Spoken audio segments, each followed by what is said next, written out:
Alright, so for the YouTube viewers, this is where that heavy crap happened. This is where I made that heavy announcement that of a video that's going to be called Blue Wolf Needs to Take a Hiatus. I'm probably going to post that on Discord and go from there because I might just upload my Trails in the Sky VODs to YouTube. Excuse me. Mm.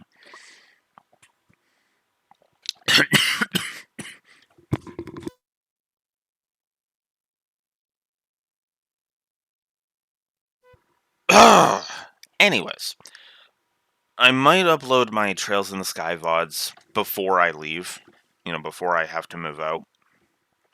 So if you're seeing this, relatively, you know, you done, buddy? Fuck. So if you're seeing these, at the, because I'll probably upload the Lawn Dark explanation today and then probably just start uploading the stuff. So for today's session, we unfortunately have to do some backtracking. I hate myself for saying this, but we need to do some backtracking.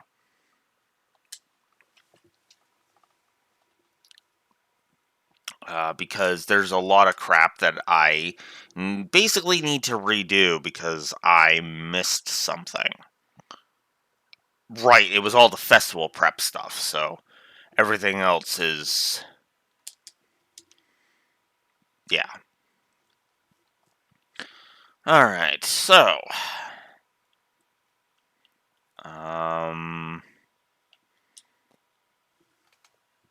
I guess we can get that one out of the way. Just because it's going to involve the most... whoops. This is the mayor's residence. That's below. Just because it involves the most dialogue and shit. And that's just great, right? Because of all this drama and shit, I have to deal with this. Thankfully, I figured out how to skip through dialogue faster. Because the way I did it the first time I had to backtrack... this is what happens if you hit the circle button. And, oh my god, is my cord tangled again? Oh no, it's just caught by my bag here.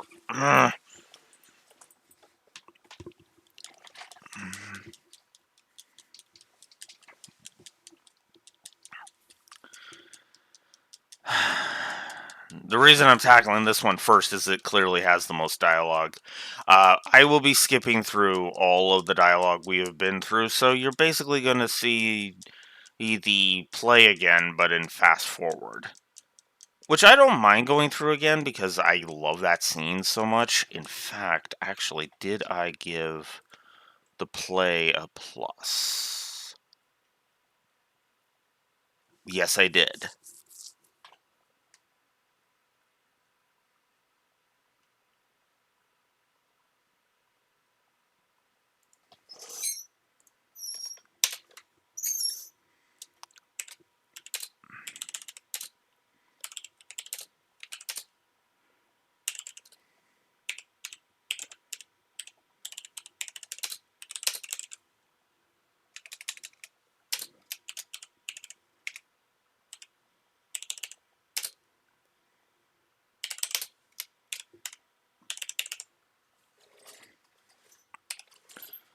Just wanted to add that little bit.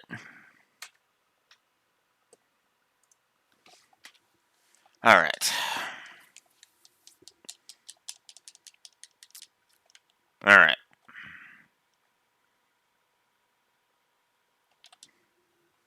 Whoops.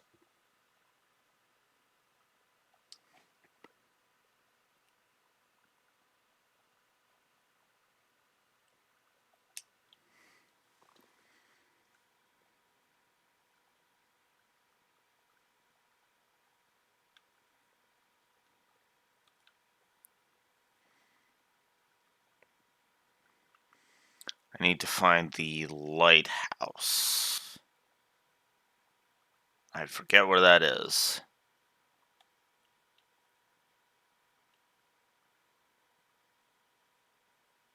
Oh, it's right over here.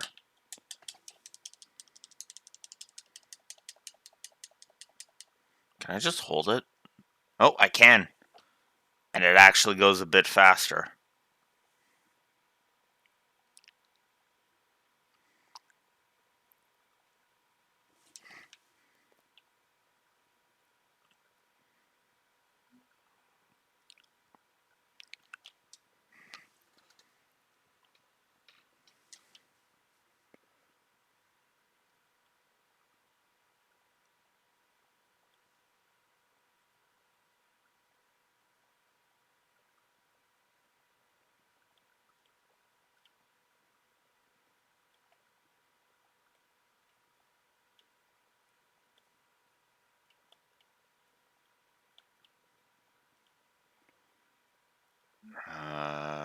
Red and black was...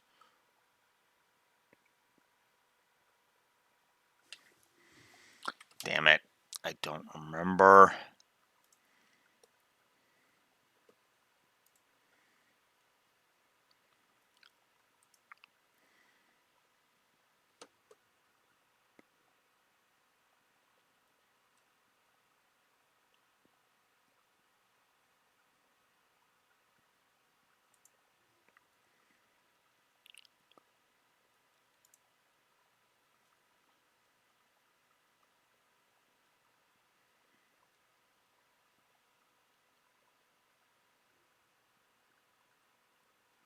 Right.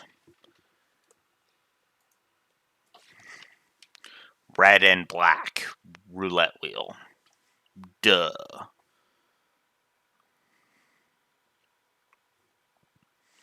Ugh. Doesn't help that it's been a few days since I did this.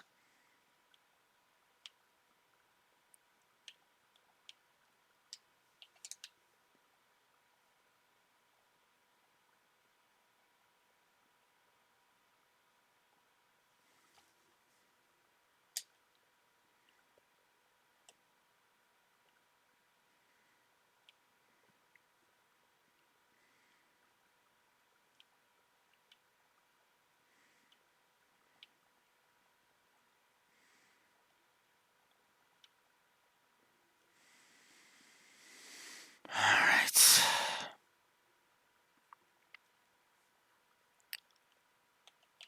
Oh, right. I think the next one's at the landing port.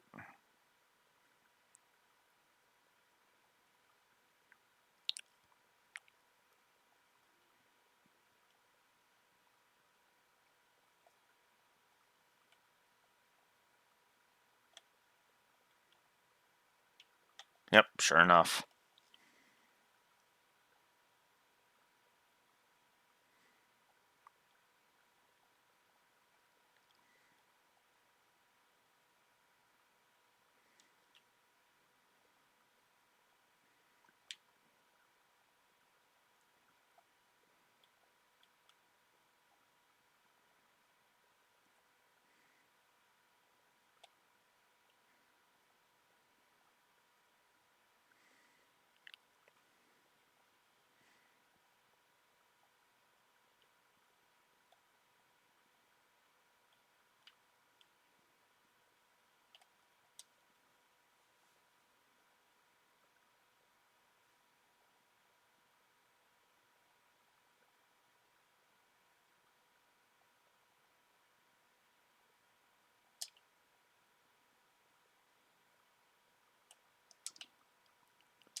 Hi, Neko.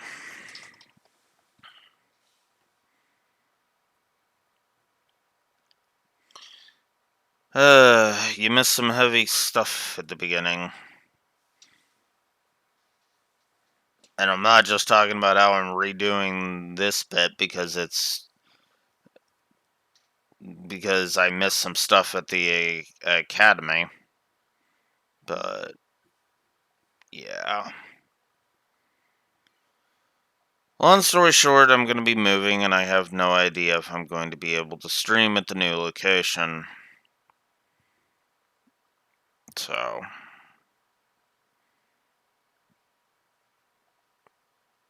it all depends on when I can get some Ethernet extenders, either get some Ethernet extenders or uh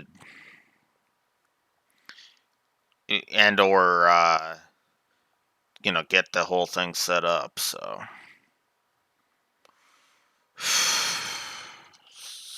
yeah. Mhm.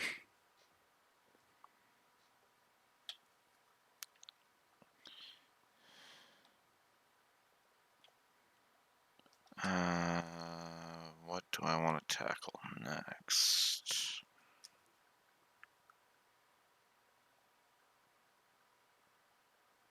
Yeah, I guess I should go get that done.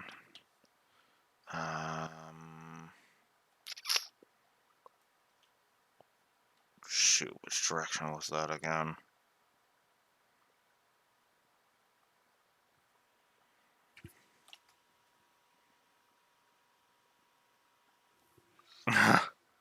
Ah.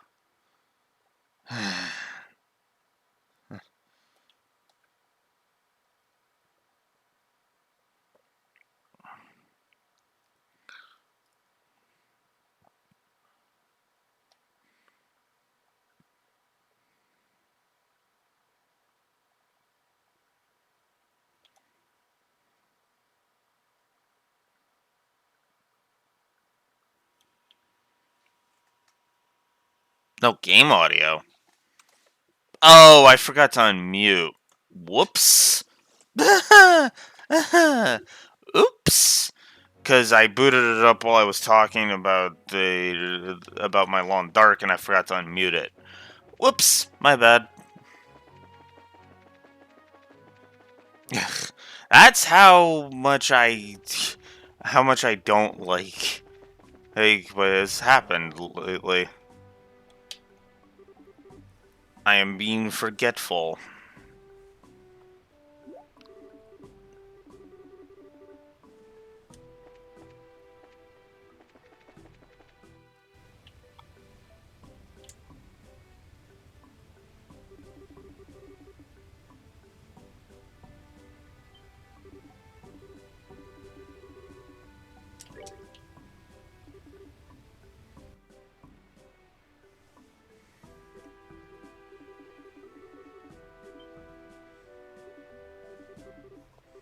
Not that that would have been too important for a while, actually.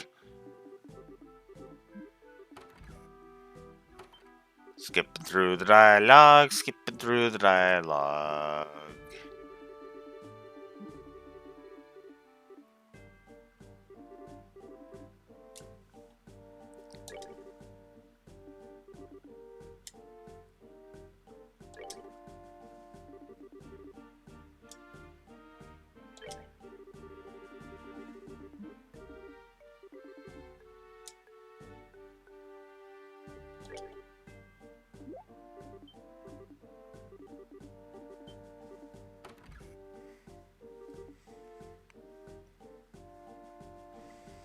That one I remembered, at least.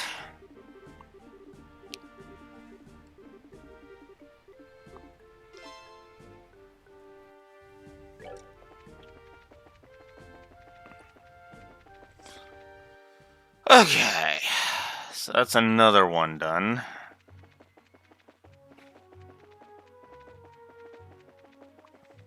You know, the most annoying part about this is that I've already done all of these on camera, so I'm literally just repeating.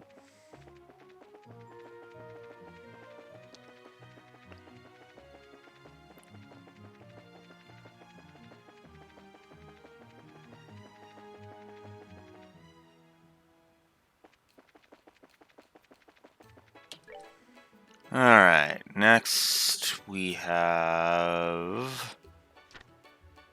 I guess we could go do Secret of the Old Map. That's what I can do.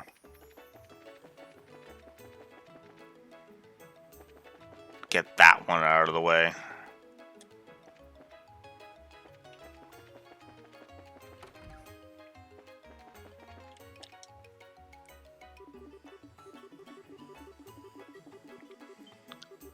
At least so many of these scenes are going to go so much faster because I'm turboing through the dialogue. That is actually what has been taking so long, is the dialogue. Doesn't help that I don't know if I can beat the game within this. I should clarify, beating the game 100% is kind of a... I don't know if I can do that.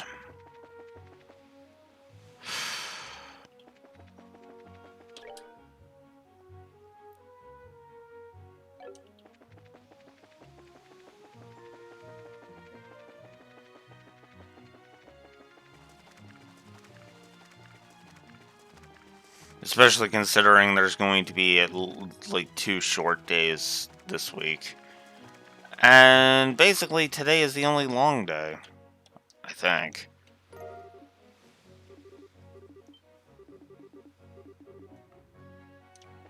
So yeah, today I'm going to be going as long as I can.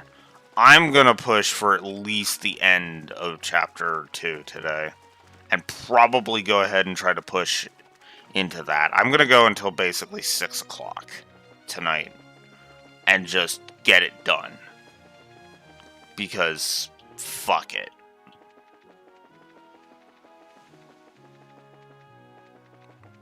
Like, I'm just going to push the full 8 hours.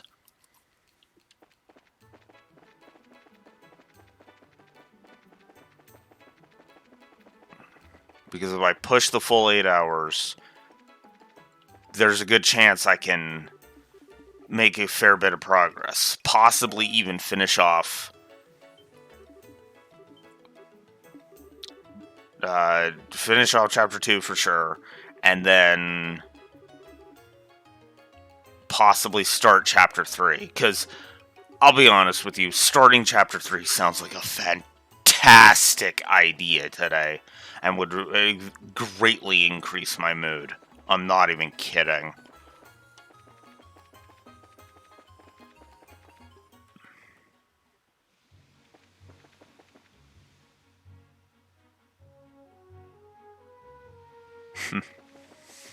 Yeah. Oh, right. The next one is Escort. Which actually means I'm going the right way. Cool.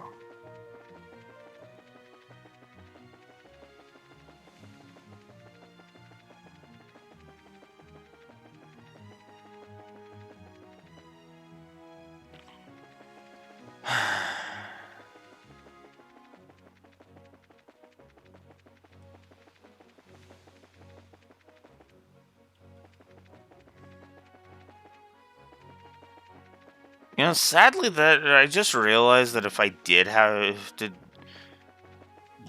do this whole shit, I'd have to, if I do end up having to blaze it, that ends up being what I decided to do the last time I did this.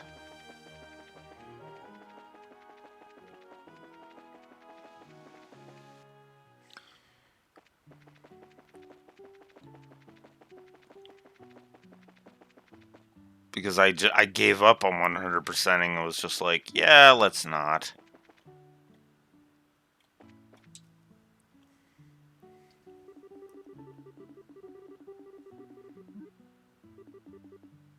Then again, if I really wanted to, I could just split this up and then do the 100%. Just have the 100% playthrough be that and just go through the main story beats. Well, in the background, do the 100% run. I could do that. Oh, God damn it. Get out of my way. You're not worth the time, effort, or anything.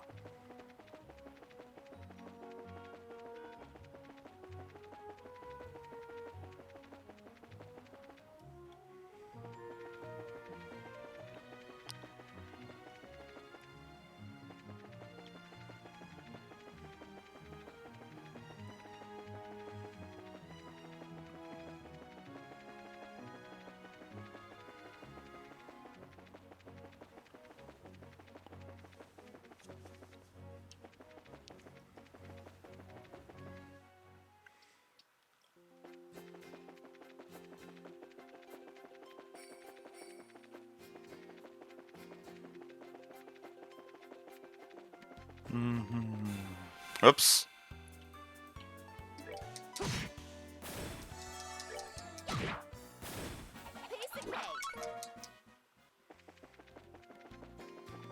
I do like that the exp is per monster, at least.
Actually, I don't think I have a lot left of Chapter 2 after the play concludes. Because I literally think it's just the dungeon in which Agate was completely fucking useless. Useless in my first playthrough.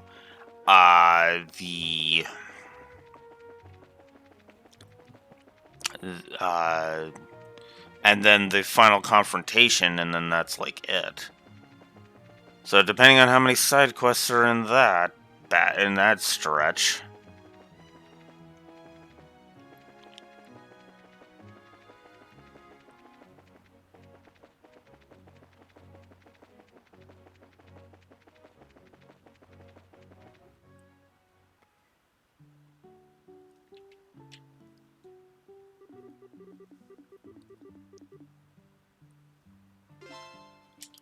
Alright.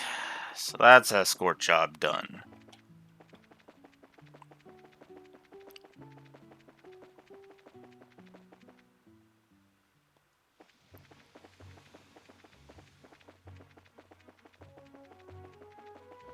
So now we can just go back to Ruan, report the jobs, and then head to the academy so that we can get all those scenes out of the way.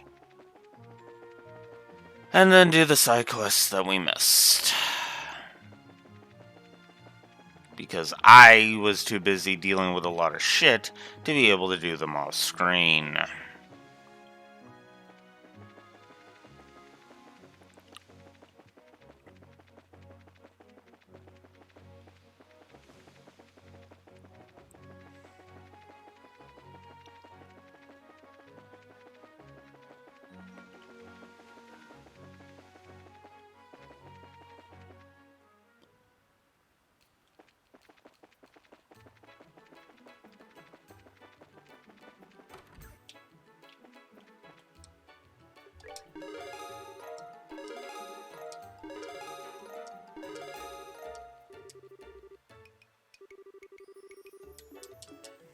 There.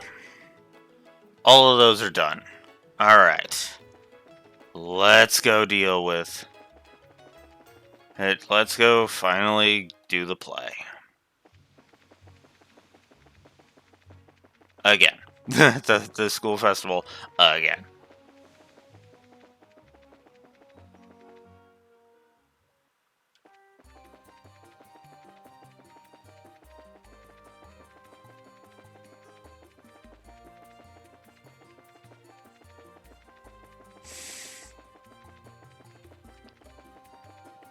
Mm.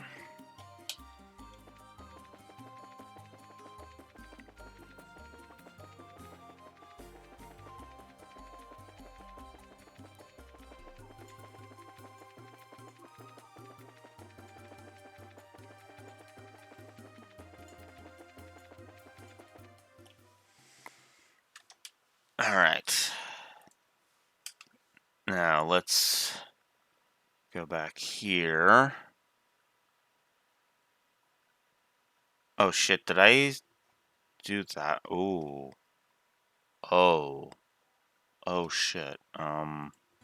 Okay.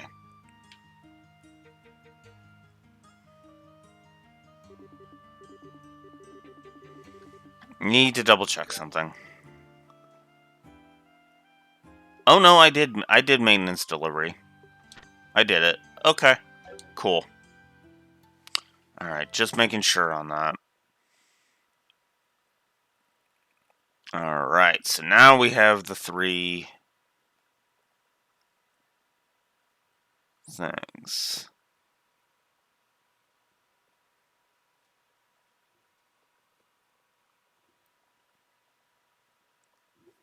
Okay, so do all the events up until the festival being tomorrow. Okay, got it. Alright, let's go speak to the dean.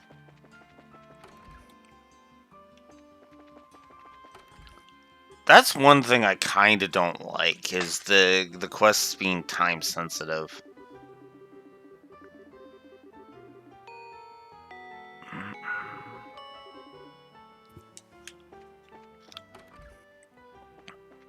Oops.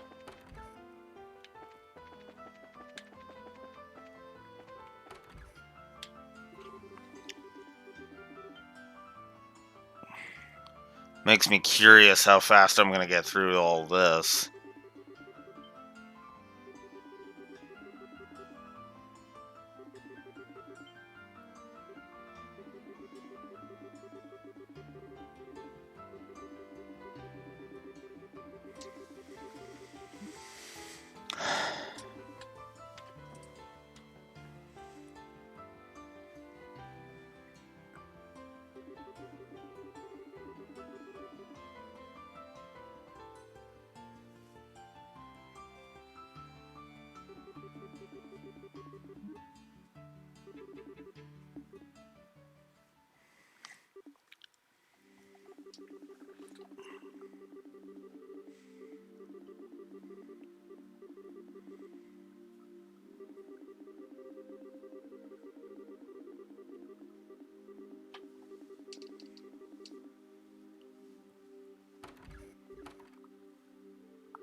This is still funny.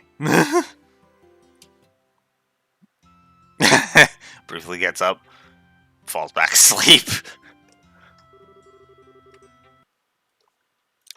Actually, that's a good question. Did I give... How many humor positives have I given?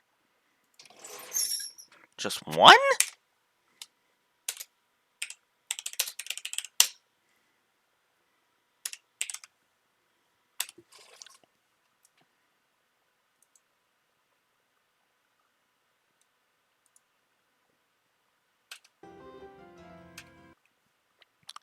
So yeah, +2. A second plus to humor.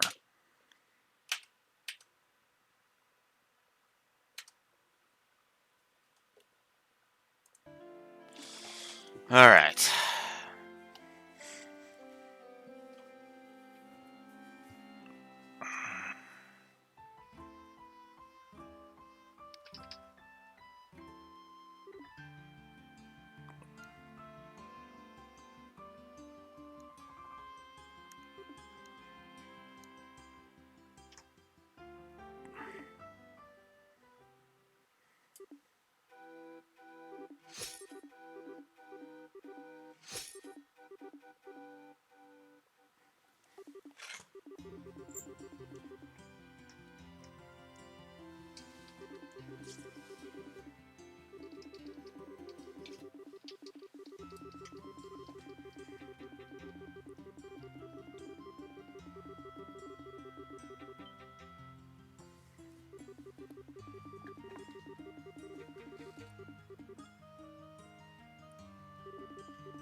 Okay. So now apparently is when... And you can do all of the festival prep side missions. So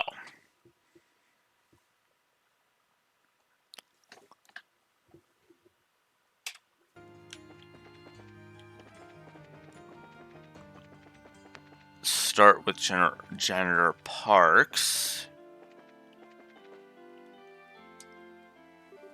There we go. I'm bushed. At this rate, I'll never finish getting these decorations up, and all the students who were helping me are busy with other stuff. Just look around. There are still plenty of places that aren't decorated yet. Uh-oh. There's no center curtain. That might not look so good. See what I mean?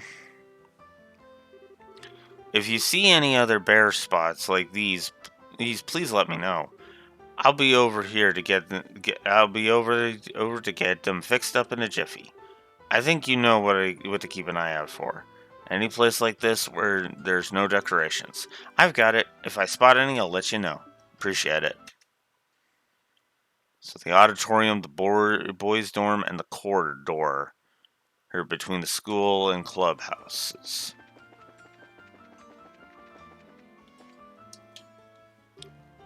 Huh? Maybe... Is something wrong? There's no flag here. But there's one on the other side. Oh, you're right. Good thinking, Estelle. Pure chance, really. Let's go tell Mr. Parks about it. Yes, let's.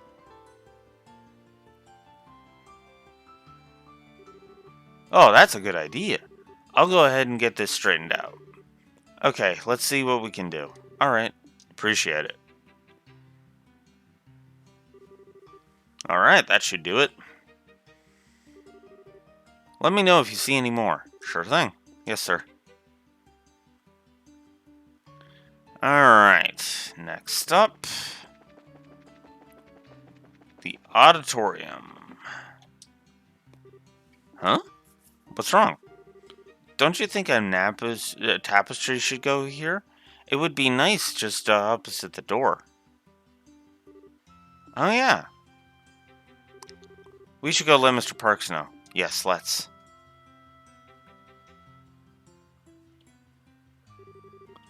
Yeah, I see what you mean.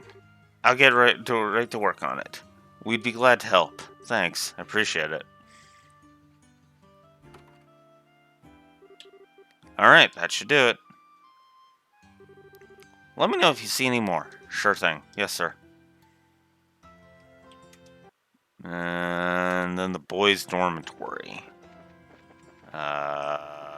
Which I have no idea where that is. That's the clubhouse.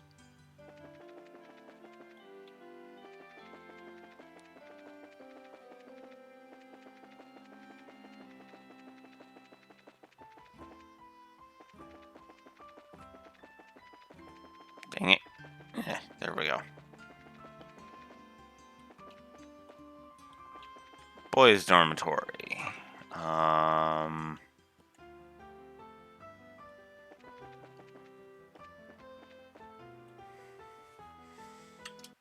Is my guide sure about that?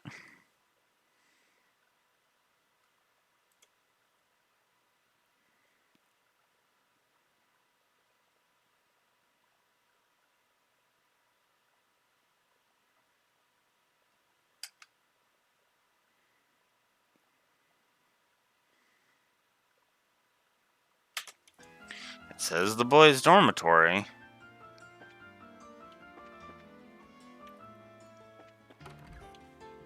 Oh, it's right outside. Huh? There's no flag here.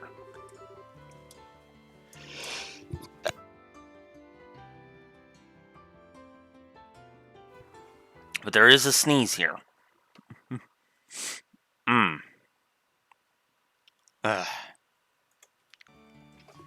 See, the other buildings have flags over the doors.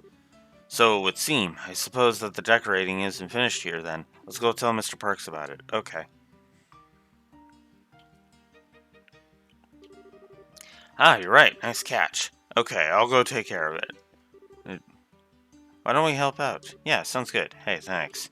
I'll be glad for the help. Alright, that should do it.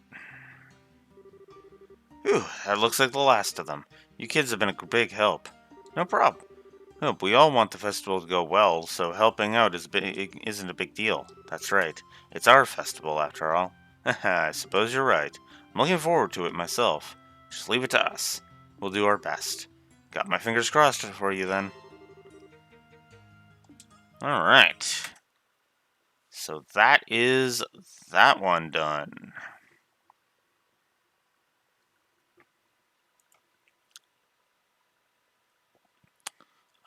Next up is the school building.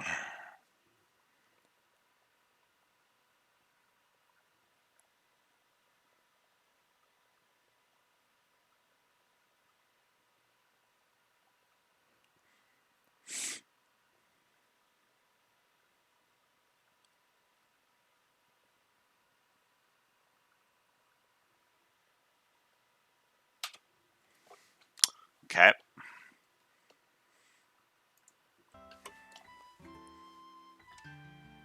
Alright. So next up, according to the guide, is this way.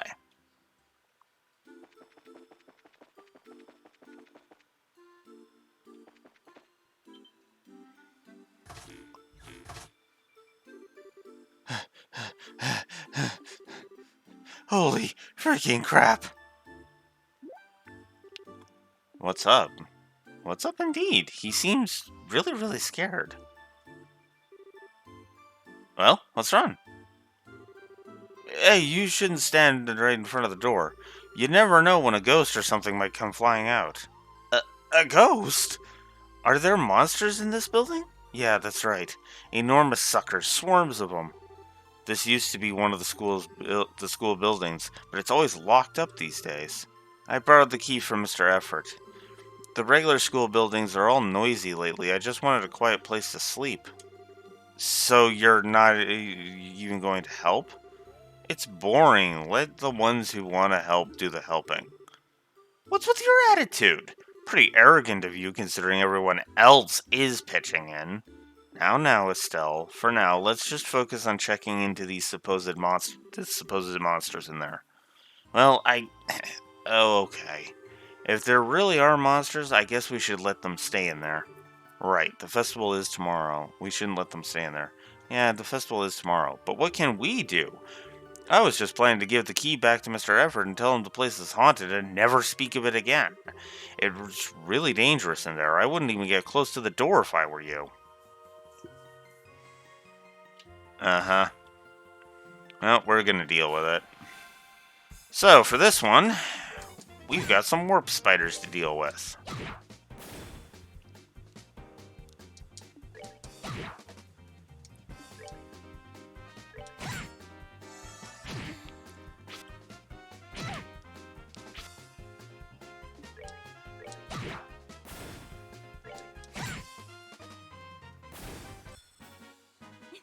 Nicely done. There. Alright, next.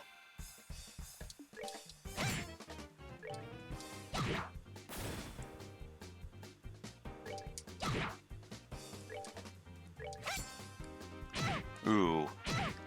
That's not good.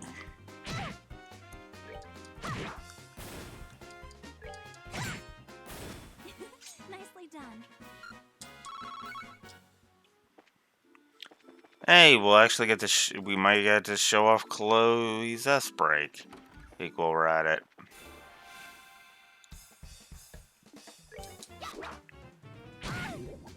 Ugh, poison, really?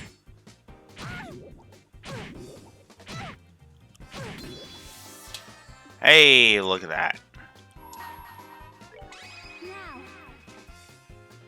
Light of the heavens, heal these battered wings. Radiant flash!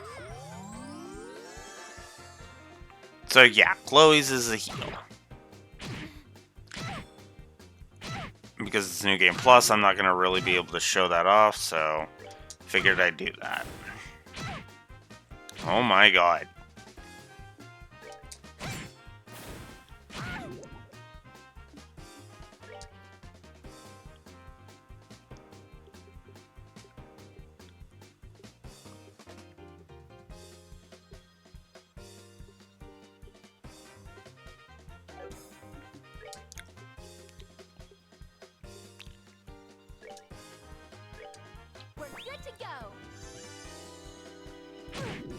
Oh, come on.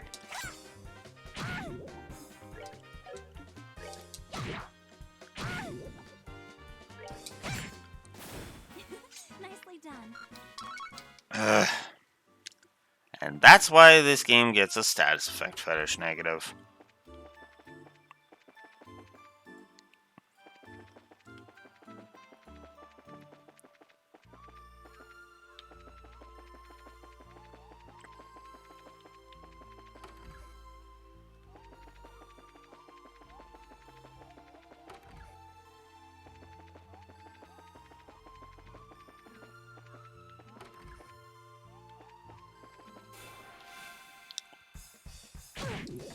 Oh, you bastard.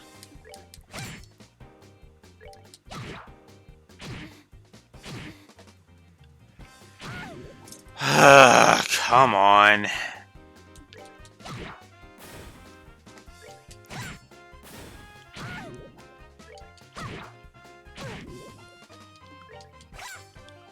Oh, come on. Piece of cake. Yay, exterminated all the monsters.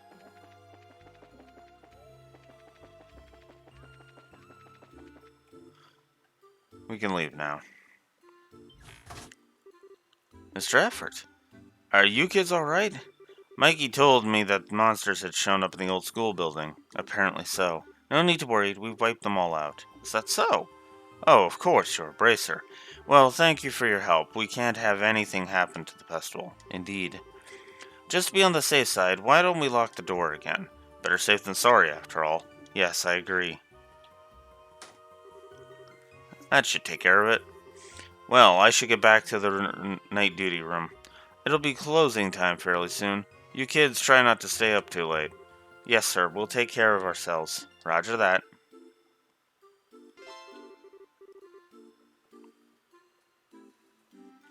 Clear out the old school building, and I just got the Steam achievement. You've been School Spirit, which is actually completing all of the side quests that are for all of these prep missions. So apparently that's the one I didn't do last time. Okay, but I did do the next one, which is the last one we're going to be doing the research material hunt. So there's still 13, and so there's 17 achievements I haven't gotten yet. Okay, hang on, I gotta see this.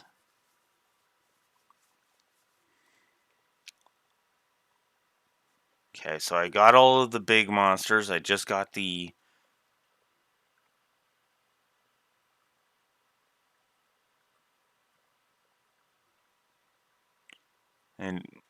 so I've gotten all the big monsters. I just got the School Spirit one. I got Slot Happy. It'd be the perfect package. Package. Beating the prologue, beating chapter 1 and chapter 2.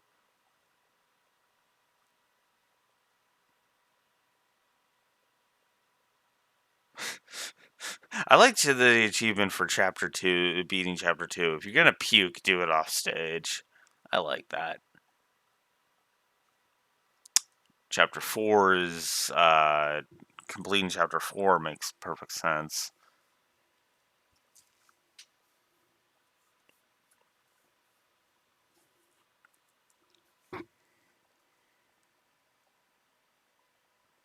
Filling the recipe book, which I haven't. All of the requests, which I'm apparently only missing 2. Which is hilarious to me.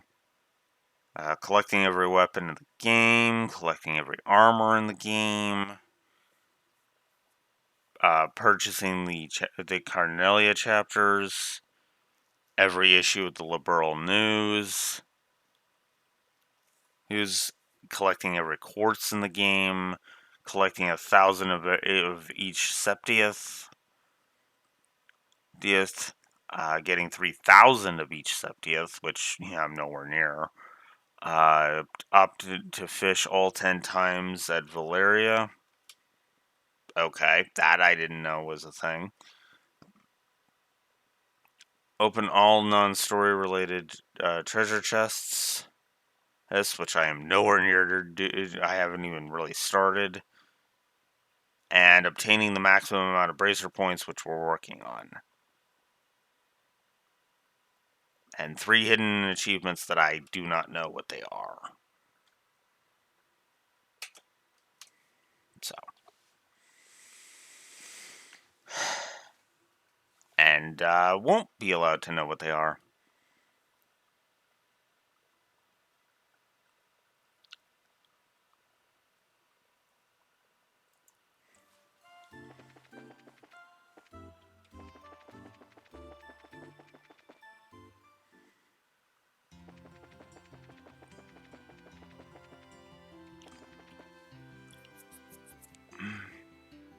Uh...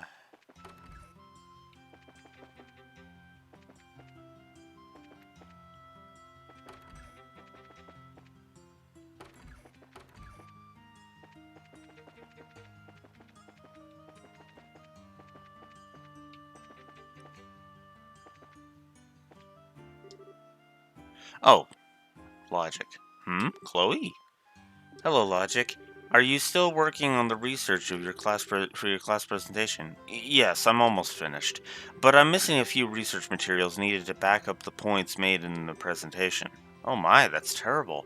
Specifically, I need all 3 volumes of the Ruin Economics series. It appears that some miscreant has carried them out of the reference section. I don't suppose you've seen them anywhere around the school, have you? I don't think so. I see. Well, they must be around here somewhere. If you should happen to find them, please let me know. We shall. If we find them, you will be the first to know. All right. So, boys' locker room, faculty office, up in the schoolhouse, and the boys' dormitory.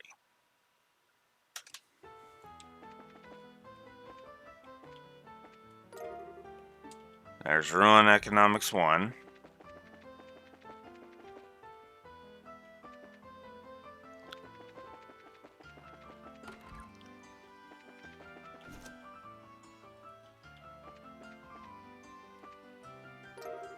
Ruin Economics 2.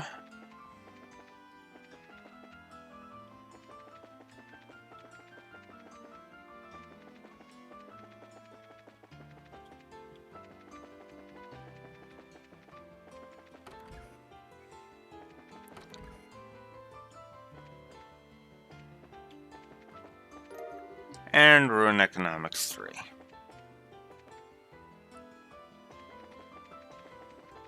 Alright, so let's go hand them back to...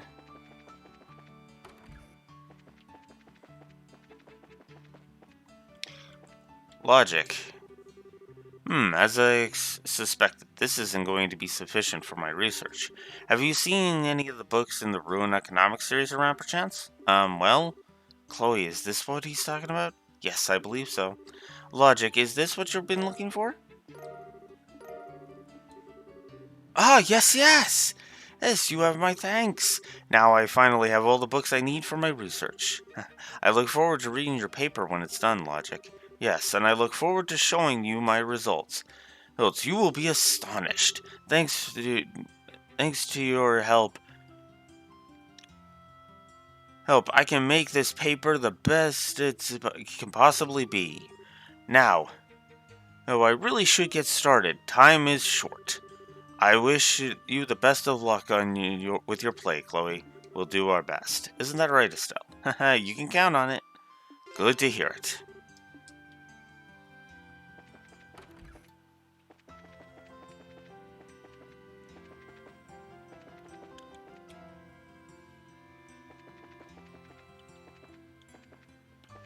Alright, so now we need to go see the dean. Go to the dean's office.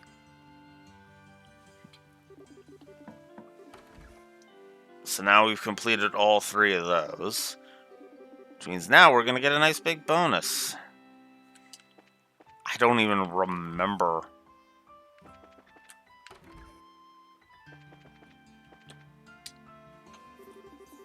And I don't even remember where our stop point is.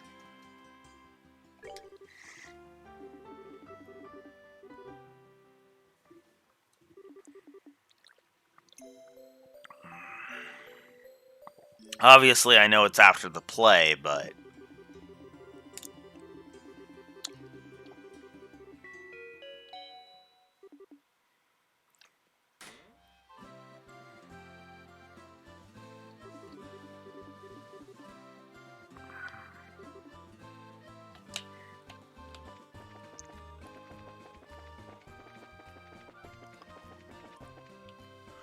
Okay, was there anything else?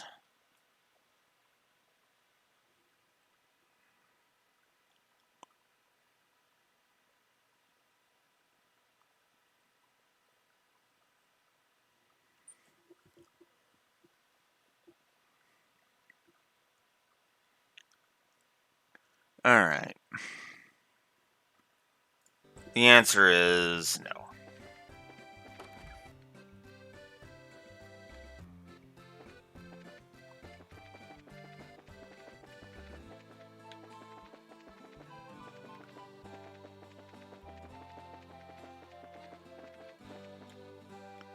Oh, that's girls' dorm. Don't need to go there.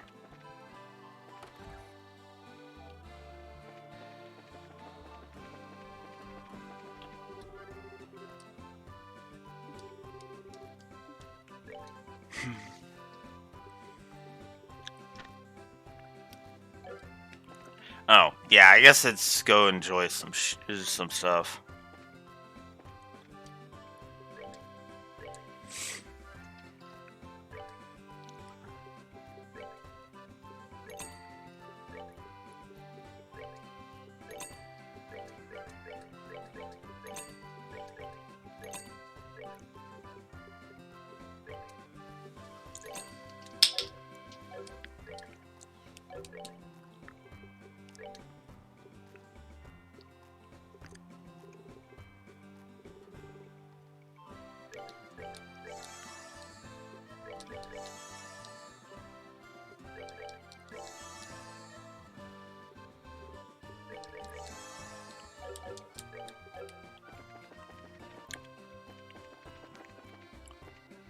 Alright.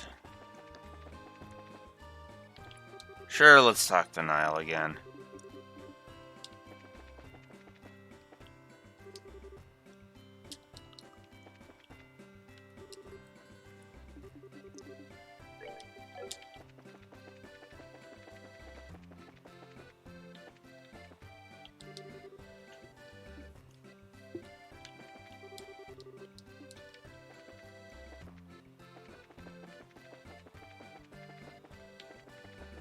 Oh yeah, we need to talk to Alba, that's right. He's over here. I was wondering where the trigger was, but I was forgetting where the trigger was.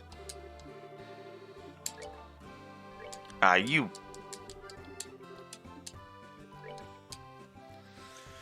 Okay.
Fast forward. Fast forward.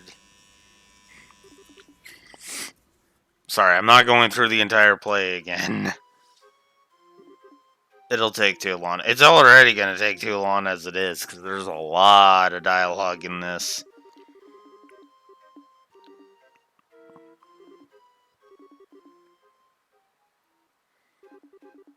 I do like the commentary from characters that we've seen before.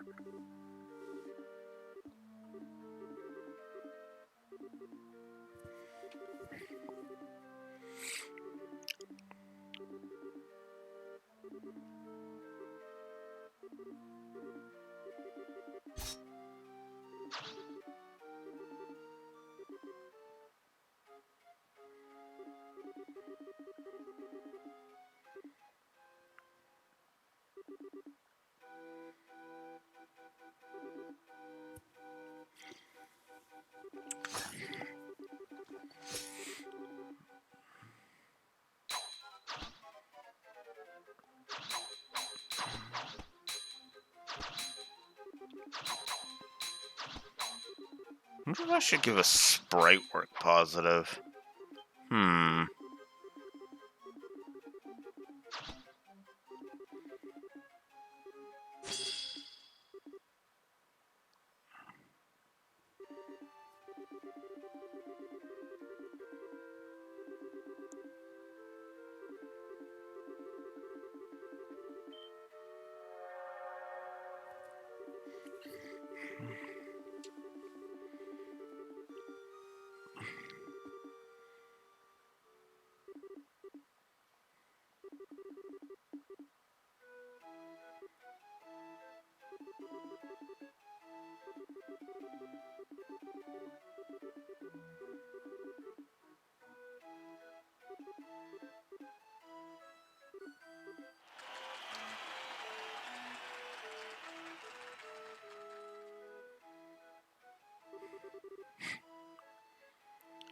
I still like his lines there.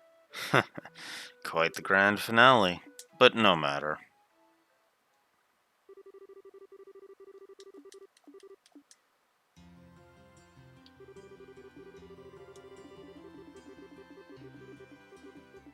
We've gone over all this already.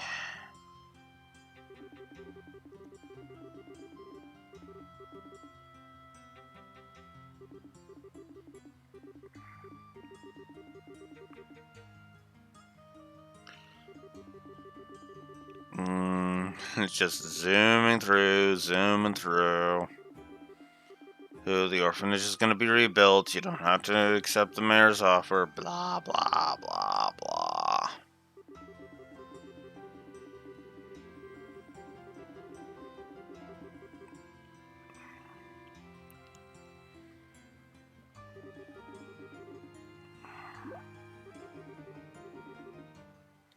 Alright, now I'm pretty sure this is where I chopped off last time. Quick check. Yep. This is where I chopped off. So now we are going to save over both. Even if it is, quite a bit less. But, all the same... No, I guess it's not less, but whatever. Anyways.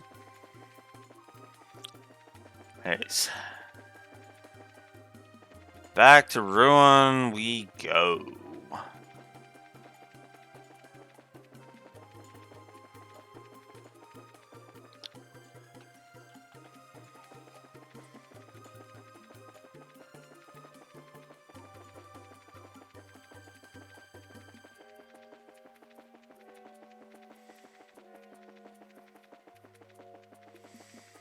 It's the other problem that this game has. Oh yeah, hey, welcome back, Neko. Sorry if I haven't noticed in a bit. Alright. But we are finally caught up with where we're supposed to be. An hour in. Well, I guess this is goodbye. Yes, thank you so much for the last few days. No problem, it's been fun. Take care and say hi to Matron Teresa and the kids for us. Don't worry, I will. Hey, you three! Huh? You're from Minoria, aren't you? You guys are bracers, right? We got big trouble. What kind of big trouble? Hang on a sec, I need to catch my breath. Whew. Someone attacked Matron Teresa and the kids near Minoria. Whoa, say what now? No. Hey, are you alright? Keep your cool, this is no time to go fainting on us. I'm sorry. Please, tell us whatever you can. Okay. They were apparently assaulted by some strange group on the way back from the campus festival. The kids are okay, but Matron Teresa and that bracer lady got knocked out. You mean Karna? No way! They must have been highly trained. I would have contacted the guild, but communications are down at the inn. I don't have any choice other than to run all the way here. I see. We'll thank you for your help. If you can manage it, would you go to Ruin for us? We gotta hurry to Minoria. Okay, will do. Let's get going. Okay. Alright. So... yeah, continuing the trend of people are fucking terrible.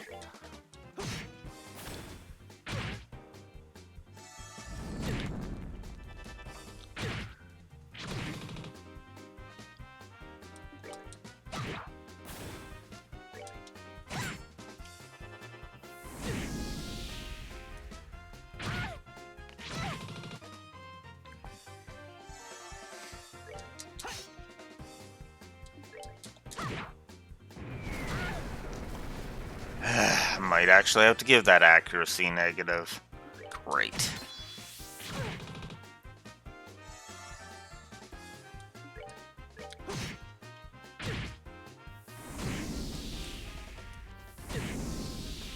Yeah, hit him one more time, I dare you. Piece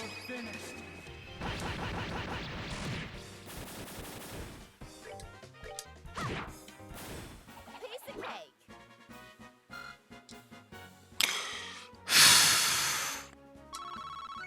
3 more enemies and Estelle will level up.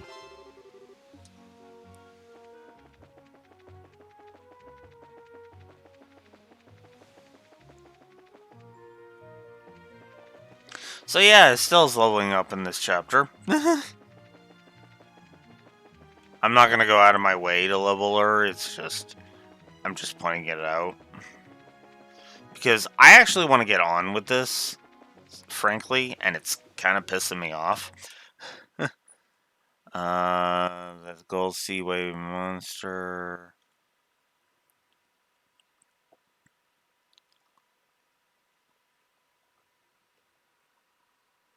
Afterwards, Asshole joins the party, and we're off to there.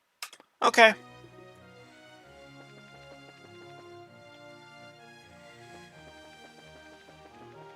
I'm actually gonna, if slash when I finally get back to streaming, I'm gonna have to examine Agate in Cold Steel 3 and Sky 2 and Sky 3.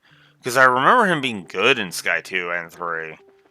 And I honestly don't even really remember him that much in whatchamacallit. Whoops.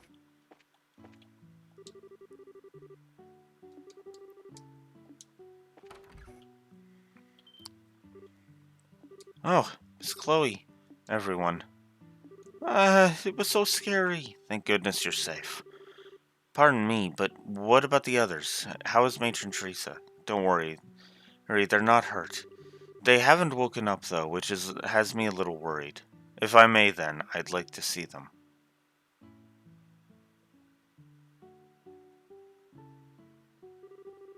No doubt about it. Someone used sleeping powder. Sleeping powder? Yes. There's still a faint hint of it in the air. It's probably the kind without side effects, though there's no real need for concern. Hey, Clem, can you tell us what happened? I'll tell you. We were walking along the coast road with the Bracer Lady, and these strange guys in masks showed up out of nowhere. The Bracer Lady fought them for a while, but they surrounded her. She fought at them to save us and Matron Teresa. That's why... There. It must have been so scary. They took an envelope from the matron. I wanted really badly to get it back. Mr. Joshua, I couldn't help her. Don't think that way, Clem. I know that Matron Teresa would just be happy that all of you are safe. That's why you mustn't blame yourself. But I don't believe this. Who would do such a thing? Whoever it is must certainly be skilled at hiding his or her presence. After all, the bracer wasn't alerted and Matron Teresa is unconscious. Chloe, I get the feeling that this is very deliberate. I'd say that the criminals were probably targeting the donations Matron Teresa had on her. If we find the money, we'll find the culprit. Yes, you're probably right. You seem a little calmer than earlier. Yes, in order to help the matron and the kids, I must compose myself. Regardless, we must find who did this as soon as possible. She's right, you know. Yay! It's Mr. Civilians involved. Fuck you. Agate. I heard what was going on at the guild. Looks like you've gotten wrapped up in one hell of a mess. Hey, don't make light of the situation. Karna got hurt too. I know that, so quit your yapping. Karna's no amateur either.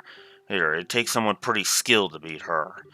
How about you give me a quick rundown on what's been going on here? Okay. Explain. Huh, alright then. There's definitely something weird going on. Weird how? Well, here's the thing. You know that Raven gang that was hanging out at the warehouse? They're all gone now. Warehouse is empty. Then they must be the ones that assaulted Matron Teresa. I'm not so sure about that. I really doubt they have what it takes to get the upper hand on Karna. Yeah, that's true. They talk a big game, but I don't think they could back it up. Yeah, give them a single hard look and they'd shut right up. However, today they're suddenly nowhere to be found. Couple that with today's little incident, and what do you get? Like I said, something weird is going on. Even if they're not directly responsible for the fire, I do feel that they're involved somehow. Yeah, but this ain't the time to go checking that out. Come on, Greenhorns, let's go. What are you talking about? Where are we going? You slow in the head or something? Obviously, we're going to the seaside path where the crime happened. How those idiots did it doesn't matter right now. We gotta focus on finding some clues as to where they are. Ah, true. Understood. We'll help.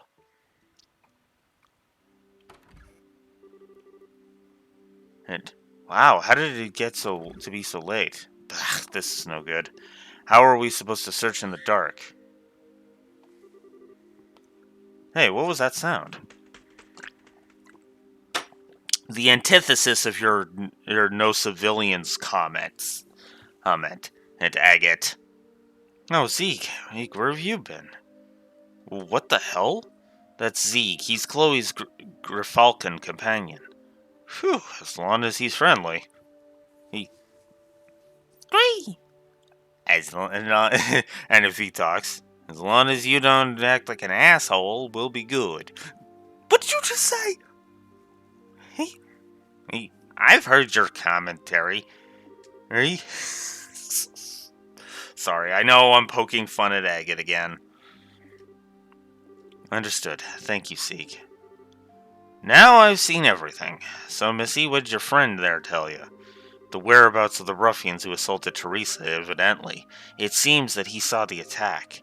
Haha, that's a good one. Nice going, Sieg. Yes, most impressive. Now wait one damn minute. You mean to tell me you actually believe that Loadable? We've seen him communicate several times. Yeah, if you don't believe us, you don't have to come along. Come on, guys. Alright. Wait, you punks! Gee, it's almost as if they don't fucking care about you being an asshole, Agate. They're gonna go do something about this. Does seem like it's homing in on something, but come on, are we really following that thing? Is this your idea of a joke? It's not funny. It's not a joke. The matron and the children are like family to me. Fine, then. Okay. Credit where it's due. As much as I am shitting on Agate in this game, and let's be blunt. I am going to continue to fucking shit on Agate because fuck him. This is a nice counterpoint to all this. Because Agate he's abrasive, he's a dick, and whatnot, but this is a good hint at his backstory. Chloe literally just said, the matron and those kids are like family to me. Basically saying, I am going to help them. Period. And that makes Agate back off. That's a point to keep in the back of your mind for when we eventually get to Sky 2. I thought you were yanking my chain, but I guess I'll tag along. Jeez, why don't you say what you really think? All that aside, we need to get it going after Zeke. And I know you don't mean it this way, Estelle, but the reason he keeps everything inside is, well, he's kind of, to put this as nicely as I can, broken.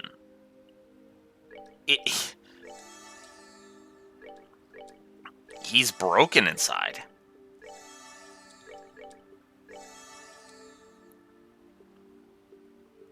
So, yeah, no, you know.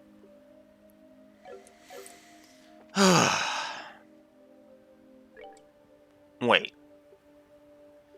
You're not fully healed? You're not fully healed?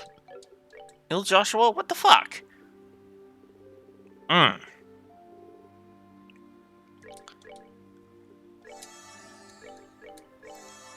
There. Now you're fully healed.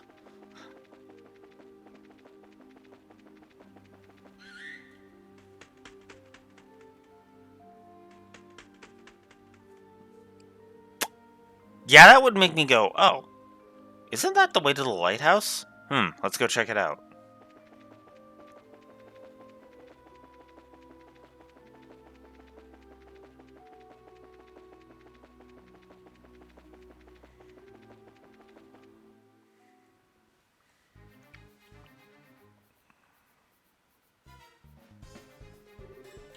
Just as I thought. The Vern Lighthouse. It belongs to the city of Ruin.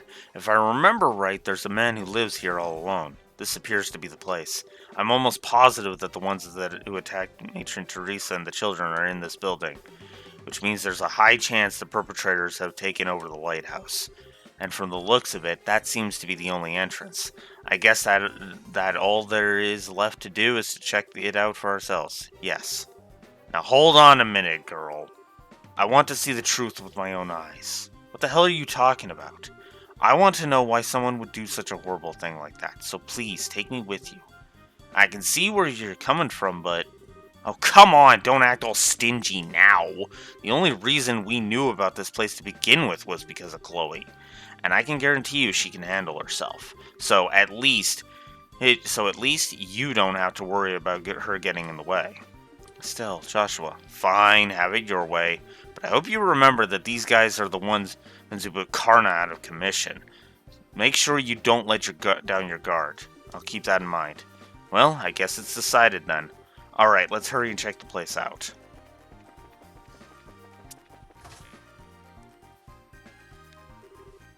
These guys again? Aren't they the ones from before? I swear, if I wasn't looking at them with my own eyes right now, I'd never believe it.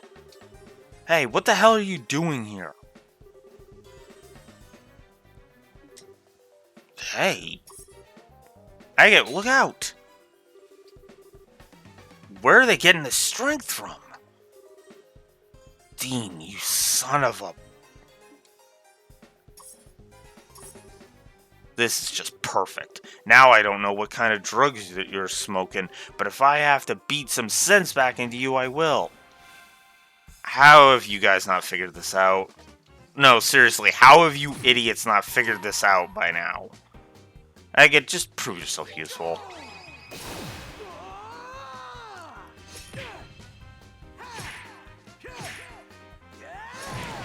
So there's Agate's one.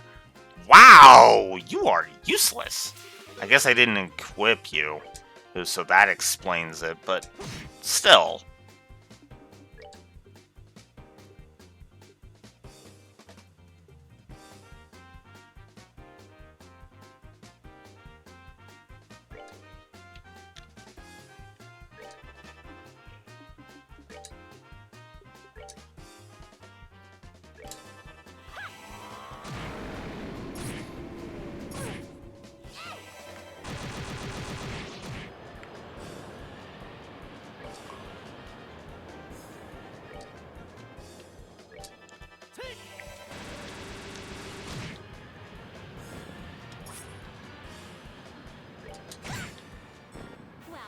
takes care of that.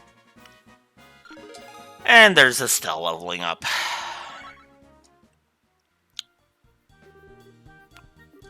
I can't believe it. These guys are 100 times stronger than when we dealt with them at the warehouse. They appear to be acting rather strange. I wonder what's going on. It looks like they're being controlled by someone. Controlled? Yeah, I agree. I'd say it's some sort of special hypnotic induction using a combination of drugs and suggestion. This allows the person controlling them to draw their maximum physical potential. Can someone really do that?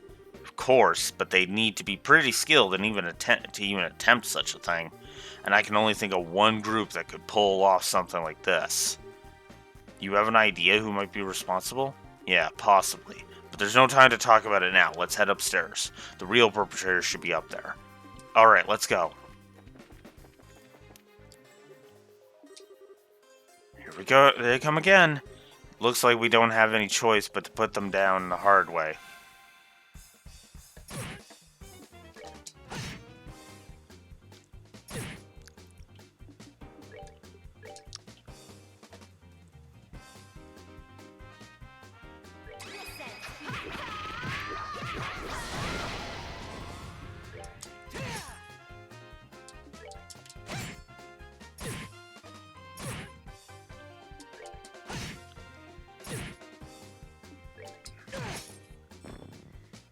These guys are taking a while even on New Game Plus to take down. Yeesh. That's that. Let's move out.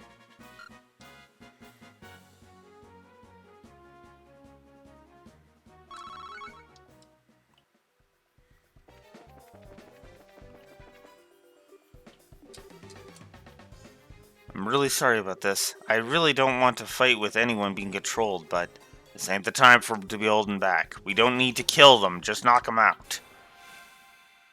Well, at least you're not a complete fucking asshole. You're finished.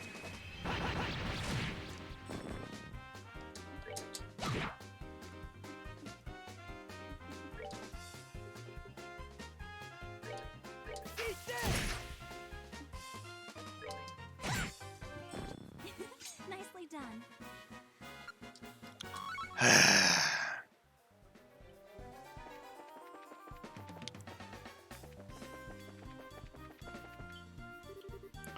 Hey, you hear that?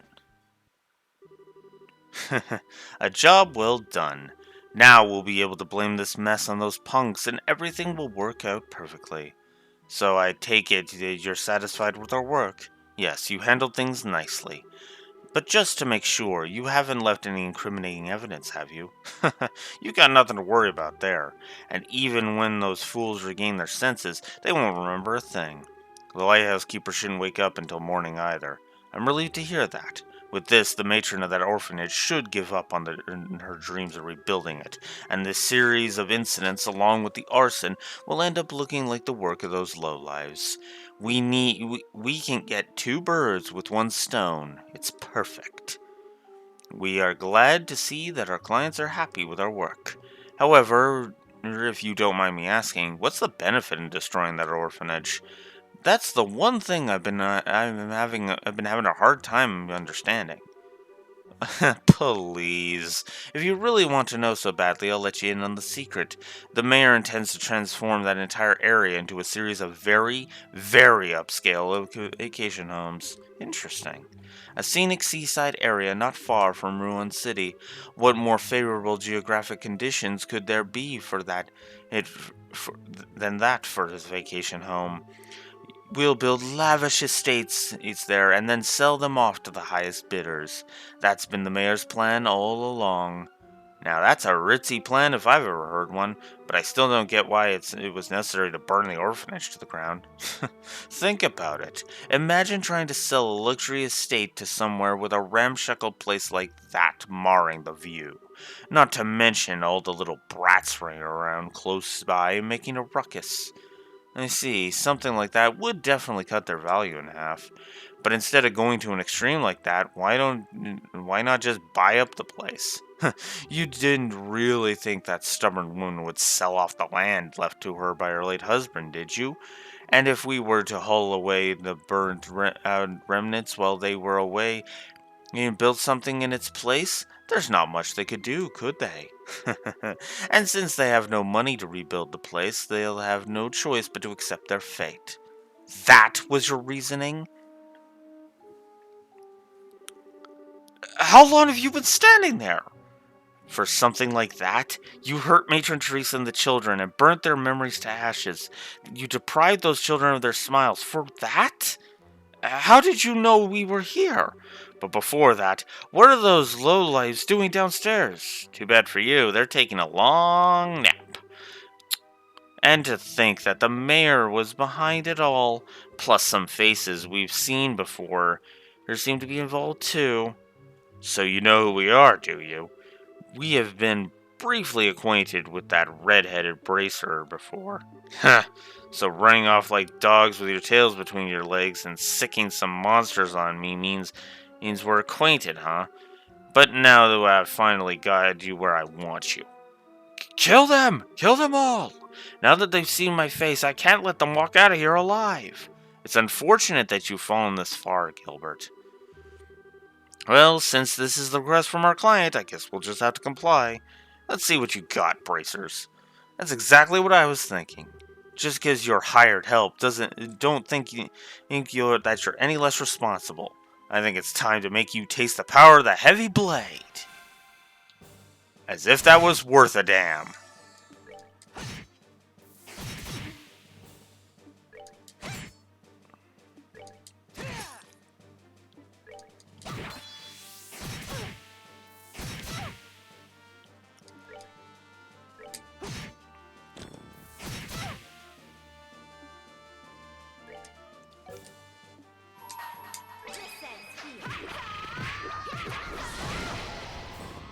There.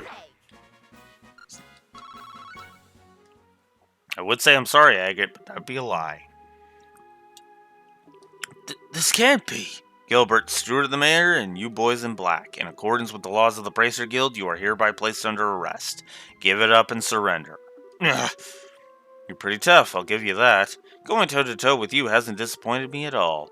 The lieutenant's gonna be mad. He warned us about this. We shouldn't have been as careless as we were. Lieutenant? Do you mean that guy wearing the red mask who was negotiating with the Sky Bandits? I'm surprised you know about that. It looks like you dogs from the guild are better at sniffing things out than we thought. Your insults are pretty funny considering we just gave you a serious beatdown. Now hurry up and throw down your weapons to surrender. Sorry, we can't do that. What? What do you think you're doing? Don't move. Come any closer and this guy's brains are going to be splattered all over the place.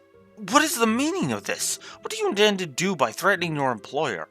You're wrong about that. You're not our employer. The mayor is. But whether it was you or the mayor here, the outcome would have been the same. We have been only cooperated with you because we shared a mutual interest, and we couldn't care less whether you live or die. Please, don't shoot. Don't shoot me. Cut the tears and the crap. Don't think you can get away with trying to fool us with a show like that. Ah, my leg! Ah, my leg! Gilbert! Looks like they were serious about what they said. If this isn't enough of a show for you, then how about we blow the brains out of the lighthouse keeper? He has nothing to do with this. If his life means anything to you, then I suggest you back up. Let's see, like over by the stairs. Seems we don't have much of a choice. That's right. Do what you're told like the dogs you are. And it looks like this is where we bid you farewell. Wait! Don't think you're getting away this time.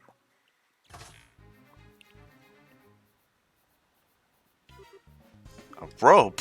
These guys are seriously prepared for anything. I'm leaving you to take care of that idiot steward and the rest. What? I'm going after these guys. The rest of you report to Jean and ask him for further instructions. Ugh!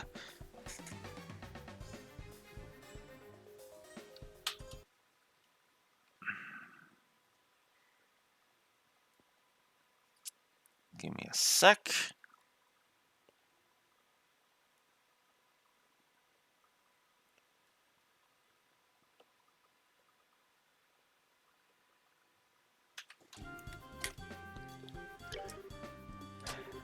And hold on, Estelle, didn't you just hear what Agate said? We can't just forget about Gilbert and those guys from the Raven Gang. That's right. And though I think Gilbert got what was coming to him, he's still hurt. Alright. I hate to say this, but I guess we'll have to leave the rest up to Agate.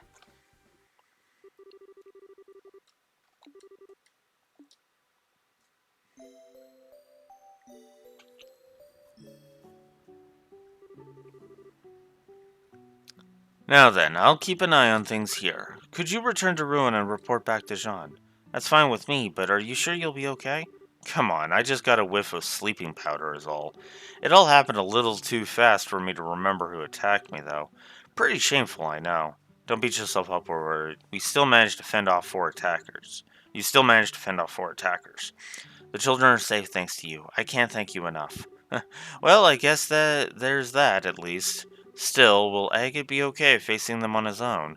I know he's tough and all, but it still worries me. Yeah, because he's too much of a hot-headed moron. Yeah, if they somehow manage to get the drop on him, for now we just have to trust that he knows what he's doing. He's been after these guys for a while now. He knows how they work, so I think they'll have a tough time taking him on. Yeah, I guess you're right. We'll just have to focus on what we can do. You're right, you're exactly right. I'll hang on to the donated money until the matron wakes up. If these guys want it, they'll have to pry it from my cold, dead fingers. You can count on me. I'll be fine, so you can go on ahead. Alright, be careful. Let's go, guys.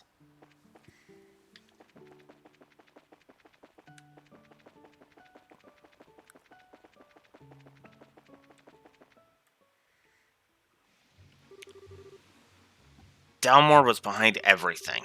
He was just pretending to be all kind and everything from the start. I've been kind of wondering about this, but will we be able to catch the mayor this time? Huh? She raises a good question. This may be difficult. The Bracer Guild has a non-interference policy when it comes to government affairs, and considering he has control over the whole Ruan region, arresting the mayor isn't going to be easy.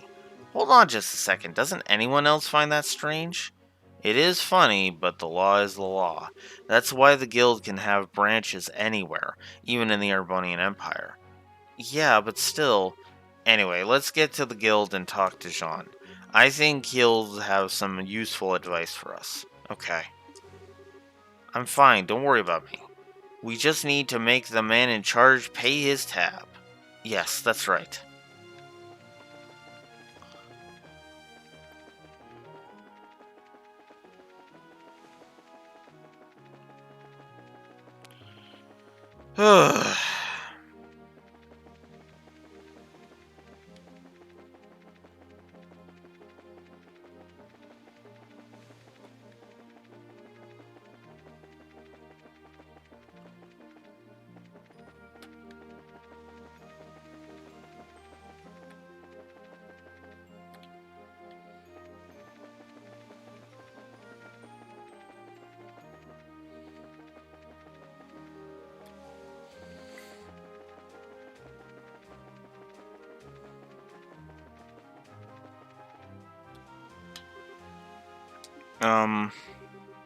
What is it, Chloe?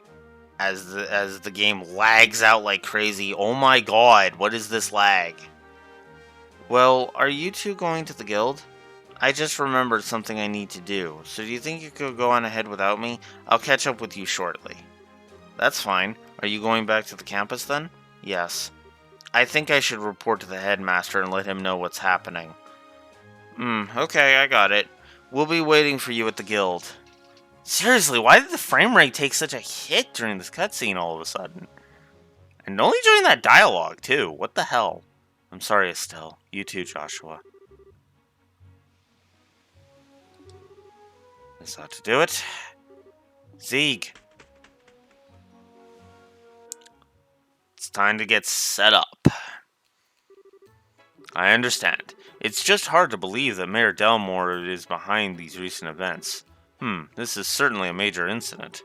So, Jean, do you think the mayor can be caught? Well, I'm afraid it's going to be rather difficult. The only way it will really happen is if he can be caught in the act. I figured as much. Can't be serious. So we just have to allow a corrupt mayor to stay in power?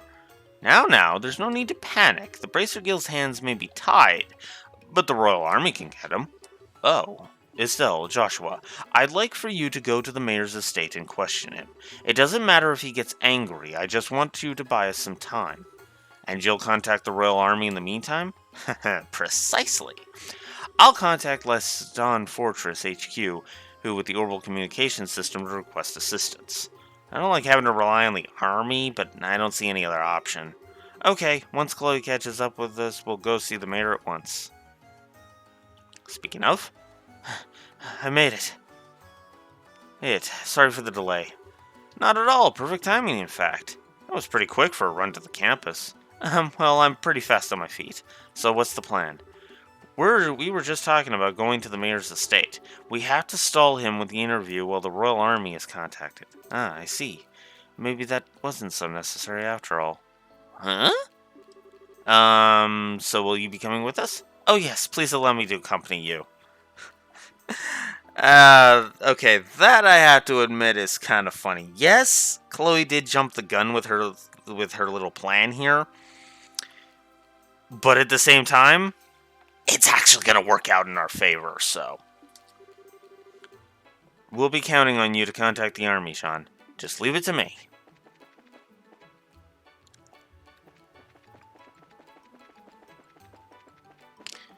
Spoilers, the army's not really going to be the ones helping us out on this one.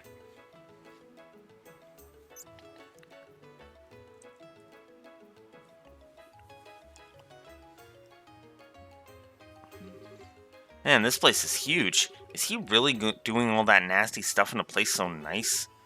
I don't think that really matters. Mayor Delmore is originally from a large family of nobles. I think this estate has been passed down for generations. Okay, so the estate wasn't paid for in blood at least. That's something. Anyway, we need to find him and question him.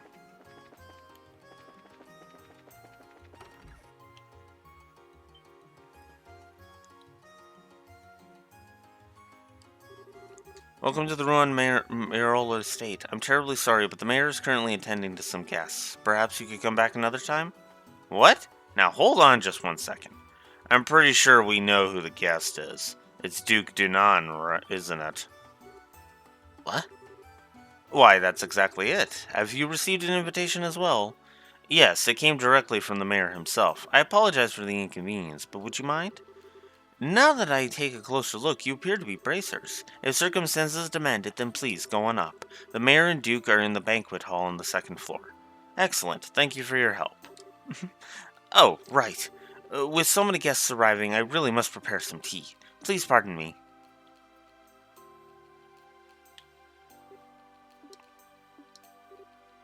What? Oh, nothing. It's just you literally had her eating out of the palm of your hand in like 2 seconds. I was just thinking how impressive it was that you knew the Duke was here. Oh, it's just a matter of asking the right questions. He's planning to sell vacation homes to the rich, remember?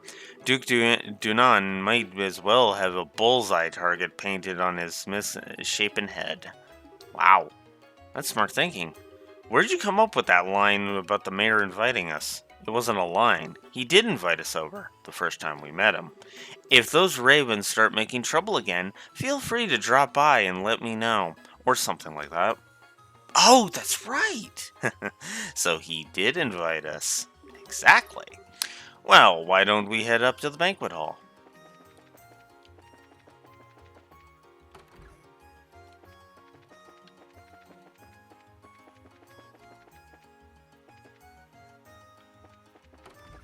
Whoops.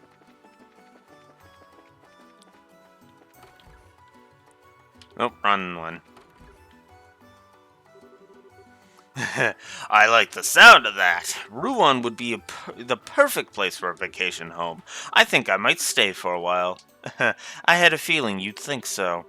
I'll see to it that you get the finest place available, my lord. I believe you'll be quite satisfied. You're quite the smooth talker.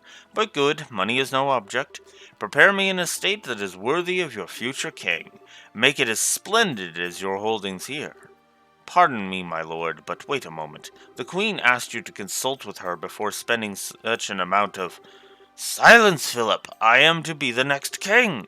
Such purchases are every day for a man of my standing. Yes, of course. Well said, Your Grace. We can get a written contract together shortly. But first, one more drink. Ho ho! Hi there, greetings from the Bracer Guild. You? What do you people want? You look kind of familiar. Oh, it's you. Hi, Mr. Butler. We just dropped by to talk to the mayor. No biggie. This won't do. If you're here on guild business, you should speak with some semblance of manners. I'm in the middle of an important discussion, so why don't you come back later? I apologize for our rudeness, Mayor. We intend no disrespect. We simply came to report that we have identified the arsonist. Ah, that. Well then, I suppose. My lord, would you excuse us for a moment? Nope. Say what you're going to say here. This sounds interesting. But it's okay. Maybe the Duke will have something to add. Ed, it won't do any harm for him to hear this, will it? Well, if you insist. While we're on the subject, it seems that Matron Teresa was attacked again last night. Could the arsonist be linked to that? It seems very likely. Unfortunately, the attackers are still at large. I see. Still, at least you say you know who they are now. Oh, so who did it? Who indeed? It's exactly who you think it is, Mayor Dalmore. Ah, I see. That's quite a shame. I was hoping I could make them see the error of their ways before it was too late. I suppose it was a vain hope on my part. Huh? Who are you talking about, Mr. Mayor?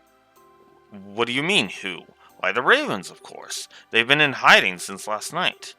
I'm sorry, sir, but they aren't responsible. This time they claim to be the victims themselves. What? So, without further ado, the culprit is you, Mayor Dalmore. And is you, Mayor Dalmore.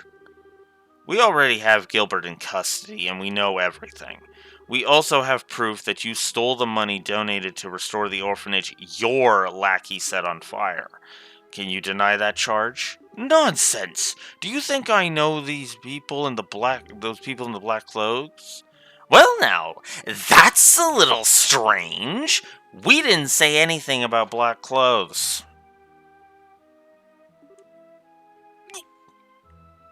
See? See how fucking dumb you are, Mayor Gilmore? You just fucked up, dude. Ha! This is absolutely ridiculous. Gilbert was acting alone. You don't know when to give up, do you, old man? We know that you were plotting to build vacation homes on the land the orphanage occupied. Do you still deny the charges laid against you? Persistent little brats! But I've had those development plans in place for ages. They're just part of ruined city planning. What reason would I have to be impatient and I resort to criminal acts? Well, how about a mountain of debts to pay off? Niall. Okay, this caught me when I first got to this point. I will admit this. Okay, so we're all like, okay, yeah, you're caught in a lie. I mean, it's just a distraction tactic to kind of try and talk through this. And then Niall shows up and says, oh yeah, hey, here's some more evidence. Freaking love that. What are you doing here? I figured I'd come to the mayor's place to do some investigating when I see you two going in. The whole thing smelled fishy, so I decided to sneak in. That's it in a nutshell. Just who the hell are you? Oh, I'm a reporter with the Liberal News. Name's Niall Burns. Actually, I've been checking into the city's financial affairs recently, and what do I see but that Mayor Dalmore has been diverting funds from the city budget lately. They're funds for the expansion project. I'm not buying it. You haven't even started construction. I thought it was kind of strange, so I dug deeper and found links to the airship company services. Now, that was quite the little surprise. 1 year ago, you took more than a few trips to the Calvard Republic. I was just sightseeing. A reasonable claim. But the truth is that you've amassed a nice big debt over there, am I right? You're losing me. How? By using town funds to speculate in risky commodities in the hopes of cashing in. Buying goods when they're cheap, selling them when they're high, that kind of thing. Oh, I get it. So, how did he lose?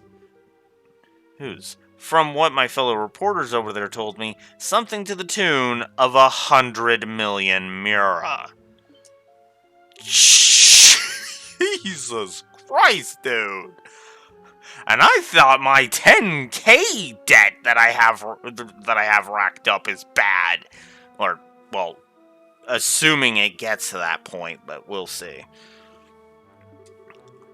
That's 100 times the amount donated to the orphanage's rebuilding. I can certainly see why he might turn to crime over an amount that high. 100 million? I'm pretty free with my spending, but I've got nothing on you. Oh, even Duke Dunan is just like, wow, that's an insane amount of money, man. Holy shit. Even Duke Dunan, who is just like, yeah, I'm gonna buy a vacation home, no problem, is just like, 100 million? Jesus. I'm assuming a vacation home is like 1 million, maybe a couple of million. But Jesus Christ, dude. This isn't a competition, Now that you mention it, you took funds from the city budget to pay off the debts and stave off any questions. But I can't understand is why you would turn to arson and theft to build his vacation homes. It just all seems so random. Where is your proof? Go ahead and run your story with all of its wild speculations. I'll sue you and the newspaper for libel. Suddenly confident, are we? And you all, the Bracer Guild does not have the authority to arrest me. I'm the mayor. I want you out of here now. I guess he's right. He knows his rights. Mayor, may I ask you one question? What now? Oh, what is a student of the Royal Academy doing associating with these people? Disgraceful! Return to the campus at once.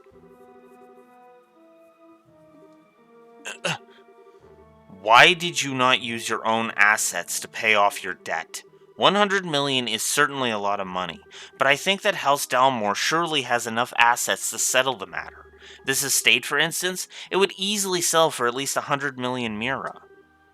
Don't be ridiculous! This estate has been handed down in the Dalmore family for generations. How could I ever simply let it go? The orphanage was no different. For many, it was a place fondly remembered. No one has the right to destroy someone like that. How could you do such a thing? How dare you liken the estate to that dilapidated old hovel? You care for no one but yourself, more than being the mayor or being the head of House Dalmore. You pitiful man. You have quite a way with words, young lady, but let's see if you'll change your tune in a few minutes. Okay, this is the stupidest fucking thing he does. Period. This is literally the stupidest fucking thing he does. Because he can lean on his power and just be like, get the hell out of my house. That was perfectly fine. But here's the thing. He's about to sick 2 monsters on us. Which gets not only Chloe enraptured in all this, but Niall, who he doesn't give a shit about, so shrug, and Duke Dunan. Now, I don't like Duke Dunan, but even I have to admit his reaction to this would basically be correct. Heck, the fuck? Look, yeah, you're getting fucking denounced. Fuck you. What that smell? What the hell are those things? Monsters? Ugh. Of course, he's drunk, so he doesn't get that point. Unbelievable. You actually keep monsters as pets? Everything you think you know will die with you here. Don't worry, if there's anything left of you, I'll dump it in the river. Ha ha ha ha. He's crazy. So it's fighting freaky monsters. Is fighting freaky monsters part of the stalling plan now? Well, at least now we can arrest him for trying to kill us. I'm sure the other stuff will stick too, after this. I bear you both no ill will, but I will not allow you to harm anyone. So now we're up against his two doggies, who can actually... Oh, okay, for a second there it looked like it could damage. It could get damaged. They can damage me! Oh, that's... Ooh. Ooh. I actually have to pay attention now.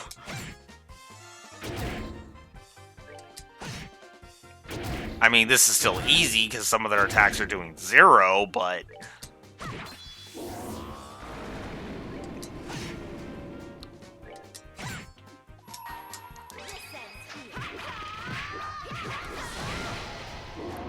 Bye-bye.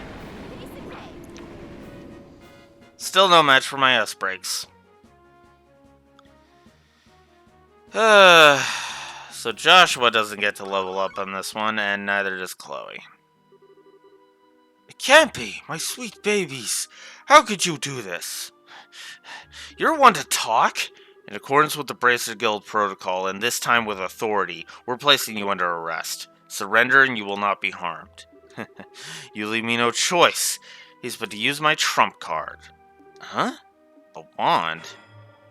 Time stop! I can't move! Did he just use an orbital art? No, this has to be an artifact. So what the hell is that?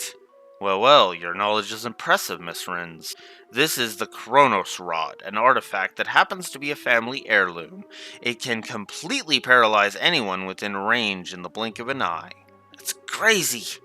How does the church not know about such a powerful artifact? With a tool crafted by the wise ancients themselves, what else would one expect? Tactical ordnance can't even begin to compare to this. Sadly, it only has one function. Which means I'll have to sully my hands and dispose of you myself. You should consider this an honor. Let's see, I think I'll start with the smart-mouthed little brat first. Who you callin' smart-mouthed? Perhaps I'll save the intelligent girl for last. Now, what was it you were saying about authority? You could plead for your lives, it might help, but I doubt it. To you? Yeah, right. Keep your filthy hands off. What's that? Keep your filthy hands off of Estelle. Don't you harm a single hair on her head, or I'll use every technique I know to cut your miserable carcass to pieces. What? Joshua? You certainly talk big for someone who can't even wiggle his finger. Fine, I'll start with you. Stop! I'll never let you get away with hurting him. Joshua, die. No! What? That light. Damn it, if I could just reach my camera. What's going on? I can move again. Estelle, what was that black light? I don't know, but I think it came from the ornament Dad sent us. Impossible! My family heirloom, my artifact, it's broken. It hardly matters since you played your last hand. It's time to face reality. Yeah. I can't believe you'd really stoop this low. It's disgusting. I will not be taken in. After him. Okay. Hey, wait up! I can't let a story like this get away! Oh my, I believe I've lost a few years off of what little life remains in me. My lord, are you alright? My lord? Monsters. The monsters.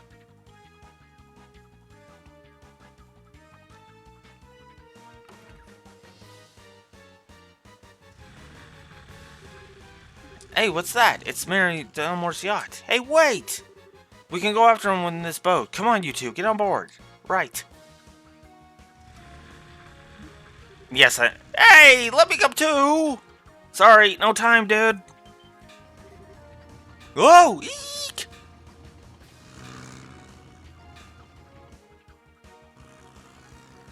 This is actually kind of fun to watch at this speed. This is its normal speed. Alright, we're closing in.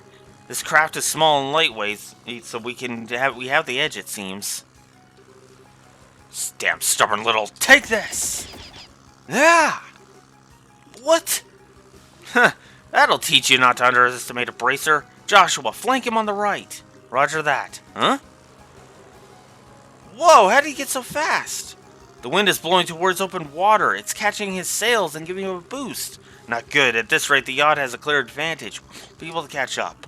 Say what now? It looks like Adios smiles on me today. I bid you farewell, brats. You gotta be kidding me. We were so close. He's going to get away. There must be something we can do. What the? Here.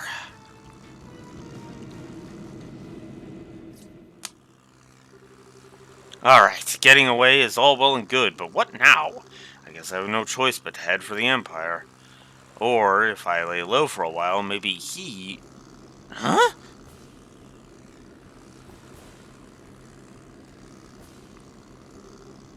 What? Whoa,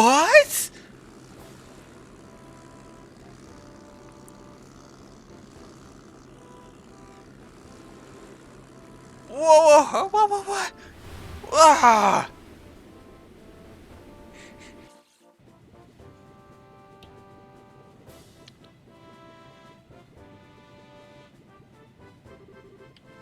What's this airship? Is it the Royal Army? No, the coat of arms is wrong. It's the Royal Guards ship, a high-speed cruiser. Her name is the Aracel. Well, looks like we got here just in time. That blue and white uniform, are you Her Majesty's Royal Guard? Precisely. I am the company commander, Julia Schwartz. Mayor Morris Dalmore of Rouen. I am placing you under arrest for arson, robbery, and embezzlement, among other charges. This is a dream. It has to be. No. You're fucked. Heck, asshole.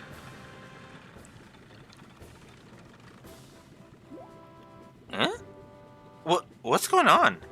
Jean called the Royal Army for reinforcements, but how'd they get here? Called the Royal Army for reinforcements, but how'd they get here so fast? Ho there, bracers. Your cooperation is greatly appreciated. Please let us handle this matter. See, there's somebody with a military authority that can just be like, okay, we appreciate your help, but we've got this from here. I pressed Mayor Dalmore for information once he regained consciousness, but he apparently can't remember anything regarding the past few hours very well, though if he remembers them at all. He's also drawing a complete blank about the arson and robbery. Really? Kind of like the leader of the Sky Bandits. Maybe it's related to those men in black from before. Well, even if he can't remember, the crimes are pretty clear-cut. It should go without saying that we'll be checking out his steward, too. If we uncover anything, we'll be sure to let the Bracer Guild know. We appreciate it. By the way, Lieutenant, I have a favor to ask. What might that be? Would it be at all possible for me to get it on board that ship as well? It's supposed to be the most advanced airship ever to come out of Zeiss. It'd make for a great story, and I really need one. I'm afraid not. The RNCell was only just completed and is still undergoing flight testing. I must ask that you not comment on her until she is officially unveiled. What? Oh, come on! You gotta at least give me something about the mayor and his steward being arrested. Don't worry, the facts of the story will be given over to the Royal News Agency. Until then, please refrain from reporting any of this. What choice do I have? Alright, I can do this. I can write a story with even the barest scrap of info. I've got to hurry back to the agency and put these events to paper. Alright, so let's go ahead and give A+.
So, we are adding 3 pluses to story for that. And for this entire sequence, because hell yeah, I love it. The confronting Mayor Dalmor scene is fantastic, which is funny because it even paints Duke Dunan in a decent light. If you think about it, because Duke Dunan's like, there's no reason to exclude me. Say what you will. There are no secrets here. And even Estelle and them are like, yeah, no, there's no secrets. He can hear us. He can hear us out. No problems.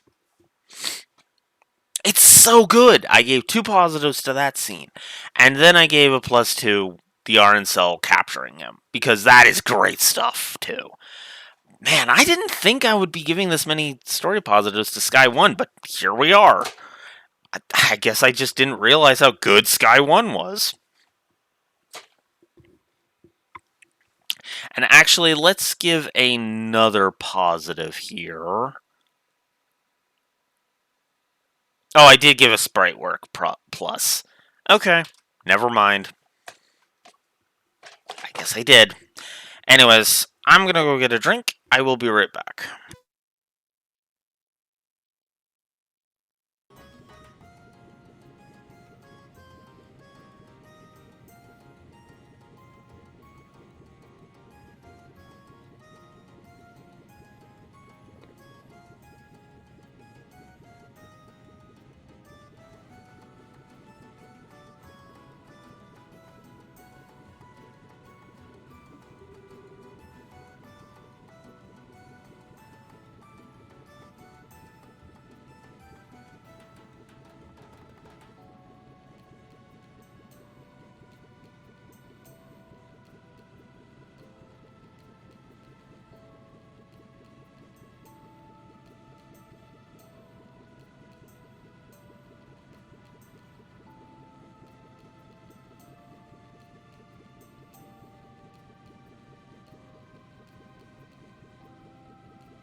Alright, I'm back.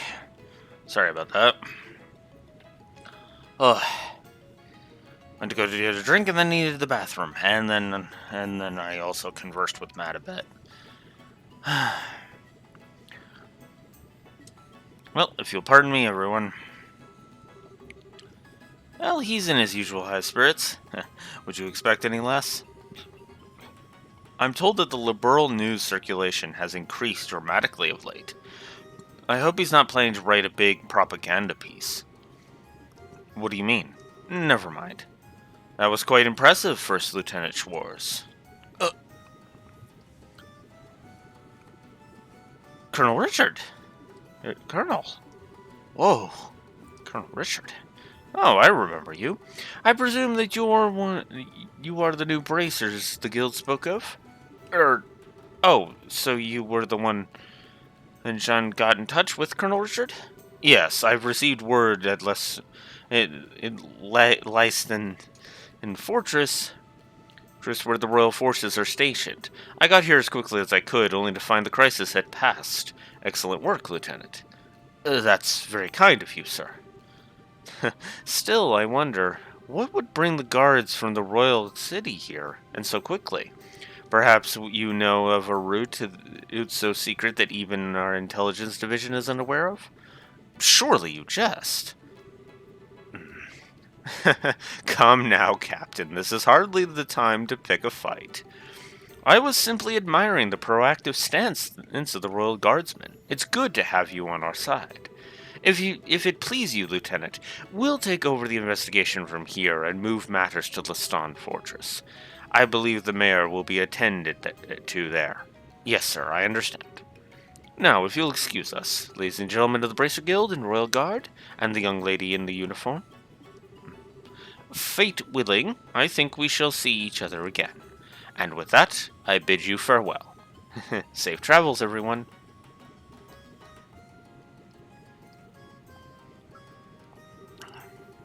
Maybe I'm just imagining things, but did the Colonel look like he was eyeballing Chloe to anyone else? Oh, was he?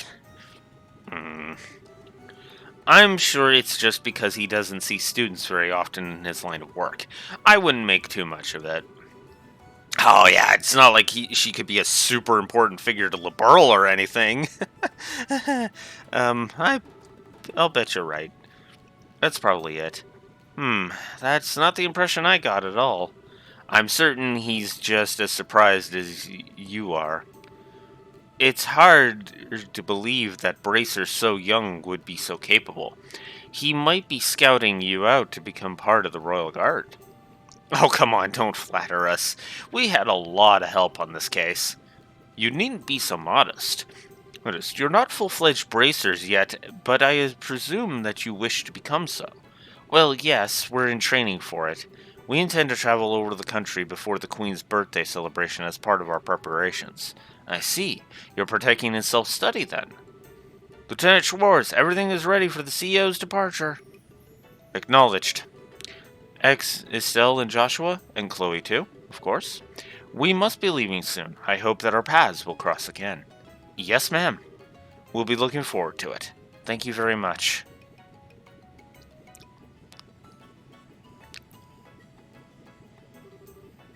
Regiment, attention! Whoa. Royal Guardsman Warship RSL, prepare for takeoff.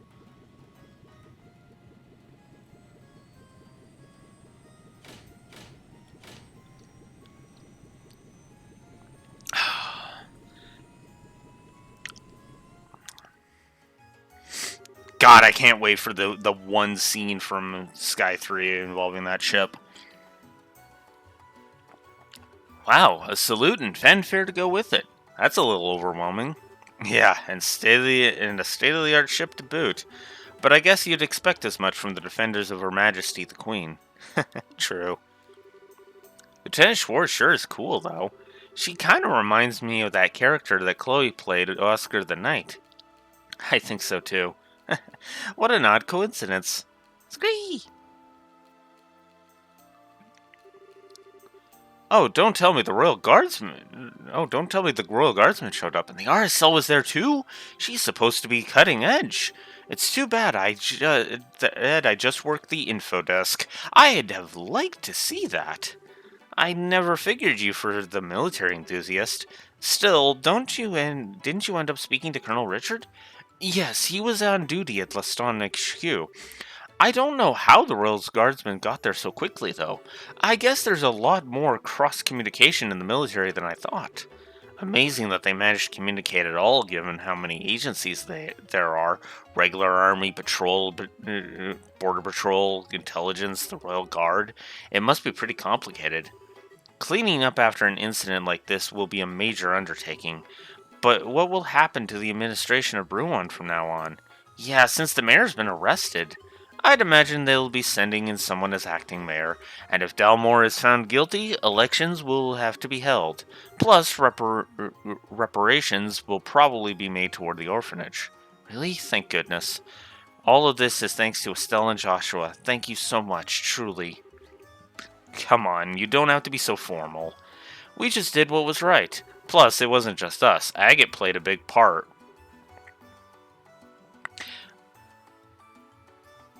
Okay, admittedly, as much as I don't like giving Agate credit, yeah. Also, why is my chat not on screen?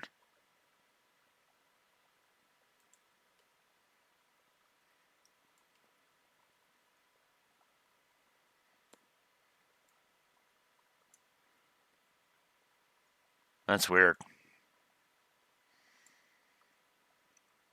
That's weird. Why?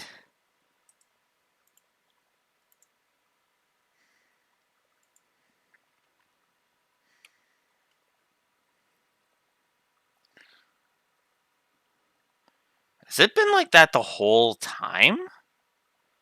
Huh.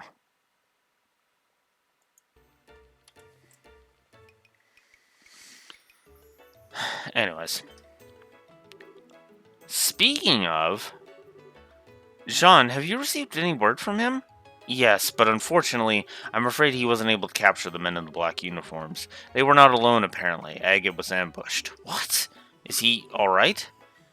Yes, he managed to defeat them. I believe he gave chase, and they're on their way to Zeiss.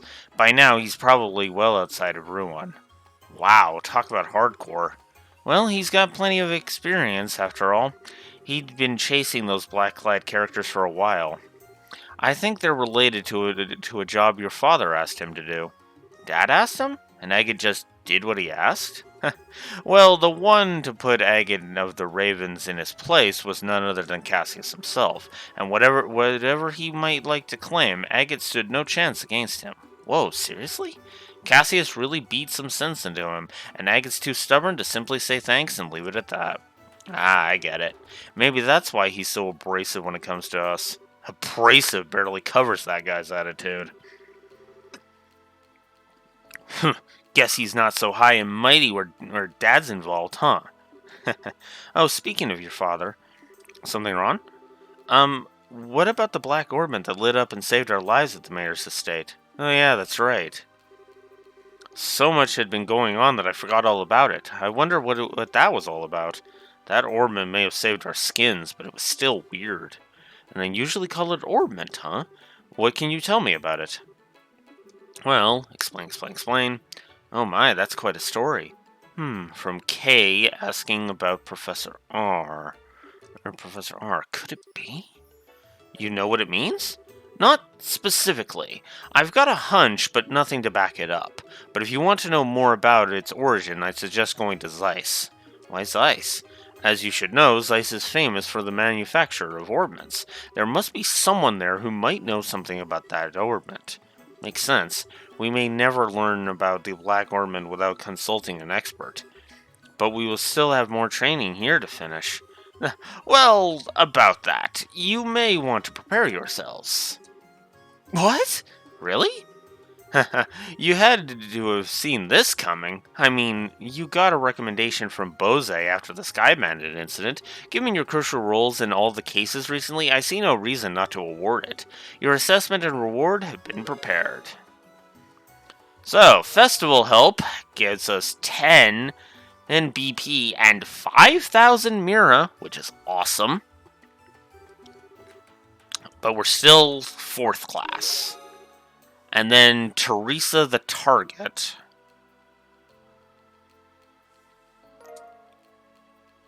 Target, which gives us 10,000 Mira and another 10 BP.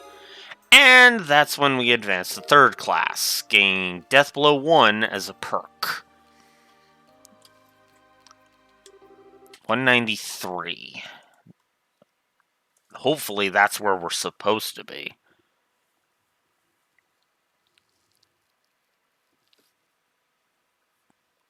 Oh, what? Really?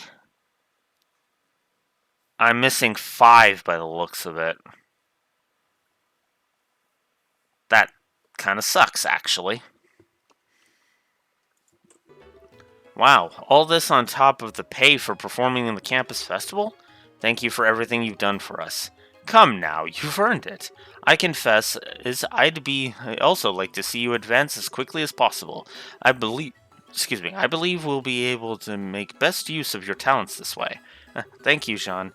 We'll do our best to live up to your expectations. Congratulations, both of you. It'll be kind of lonely here without you, though. Chloe, you're right. It'll be tough to say goodbye. Oh, please don't mind me. I'm just being selfish. Will you please tell me when you find out what day you're leaving? I'd like to see you off, at least as far as Airlitten Checkpoint. And thus, Chapter 2, Madrigal of the White Magnolia, comes to an end.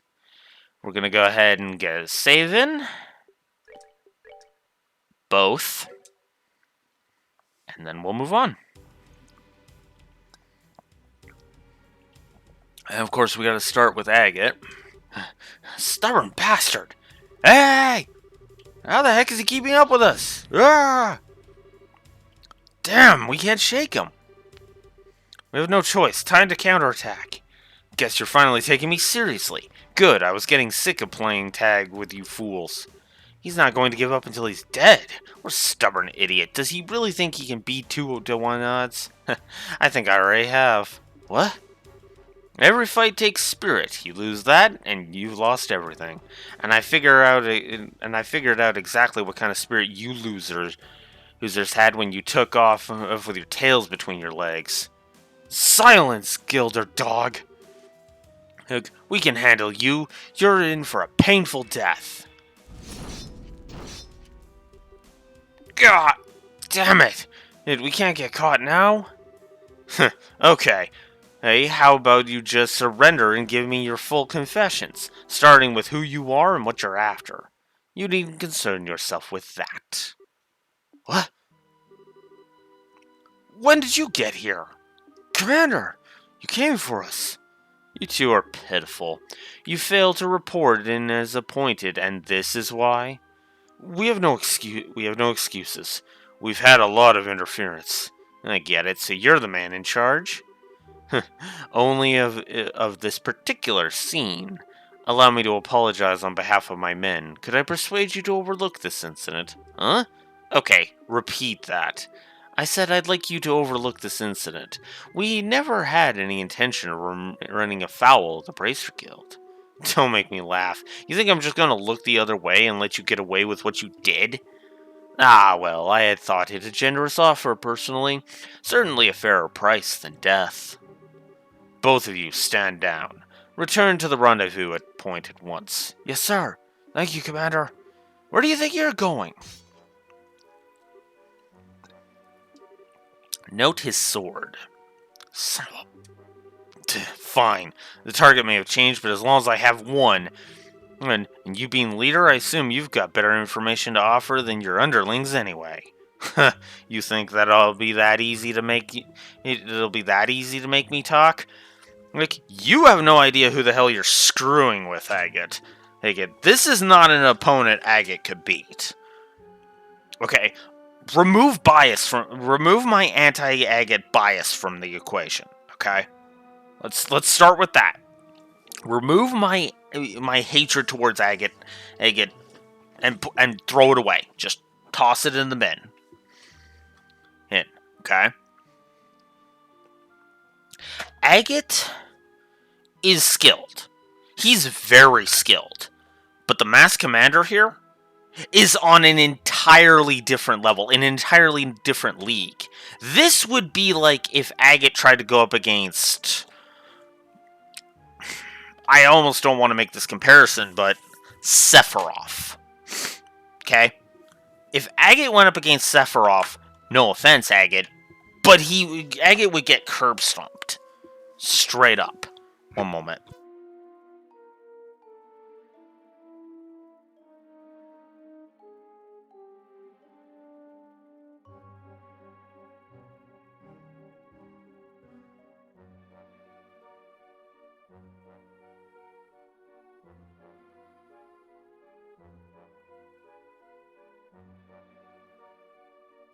Sorry about that. Agate would get curb stomped by Sephiroth. And that's kind of what we have here.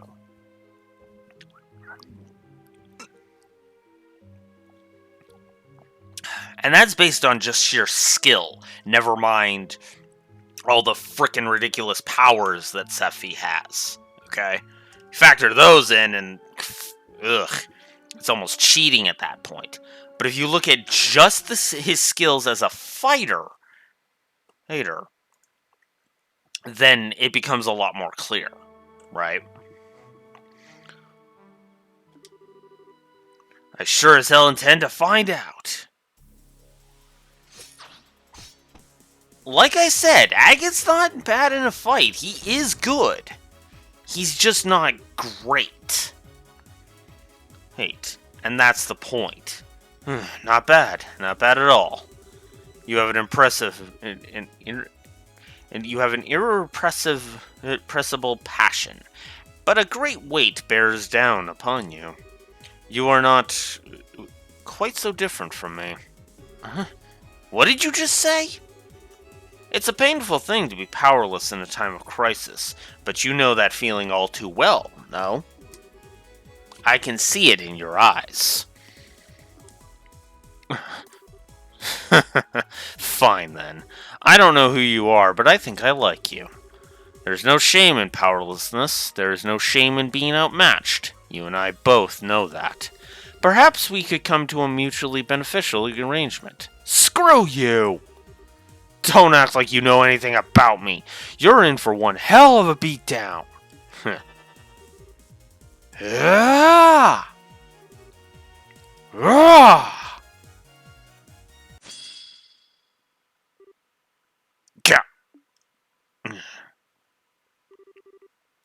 All talk, no shock. Bet the guild's going to love interrogating you. Huh? What the... Is that the body spirit craft?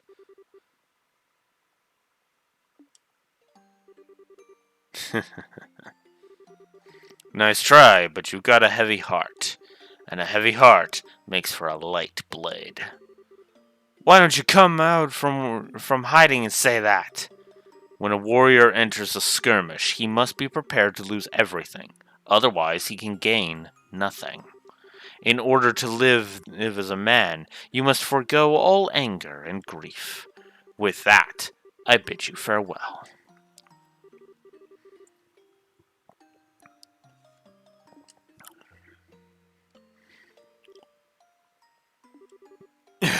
Forgo? How the hell am I supposed to do that? Ah!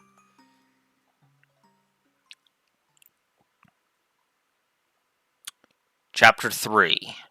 The Black Orbment.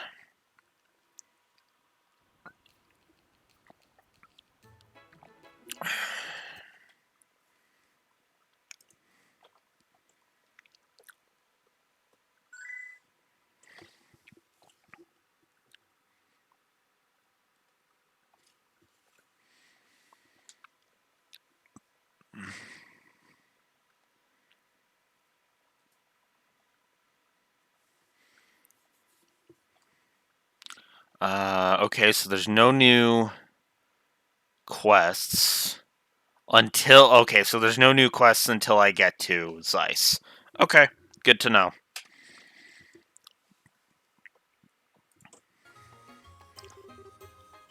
guess she's not here yet. Did we get here that early? Could be. Want to kill some time at the tavern? Nah, it's nice out. I think I'd rather just wait here. I doubt I could ever get tired of the view of the river. Yeah, no kidding. I even get the feeling that Ruin's finally back to normal. Pretty amazing considering the uproar after Mayor Dalmore's arrest. Well, the seated mayor has never been arrested before. Try to imagine if Mayor Klaus was arrested in Roland. Yeah, that would be a real shock. But when I think of it that way, the people of Ruin almost seem cold. I mean, they were clearly surprised by what happened, but not a single person was truly shocked, far as I can tell. Well, you have to remember, the mayor of Ruin was always been selected by bloodline alone. He wasn't elected to his position by the Ruanians. And that probably makes all the difference in the world. Yeah, that's true. The people of Roland appointed Klaus mayor because they liked him and trusted him. Dalmore's getting what he deserves, but I still feel kind of bad for him. Hey, look, who's here? Huh? Zieg! Oh, Zieg! Great! Estelle, Joshua! Hey, I'm sorry that I'm late. No problem, we just got here ourselves. Don't tell us you ran all the way here. You really didn't need to rush. I couldn't let you two go without seeing you off. Thank you very much for contacting me. Chloe, I keep telling you, you don't have to thank us. You too, Zeke. Thanks for coming. Whee! Well then, shall we be off? Okay. We need to use the south exit to reach Zeiss, right? Yes, on the southern road is a checkpoint called Erletten. And you can set out for Zeiss from there. Roger that. Okay, let's go. 3. Alright. Off to Zeiss, my favorite area okay. Home of my favorite character in the entire game. In fact, in the entire Sky trilogy. It's kind of interesting that I have that I kind of think of it more in terms of like the storylines, right? I have a favorite Sky character. I have a favorite Cold Steel character. Actually, I've got like 5 favorite Cold Steel characters, but that's beside the point.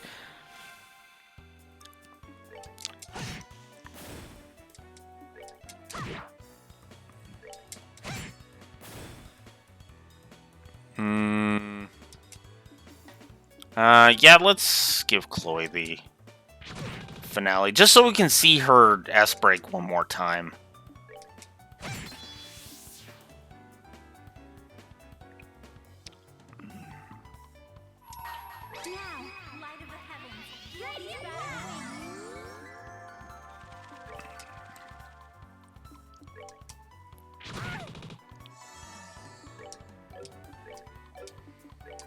There we go. You missed. Well, that takes care of that. I love the... Okay. Alright. Need to check my document again. Let's see. Oh, did I give a plus to the animations?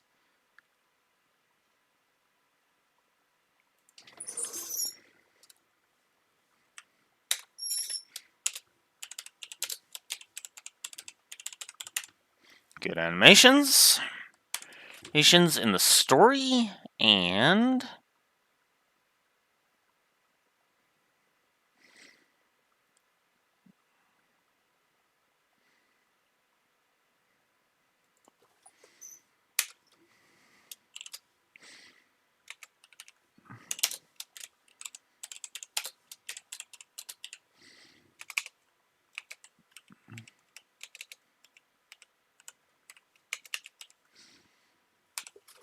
There we go. So, and so now we can expand on the story and the gameplay positives. Start getting a little more positive, damn it. I mean, I do like the idea that the gameplay. I don't think the gameplay is going to really get really good until we start hitting the Cold Steels. That is my assumption because there's a lot of stuff in the Cold Steels that I love gameplay wise. So there's that. Because I can already think of like several gameplay positives I intend to give basically all of the Cold Steels.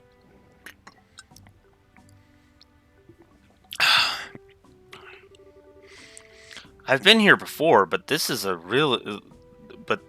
nice little spot. The view here is breathtaking. Certainly doesn't feel like a checkpoint, that's for sure. Actually, I hear that a lot of visitors come here to see the waterfall. Really? Rouen sure has a lot of nice places, huh? I can understand why the Duke would want to live here. Agreed. But I think Roland is also a nice, relaxing place to live. Oh, you've been to Roland? Yes, I've been to all 5 of the great cities. Oh, that's right, Zeiss is up ahead. You'll be surprised how charming it is. Really? Sounds like we're in for some fun. Alright, why don't we get the paperwork started then? Okay.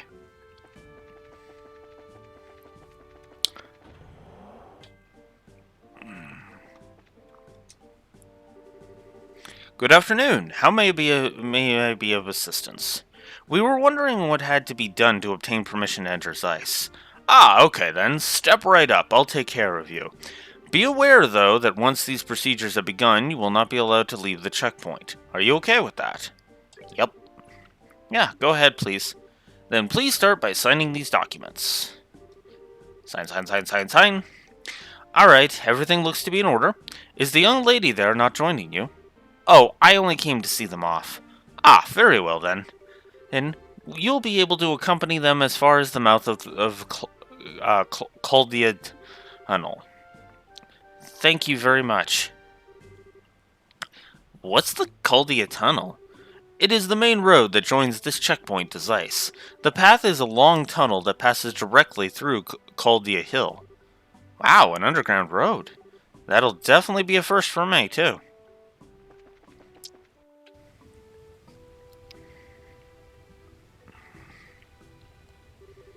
Wow, this is amazing.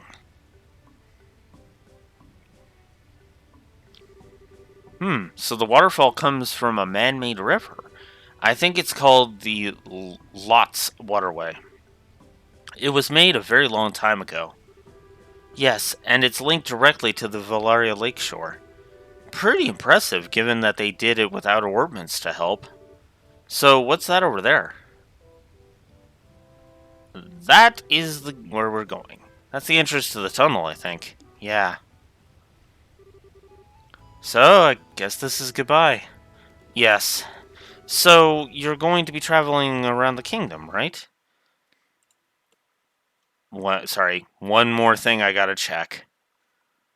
Chloe. Hey, Chloe got a plus. Okay. We're good.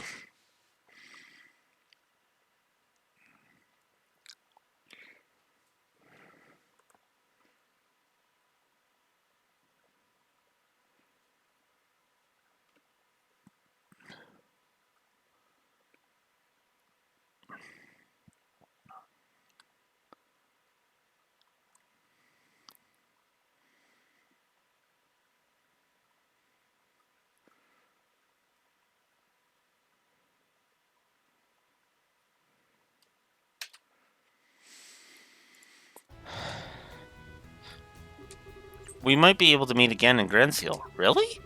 I'll be going back there when the Queen's birthday celebration starts. Some of my relatives will be there, so I have to join them. That's just a month away, isn't it? I think we may actually be in Grandseal around that time. So then, once you're done with your family stuff, contact the Grandseal Guild branch. If you do, we can try to meet up. I certainly will. Estelle and Joshua, I can't thank you enough. I won't ever forget everything you've done for me. Come on, don't be so formal. We're in your debt as well, for many reasons. I'd say we're pretty even. What a thing to say. When we confronted the mayor, I said some terrible things. You care for no one but yourself. But I was no different. Huh? I've been running away from the reality of my own situation for a while now, to the orphanage and to the academy. But the two of you taught me something. You helped me find the courage to hold my head high, and find the strength to protect what matters. Because of you, I know how to be brave. I don't really get it, but if we were able to help, I'm happy. Oh, cheer up, okay? We'll see each other again in Grand Seal. Yes, absolutely. Scree! And maybe we'll get to see Seek there too, right? Scree! That was a joke. I mean, Grand Seal's pretty far away. I don't think those winds will hold. Besides, your home is here. Scree? He's like, wait, what? What's that?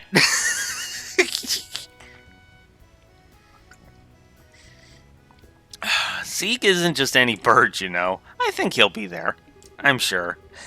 Zeke's just full of surprises, isn't he? Well then, shall we be off? Yeah. Hey, good luck to both of you on your journey, and I'll be praying for you to find your father. Squee! Thank you. You two take care.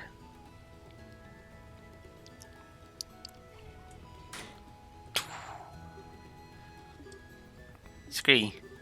Yes, I think so too. We'll see them again. Sorry to keep you waiting, Chloe. Miss Julia, you've done with your duties at Leston Fortress? Yes, it took longer than I anticipated. Pardon my rudeness, but I've come to get your report on the incident. Thank you for your service. Scree. Hey now, settle down, Zeeg. Have you been fulfilling your duty as escort? Scree! He's always been very helpful. Isn't that right, Zeke? Scree! He's certainly chipper. The RSL is stopped at the end of the highway. Hey, you're to report in there. Understood. I'll be leaving school for a while. I need to say goodbye to my teachers before returning to Grand Seal.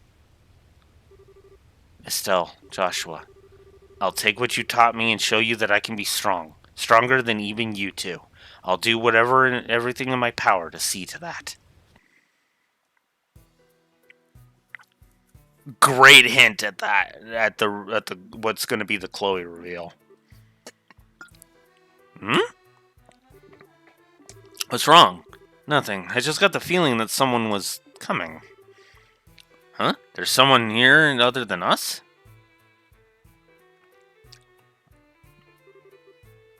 Guess not. Yeah. Sorry, must have imagined it. Oh, I get it. I think you still got a little crush on Chloe. Huh? What makes you say that?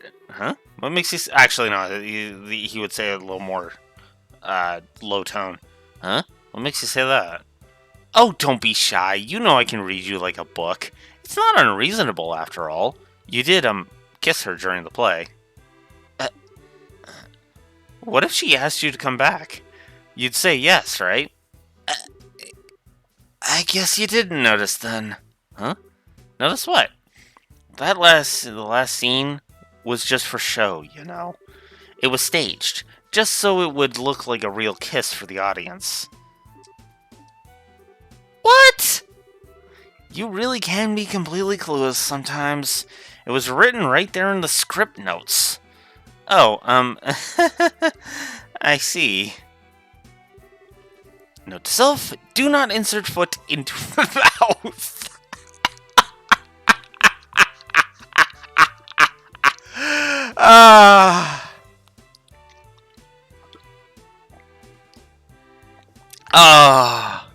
Love you, Estelle, I really do. But why do I feel so relieved? Estelle? You okay? I'm fine. Come on now, Zeiss awaits. And Blue Bull's favorite character as well. Oh. Oh, who I've totally have no idea who the hell that is, because, you know, haven't met them yet, but... You know, knowing Blue Wolf, probably some chick with a giant sword. Or who slays bad guys in a single swing. I mean, as per usual. Spoilers! Spoilers, the character in question doesn't have a gun.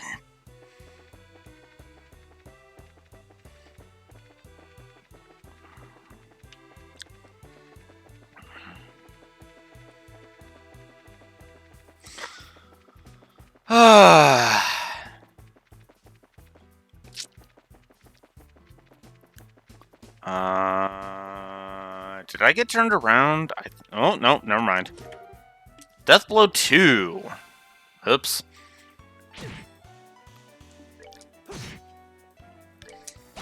Yeah, now the random encounters are not going down in one shot. That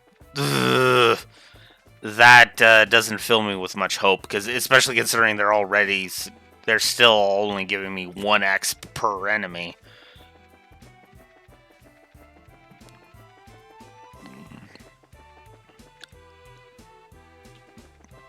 Okay. Okay. Bridge, good.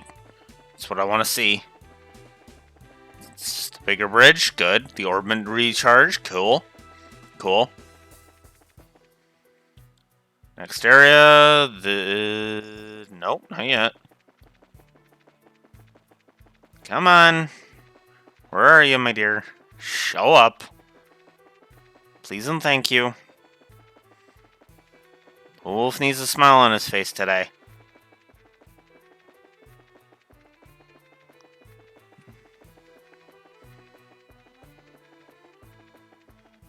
There we go. I've got to hurry. Huh?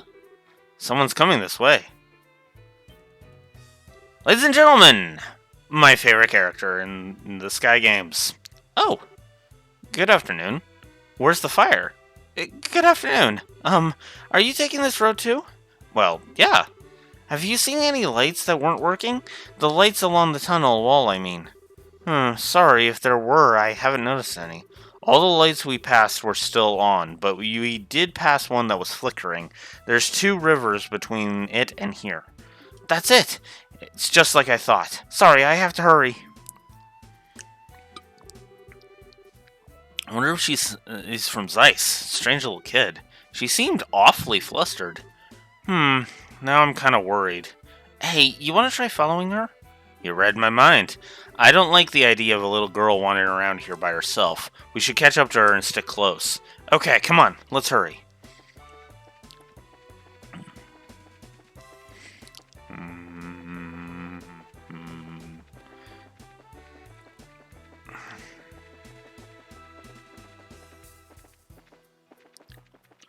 Oh yeah, I guess I should check the thing to really... Yeah, it is. I missed 5 BP somewhere. Shit. Okay.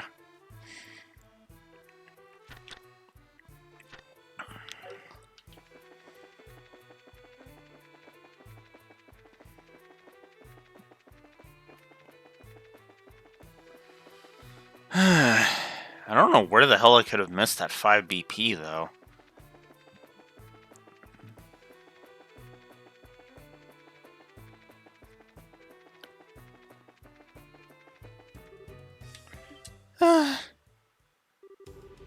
I can't believe there are so many of them. It's going to break at this rate. Maybe this. Bearing set. Angle of elevation, 20 degrees. Orbital compression at 30%. Go! If you come any closer, then I won't miss next time. I mean it. Uh-oh. Oops. I think that might have made them angrier. Ah! Yeah. Huh? Hey, I remember you. We can talk later. Get back. Heck, we gotta get rid of these things first. So, Tita has now joined our party. I guess I shouldn't have name-dropped her so quickly, but...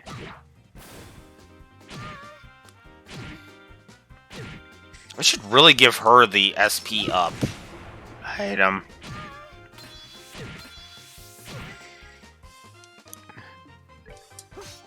Ah. So Tita, her normal attacks are AoEs. Oh, come on. Also, don't spray Tita with your disgusting liquids, you fuck.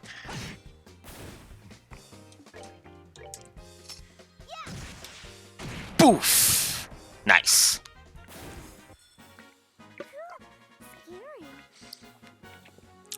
There we go.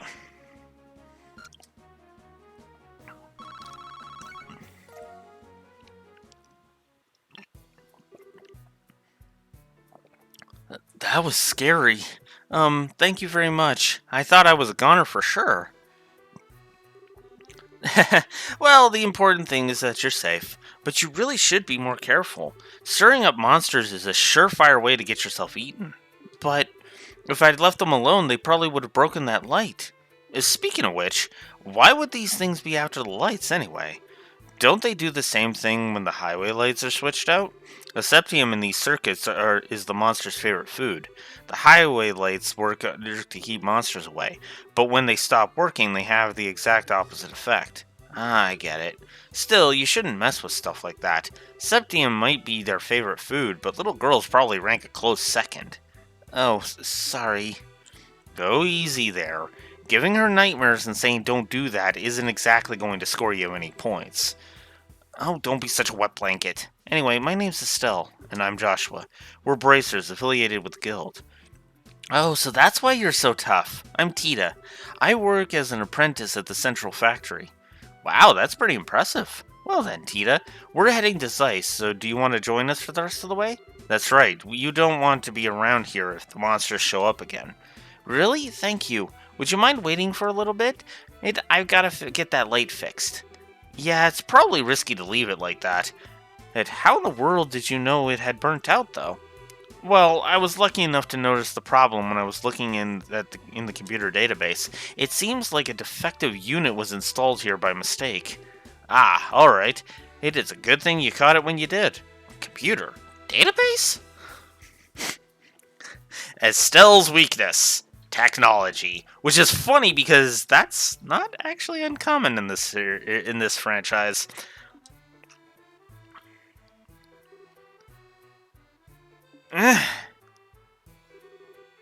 Okay, that should do it. Sorry it took so long. Wow, color me impressed. Well, if she's an apprentice at the Central Factory, she has to be good. Well, I didn't do anything special. I just fixed the quartz connection and adjusted the orbital pressure. Well, it sure sounds special. It's not that big of a deal. Okay, how to explain this? Each orbit has a cord circuit inside. Right, and if that isn't properly connected, the orbital energy inside the unit will have nowhere to go. As a result, the orbit won't be able to function properly. This happens sometimes in the highway lights, which means their ability to give out light and ward off monsters is compromised. So, stop!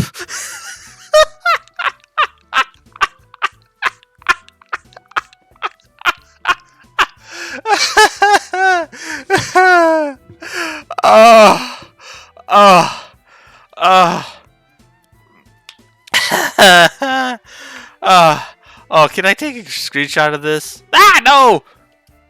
Damn it. Okay. I guess I'll have to take a screenshot later then. Maybe you should save the explanation for after we get on the road. I mean, if we stand around here too long, the monsters, you know. Yeah, I guess so. I was just warming up, too. Well, why don't we set out for Zeiss then? Okay. Yes, sir.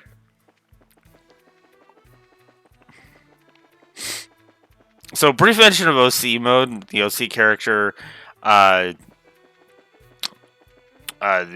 Theo, he finds all of this fascinating. So when she goes on this long tirade, Theo's just kind of does so, and like he actually gets into a conversation with her, and it's like, oh, so then the orbital circuits go like this, and I was like, yes, exactly.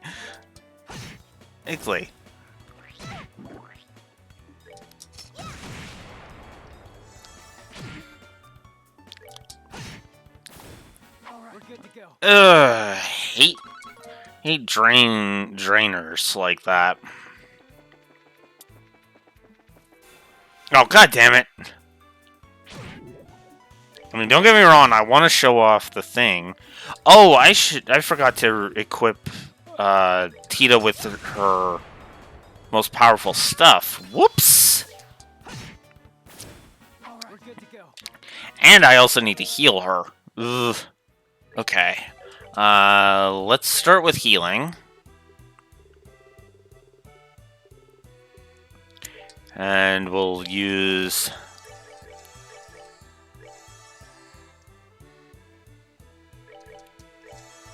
There we go.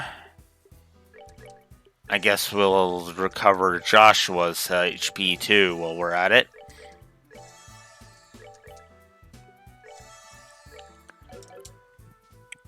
Okay, now let's equip Tita with PO5, Shield Coat, Composites,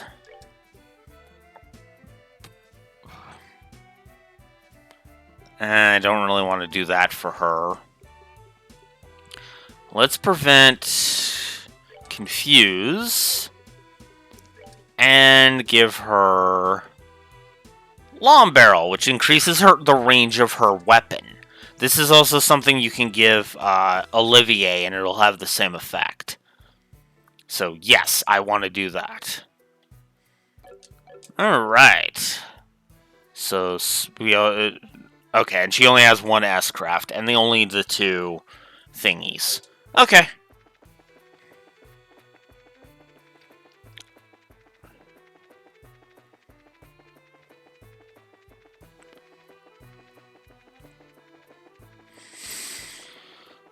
Well, now her weapon is stronger, and her armor, she will take less damage. Oh. The tunnel ends here. So does that mean this is the entrance to Zeiss? That's right. It leads right into the basement of the central factory. I'm excited to see it. The central factory is the pride and joy of Zeiss, since it's an industrial city. I've heard it was big, but that's all about all I really know. Well, yeah, it's really huge. Anyone who's not used to the layout could get lost in a hurry. That's a creepy thought. I'm beginning to worry whether or not we'll be able to make it to the guild. The way out to the city is up on the first floor. I'll show you how to get there. Thanks. Well, let's go in.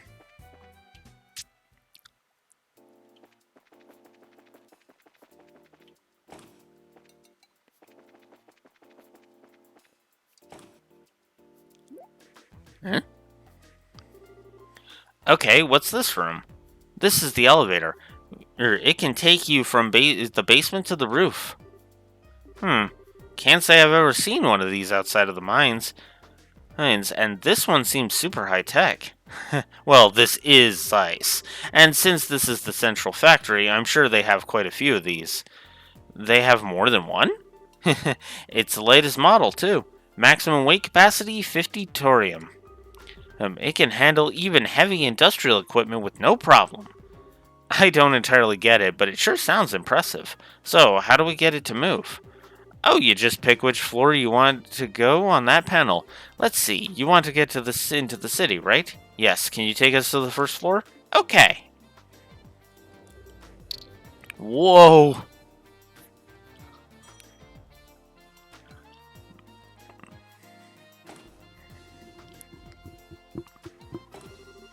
Whoa, check out the size of this place. This is the central factory's main floor. This is where the reception desks and consumer maintenance windows are. I see, so we can get out to the town from here. Oh, Tita! Miss Hazel? There you are. Supervisor Travis has been looking for you. He'd like for you to go straight to the operations room. Oh, okay, I will. Uh-oh, sounds urgent. Thank you for showing us around. It's no big deal. It's the least I can do after you beat up those monsters for me. Well, we're planning to be in Zeiss for a little while. Would you mind if we stopped by to see you again? I'd love that. Bye-bye then. What a sweet kid. I get the impression that she's a lot tougher than she looks. I agree. I always wanted a sweet, lovable little sister like her. Instead of what might I add, an obnoxious little brother. You keep saying things like that, but you're the one who's always following me around. If you want to be more like a real older sister, you need to get your head out of the clouds every now and then. Pfft, look who's talking. Anyway, all sibling rivalries aside, want to head into the city? Yeah, first I'd like to switch assignments at the guild. Plus, we can see if there's any new information on the orb mentor dad. Sounds like a plan.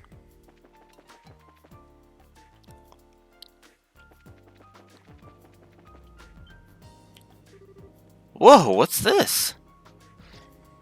Escalators.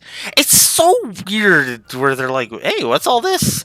And meanwhile, I've encountered stuff like this mundanely in my real life. It kind of boggles my mind when I think of this, you know? Some kind of moving staircase. It is a really long climb, so I guess it would be tough without it. Yeah, but to have the whole thing moving underneath you?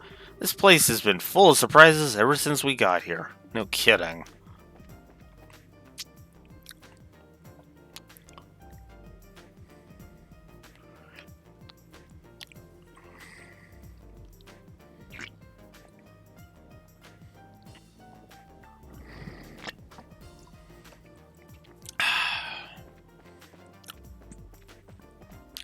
And here we are, the Zeiss Bracer Guild. Hi there, pardon us.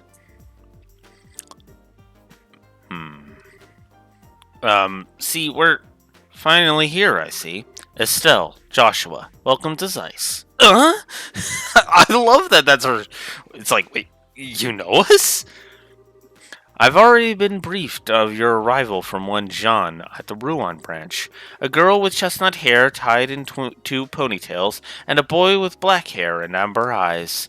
That is you, is it not? Okay.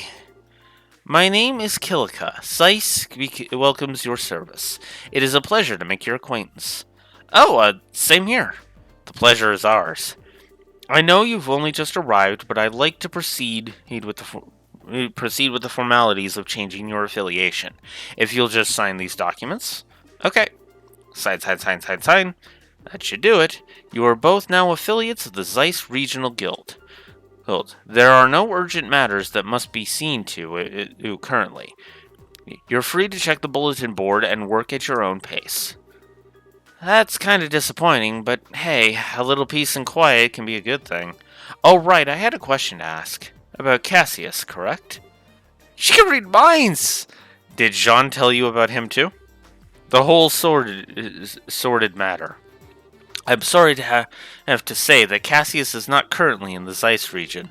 He only stops in every few months or so. Figures. That just leaves Grand Seal, or maybe. I believe I might be able to provide you with a lead in another matter. Please, take this. Attention, Factory Chief. What's this? It is a letter of introduction to the head of the central factory, one Mr. Murdoch. He is basically like the mayor of the Zeiss region. Is this in regards to the matter of the Black Orbment? The stories of the mayor's residents paint it as a very mysterious item. I'd suggest that you consult with the factory chief and see what he has to say. Wow, you've really got this all planned out. Do you have some kind of superpower, Kilika? My business is to provide support for bracers such as yourselves. I simply decipher the intelligence that's provided and pass it on, and as the mandates of my job require. Wow. We really appreciate your assistance. Think nothing of it. I trust that you will return to assist us should a major incident occur. You can count on us when the time comes. Well, do you want to go ahead and see the factory chief? Sounds good to me.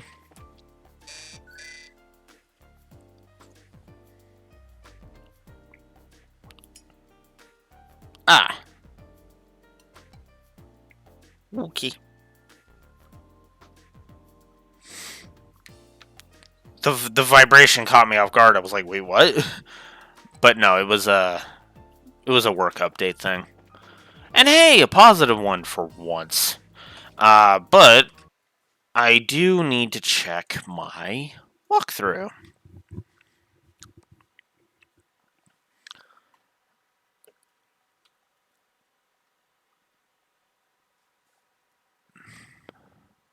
Oh!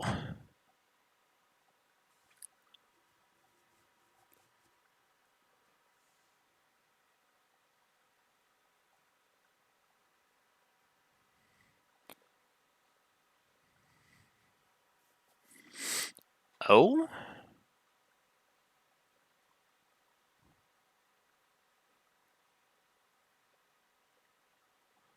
Oh.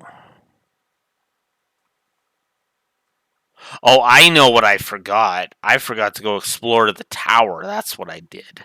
I just realized that. Um.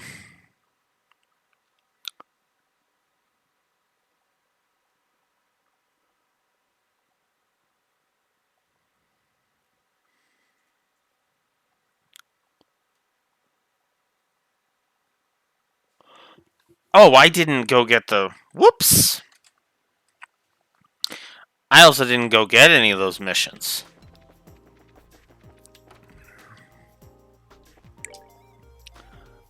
Temp Librarian and Trait Plains Monster. So, Temporary Librarian is I'm seeking an interim librarian with key investigative skills. And a Trait Plains Monster. Let's go take care of that monster right now.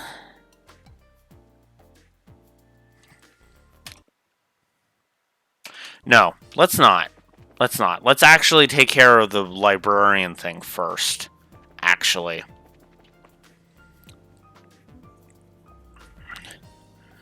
We'll take care of the. We'll go get Tita into the party, and then we'll do that. All right. Let's go see Mr. Murdoch. Oh, for starters. Oh, you were the ones with Tita before, no? Welcome to the Central Factory. Can I help you?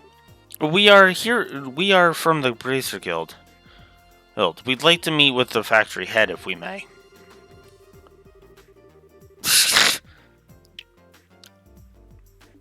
Try not to roll his eyes. I like that. I see. Just a moment, please. Sir, I'm terribly sorry to bother you during your... Yes, sir. The people from the Bracer Guild are... Yes, sir. Right away. Thank you for waiting. Factory Chief Murdoch will see you now. His office is upstairs on the second floor. Oh, nice. I didn't think he'd see us so quickly. Let's not keep him waiting.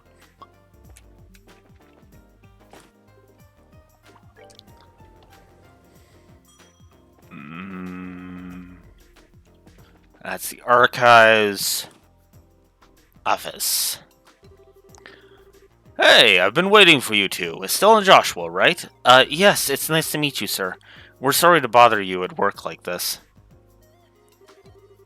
No, don't worry yourselves about that. The Bracer Guild, and Cassius in particular, have done a great deal for me in the past. It would be rude of me not to welcome his children. Huh? You know Dad? I guess you might say that. He was my benefactor. It's no exaggeration to say that the Central Factory produces the finest orbments in the land. Naturally, the confrontations over our craft have never really stopped. Whenever we had a problem, we'd always contact the Roland branch and have him come over. I see. That explains all the business trips, then. Sorry, I need to check one more thing, because I'm like, wait, I should be checking this. Okay, no, we are perfectly fine. We are perfectly fine. And now, my benefactor's kids have come to visit me themselves. So what can I do for you? I'm happy to help. Thanks, sir. It's kind of a long story. Explain. I see. Well then, would you mind if I had a look at this orbment? Sure, no problem.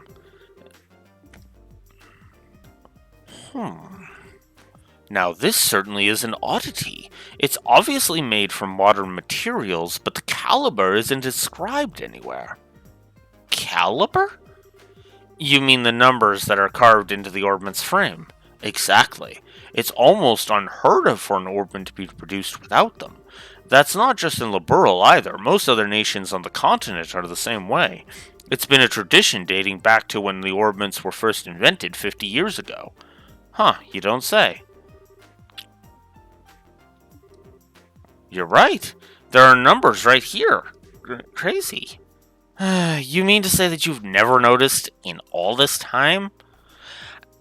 Okay, Joshua. I get it. You're very observant.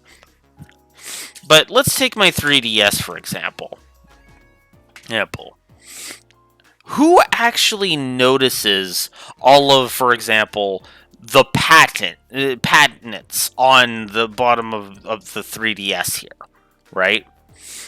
Like, like for example, the IFT thing here, right? Or the or the the battery type or the rating, right? Do you actually pay attention to the serial number at the bottom, right? Now, some people might be, might actually, more observant, might actually look at that because they want to make sure the serial numbers match and everything, right? But a normal everyday person isn't going to really look at that, right? Let's take this PS4 game, for example, Catherine Full Body, which I actually would be more inclined to play than that. Do you really pay attention to all of the copyright markings on the disc?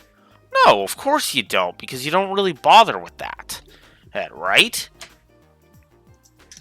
Right?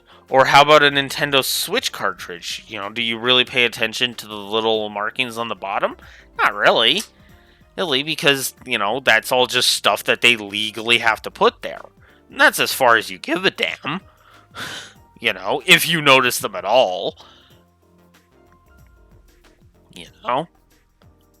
Because most people like myself who pick up a Switch game are just only care that this is Fire Emblem Three Houses, for example. I get it, Joshua, that it's another mark in Estelle is unobservant, but dude, come on. Oh, you hush. Yeah, I'm with Estelle on this one. That's just... what the fuck, Joshua?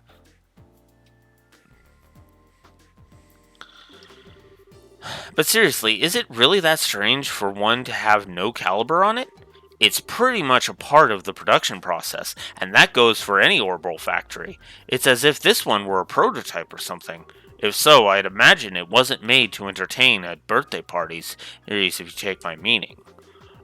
So, less with the sweet and awesome, more with the stabby hurdy. Got it. Of course, I can't say for certain without looking inside. What is it? Bah, I can't find the maintenance cover. And now that I'm really looking at it, it seems there are no seams to it at all. How the hell is this thing made? I don't see any way to check out the inside of it. Oh, man. Would it be possible to cut it open? That might work, yes, but I'd hate to just break something belonging to Cassius like that. Oh, okay. Maybe we should let that professor handle it. Oh, right, the one mentioned in the note. Yeah, he should be able to tell us something. Huh? There was a note that was included with the orbment. Please ask Professor R to do an analysis. You wouldn't happen to know who this Professor R is, would you? Well, let me think. From the letter R and the people that Cassius knew, it must be Professor Russell. And on the note of the name drop of that awesome character, I'm actually going to AFK briefly because I need to check something. Be right back.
Okay.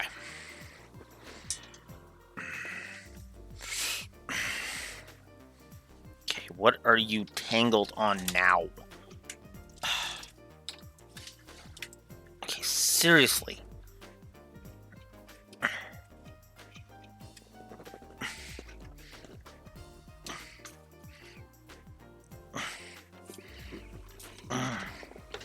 There we go.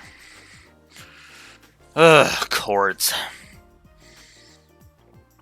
Alright. I thought so. Who's Professor Russell? And wait a second, how did you know this guy?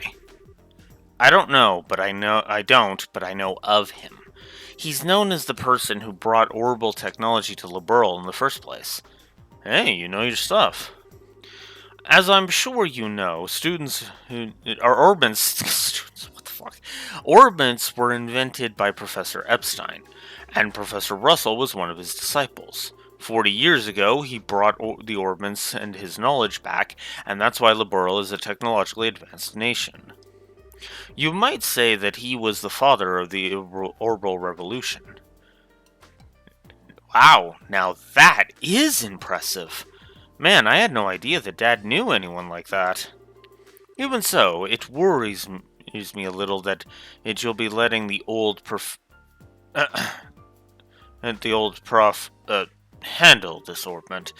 We have no idea what it is, really. Huh?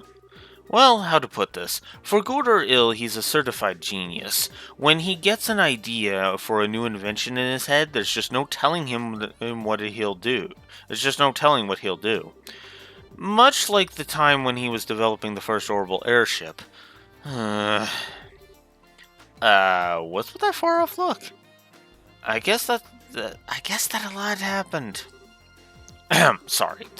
I'm sure that he'll be able to figure this thing out. Go find him and ask him about it. It can't hurt. Thanks, Chief. Chief, where should we go find him? Hold on a moment. Testing. Ah, good. Actually, I've been looking for you. Sorry to bother you, but can you come here? Alright, I'll be waiting. What did you just call the What, did you just call the professor or something? Oh, no. He's actually has a private workshop in town. He has all the latest technology at his disposal, so I know he can figure out something about that thing. Wow, he really must be a genius. Wait, then who did you call? His granddaughter. She works here at the factory. I'm sure the child will be happy to show you the way. The child? Excuse me. What? You? Oh, Estelle and Joshua? You mean that you know each other? Yeah, we only just met a little while ago, though. So then I guess that she's the professor's granddaughter? Exactly. Tita, I've been talking with Estelle and Joshua here. I'd like you to show them the way to your house. To see Grandpa. Okay, I will. I appreciate it. Hit it. Ah, yes, if you learn anything new, I would love it if you came back and told me. As an engineer, I'm extremely curious to know more about this. Sure thing. If you'll excuse us, then. Hey, I didn't think you'd be coming. And you're even the granddaughter of the famous professor. It's no wonder you're so comfortable with orbits. Oh, come on. I'm still just studying under my grandpa. Oh, by the way, do you bracers have business with my grandpa? Well, sort of. The situation is kind of complicated. We can explain everything once we see your grandfather. Oh, okay. My house is on the southwest corner of town. Get off the escalator and go straight until you reach the south entrance. Then turn to the west and there it is. Got it. Well, let's get moving. But before we do that, let's do this quest. Excuse me. We saw your request on the bulletin board. Oh my, you're here already. I only just put in the request a little while ago.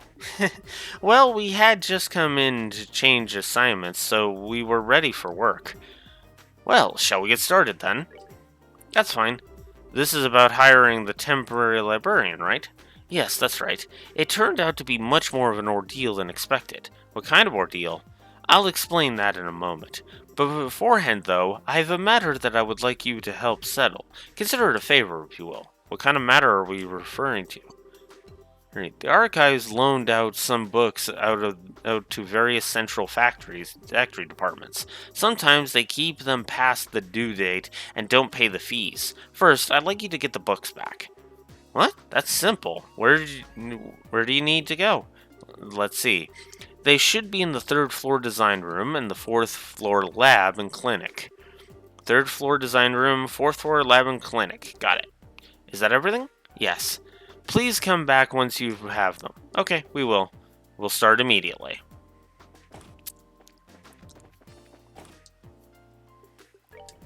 Alright. Design room.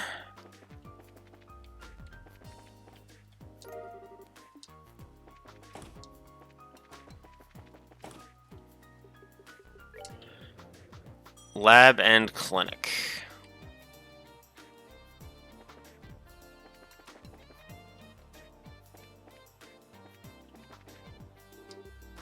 Oh, hello, Tita. How is your grandfather? Is he doing well? Yes, ma'am. He's still as healthy as ever. That's good to hear. But the strange work schedule he keeps is sure to catch up with him eventually. Tell him not to miss his next checkup. Yes, ma'am, I will. Tita, you're definitely picked up your reasonable nature from your grandfather. But he's always coming up with the most outlandish excuses to miss his checkups. It's rather like dealing with a small child. Sounds like Grandpa, alright.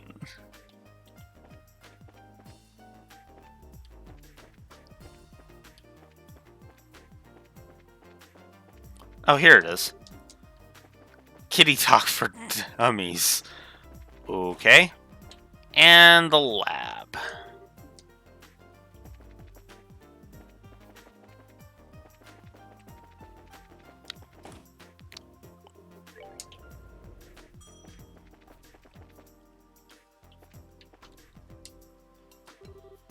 Oh, are you done? We brought them for you. All the books have been returned. Quest temporary librarian complete. Good. Now, we have all the books again. I thank you for your assistance. It was no big deal. We didn't have any issues. That's good to hear. In that case, perhaps I should go ahead and ask you for help with my favorite type of work. Oh, that's right. You mentioned having some significant problems somewhere along the line. So, what kind of work is it?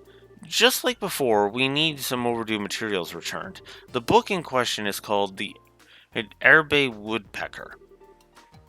Here, we'll make a note of that. Right, Erbe Woodpecker. So it's a book on birds, right? Yeah, I think so.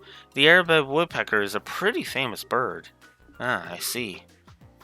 Hey, so do you have any clues for us? Yes, as a matter of fact. Take a look at this. Approach the man of stone standing in silence within the mountain village. Pond and ye shall receive. Okay, I wrote that down. But what the heck is it? It was written on a card that was taken from the book. I imagine that it's some kind of hint as to its whereabouts. A hint of bad poetry, maybe. So it was only borrowed because someone in with way too much time on their hands wanted to hide it somewhere? Evidently so. It's the sort of trick that researchers use to play on each other long ago. I had no idea what would possess someone to hide a book of all things. But we certainly have our fair share of unusual characters. It's not surprising that any of them might follow such a bizarre custom. Why is everyone looking at me? Nobody's looking at you. Nobody's looking at you, Tita. Nobody thinks you'd do that. Also, I just realized this librarian is named Constance.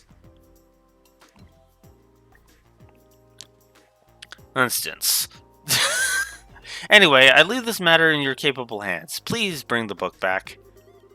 You got it, Coco. Hey, hold on a second. Is this the only lead we have? I'm afraid so. But the guild sent you, so I have every confidence in your ability. Well, that's just awesome. Understood.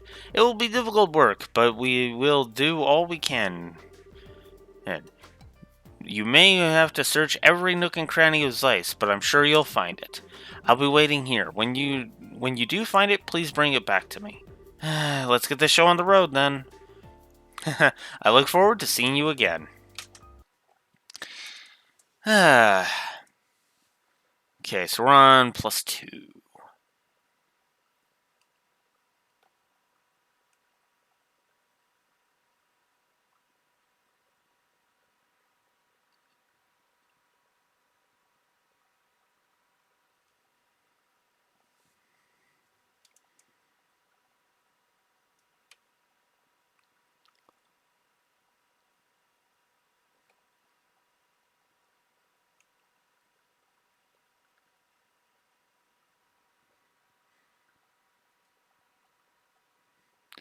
So I need to make my way to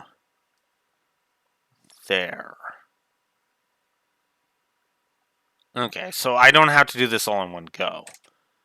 But I just want to get it out of the way. Alright, well, let's go see Professor Russell. The time frame on the 1 is long, right?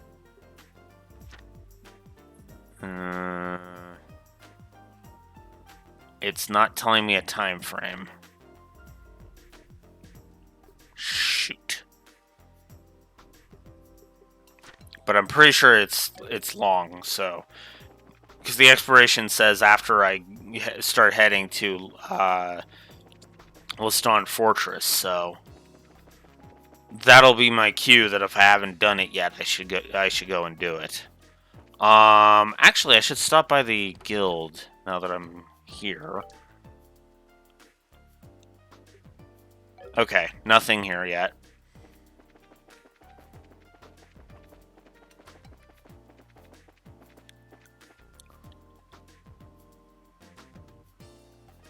Cursed frame rate. This is my house. Wow, nice place. Professor Russell is here? No, I think he's in the workshop. Through this door. We should go and say hi then.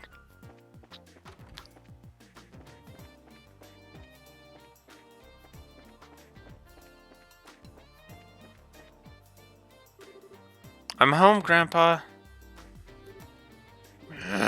Okay, maybe this way.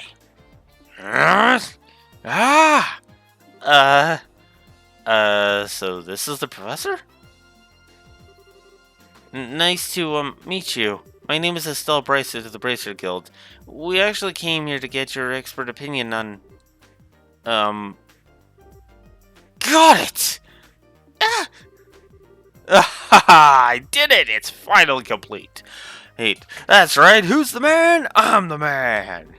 Yes, I should start testing it at once. Whoa! What the hell? I'm sorry, Estelle. Grandpa kind of goes into a trance when he's working, and he doesn't really notice what's going on around him. I think he just finished up on the device he's been working on for the past few days. Ah, I see. He really is something. Oh, he's something, all right.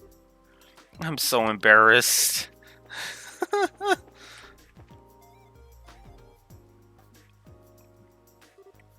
Grandpa, there are some people here who need to talk to you. Huh? Oh, Tita, you've come at just the right time. I need your help with compiling the data from these tests. But Grandpa, this new invention will actually block a biosensor orbment's detection faculties. It emits a unique orbital force field that deflects the energy that a biosensor sends out when it scans. Oh, really? Yes, really. Hilly, since when do I overstate my own accomplishments? Now come on, we've got testing to do. Right. Hey now. Never mind, Estelle. I think we should just let them be for a little while. Hey, you with the black hair. Who, me? Who else? On the upstairs bookcase is a notebook titled Orbital Energy as Applied to Force Fields. Go get it. Go on, be quick about it. Alright. Wait, Joshua! Hey, young lady, you with the antenna hair. Antenna? Oh, no, you didn't. Quit farting around and make some coffee. Why should I have to make the coffee? I take it black, by the way. I want it clear as mud. You're not hearing a word I say. Ah, fine, whatever. God. Yep, perfect. All set, Grandpa. Just as fast as ever. Oh. Where are Still and Joshua? Who? Come to think of it, I do vaguely recall a couple of young folks. Murdoch sent along some fresh faces, then, I presume? Grandpa...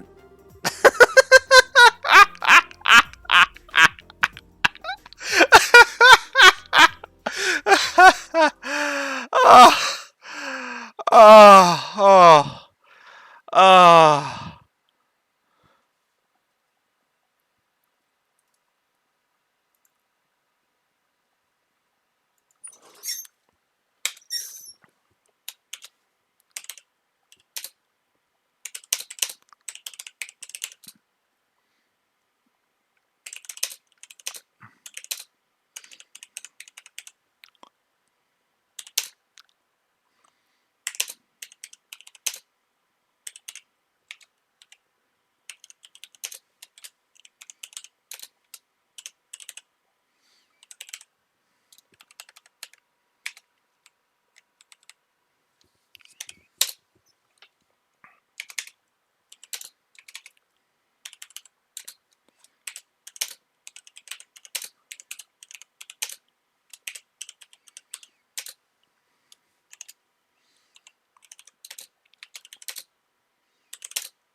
I haven't written it yet, but I am still going to type out stray negative number until I get that figured out.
So, you're gonna think I'm nuts. Tita, Professor Russell.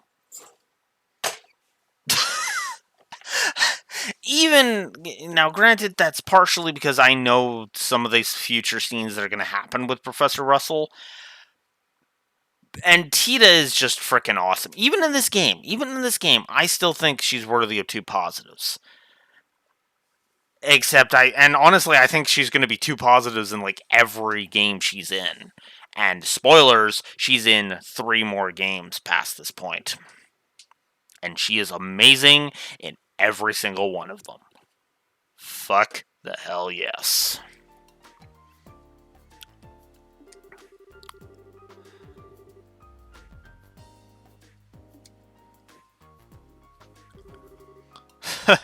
Sorry about all that. I just assumed you were both new employees at the central factory, so it's only natural that you wound up being drafted as assistants. This is no laughing matter, especially since the only thing you had me helping with was making coffee. Girls can bang metal parts together too, old man. Relax, Estelle. We got some valuable experience out of the deal in the end. How often does one get to participate in startup tests of a brand new type of orbman, after all? Well, now, you're a bright lad, then, aren't you? You want to give up this bracer nonsense and start up in the field of orbital engineering? Grandpa! I'm really sorry, guys. I guess I got caught up in the moment, too. You don't need to apologize, sweetie. But I thought the father of the orbital revolution was going to be some really amazing man, not some old fart with attention deficit issues. Please, you're too kind. Moving on. So, I'm being paid a visit by the children of Cassius. That's quite the surprise. So you really know our dad? Yes, from way back when. And I've known him since his army days, some 20 years or so. I've met him too. He had the really nice mustache. He has a really nice mustache, right? Well, I don't know if I'd call it nice so much as suspicious looking. But if he's known Dad for that long, it looks like we'll be safe and trusting you know what with Professor Russell after all. Yes, I have to agree. Huh? What are you talking about? And what is it you wanted to help with? Well, explain. I see. Wow, a pitch black ornament. Yes, most intriguing. And there is no inscribed caliber, it seems. Look at that frame, too.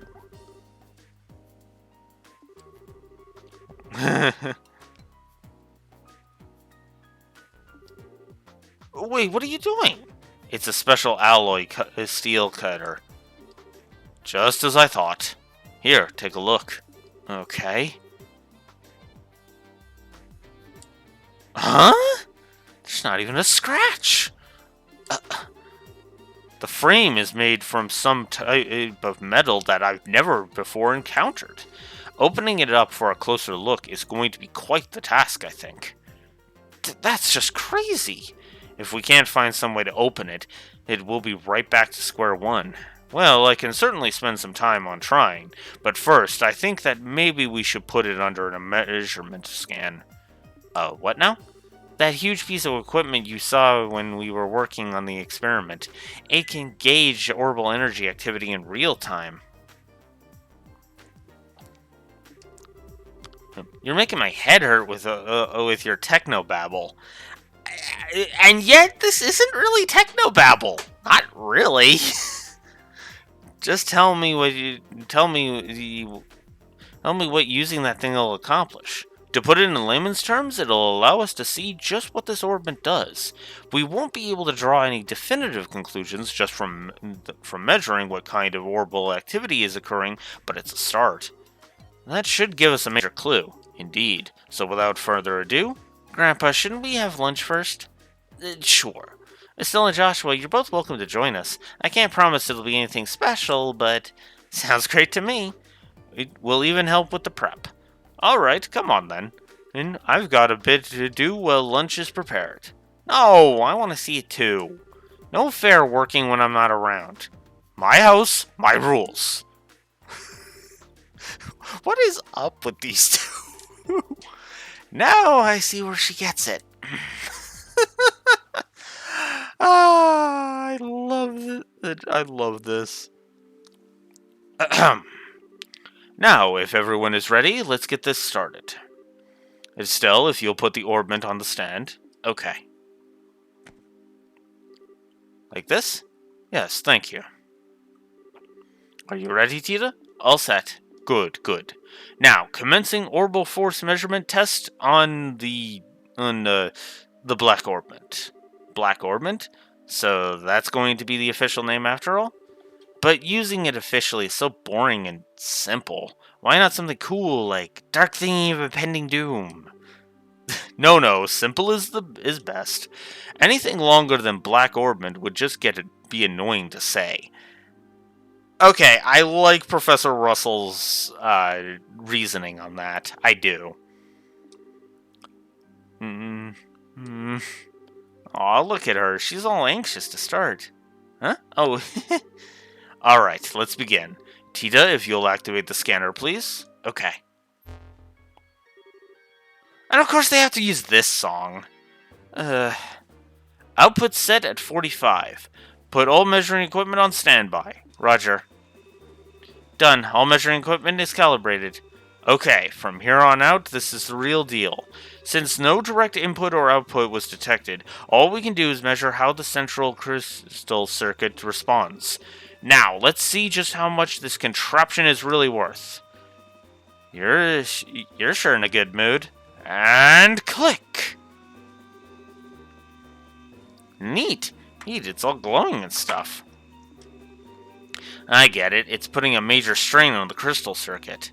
There. Tita, any readings? Yes, but they're kind of weird. The tachometer needle's shaking like crazy. Now it's spinning around the dial. What?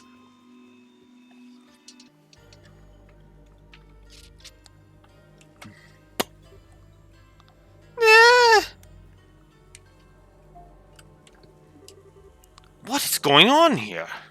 Joshua, it's that same black light from before. What? This is the power of the black orbment. In case you didn't catch on with the Chronos Staff, it causes an orbital shutdown.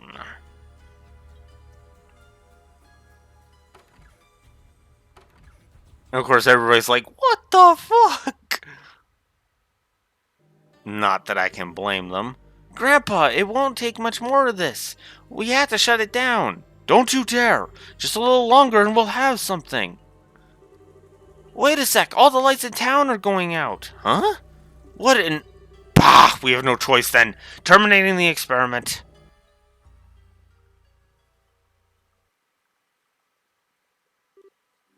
Ooh, they're back on. Whew. Let's see the readout. Nothing. It didn't record anything. And the only thing that kept working was the scanner on which the black orbment sat. But even that, well, as for everything else. Good. It looks like the experiment's finished. How's it outside? Fine. All the lights are back, like nothing happened. There's still a lot of people panicking, though. Okay, but just what the hell was all that? That was what I would dub the orbital shutdown phenomenon. The what down? You mean how everything inside all the orbments just stopped working at once? So the black orbment did this? Yes, I have no doubt. But I would never have dared to guess that its effect would be so intensive. There's definitely more to this than I expected. Interesting. Most interesting indeed. Only you would think causing a blackout over the entire city is interesting. Professor! Ah, Murdoch, just the man I wanted to see. The feeling is not mutual. Every single time you invent something, it means trouble for me. What the hell were you up to that would cause all the power downtown to go out? How rude. It's not even my fault this time. See that there? That's the black orbment, and it caused this. Is that true? Okay, I get it. If that's the root of this, then it's genuine extenuating circumstances. But it still means that this was your fault. Ah, nuts, you got me. What's it? That's it? Hey, you're just okay again? Are they always like this? This is so embarrassing.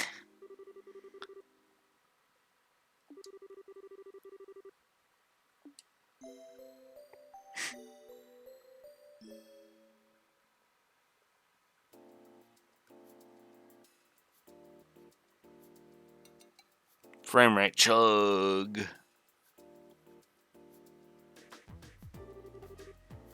Man, yesterday was such a crazy day. I was surprised enough at the town, but I really wasn't expecting to deal with anything like that. No kidding. But back on the subject of the Black Orbman, it's much more powerful than I ever imagined possible. Yeah. What's that professor gonna do now that his equipment's gone all kerflooey? Good morning, guys. Morning, Tita. Good morning. Quite a big day yesterday. No kidding. Did you guys sleep okay? Yep, like babies. Is the professor already up? Oh, he left for the central factory early this morning. He said something about how he was going to expose all the Black Orbman's secrets. Wow, looks like he getting roared at it over and over by the factory chief yesterday didn't even put a dent in him. We really appreciate both of you taking the time just to look over something a couple of relative strangers brought in. Oh, it's fine, really. Grandpa's investigating it out of pure curiosity more than anything. I should go to the factory myself once I'm done with breakfast. What do you plan to do? Naturally, we'll be coming with you. I want to know what's really going on with that Orbman, too. Maybe there's something we can do to help. Yay! Then you can come with me. Uh-oh, I almost forgot about the soup. Just a second, you two. I'll bring you breakfast as soon as I make sure it's edible and not on fire. Oh, Tita, I absolutely adore you. I guess that's what that smell is, but man, what a cutie. I wish we could take her back with us to Roland. She could be like a pet, cheering us up when we're feeling down. Backhand, Estelle! Holy fuck! No! No, no, no! No, no! No! Sibling! Fuck! That's kind of creepy, Estelle. My thoughts exactly, Joshua. Holy shit. And now that we've had a good breakfast, off to the central factory. Before we do that, I'd like to check in at the guild. I think it might be best to report on what happened yesterday, just to be on the safe side. Well, okay. Hey, Tita, would you mind if we stopped by there on our way? Sure, go ahead.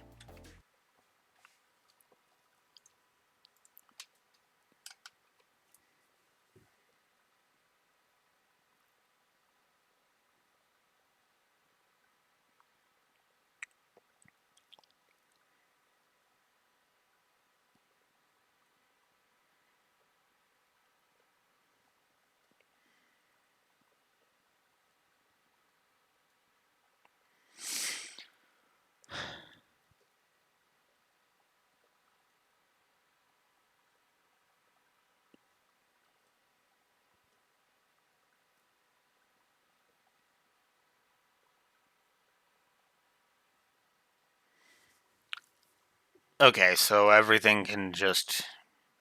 I can keep going until it tells me to go there. Okay. So let's start with the Bracer Guild.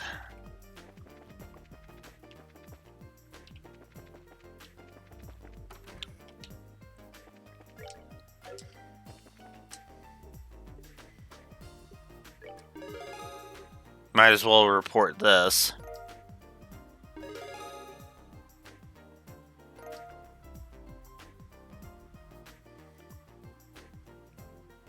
Wait. Oh, I never reported the... Okay, that's what I was missing. But it still gave it to me. Oh, okay. Okay, no, I'm... Yeah. No, that tracks. That absolutely tracks.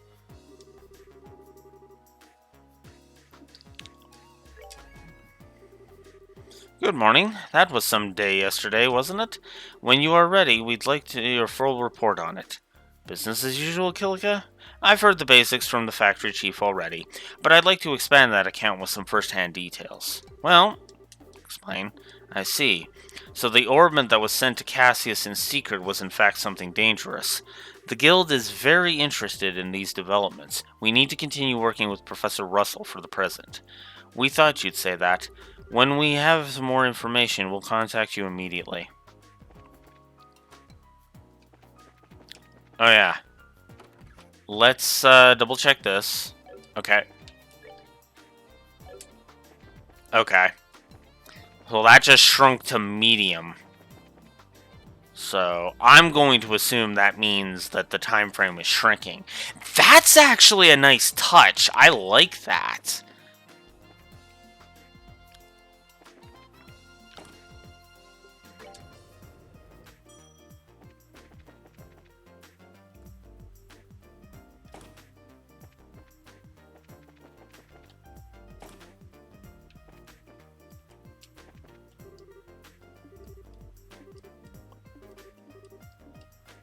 Oh.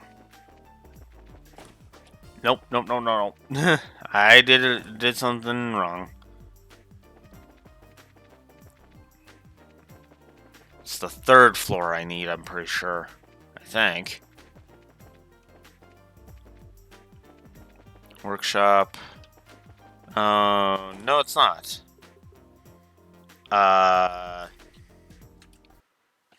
Dang it.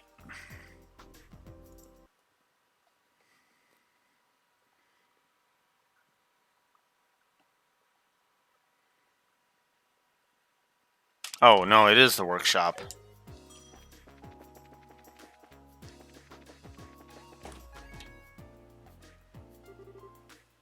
Bah! Another failure. Grandpa, we came to see if we could help. Ah, hello, Tita. And you two are here as well, I see. What can I say? We were worried. So, what are you working on? Well, as you can see, I'm trying to cut into the black orbment. But it hasn't been going very well. Well, it's what seems to be the problem. Perhaps a demonstration is in order. And click. Whoa, what's that thing? It's a circular saw. It's made of a special alloy that can cut through basically anything. That ought to do it then. It stopped. I thought that might happen. It's on a smaller scale, but it's the same phenomenon as yesterday.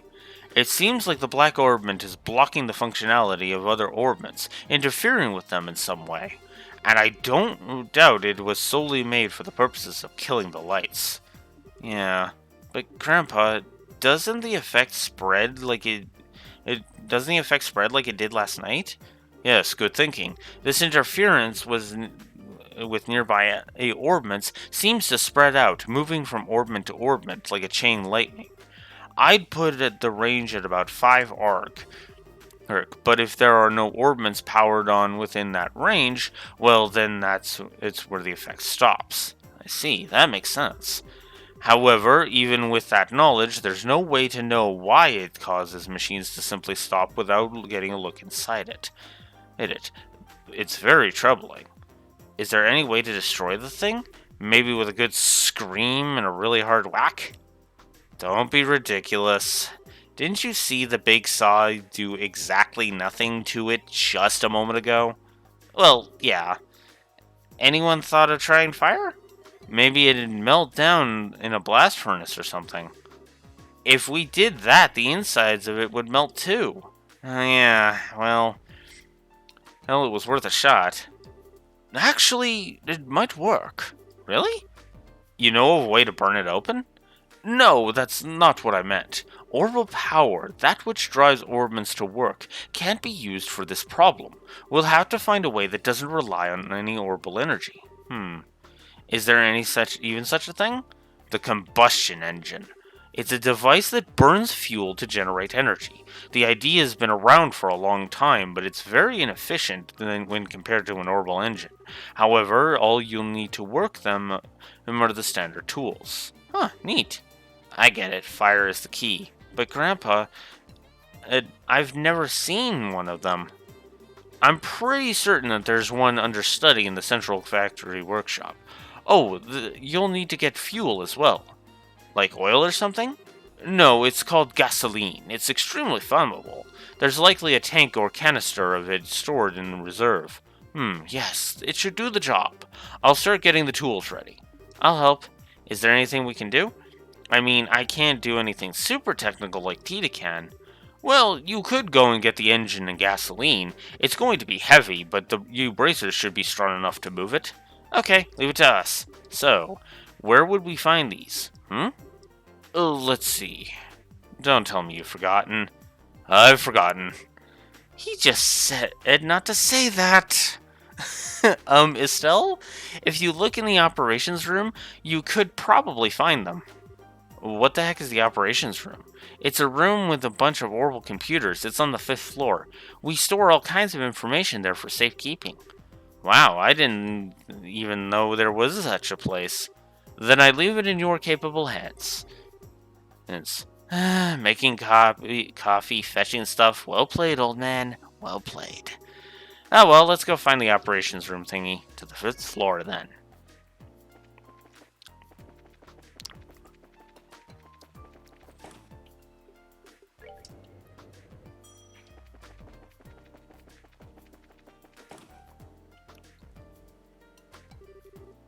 Wow, check out this place. This has to be the operations room. Hey, you two. I haven't seen you before, so you mind telling me what business you have in here?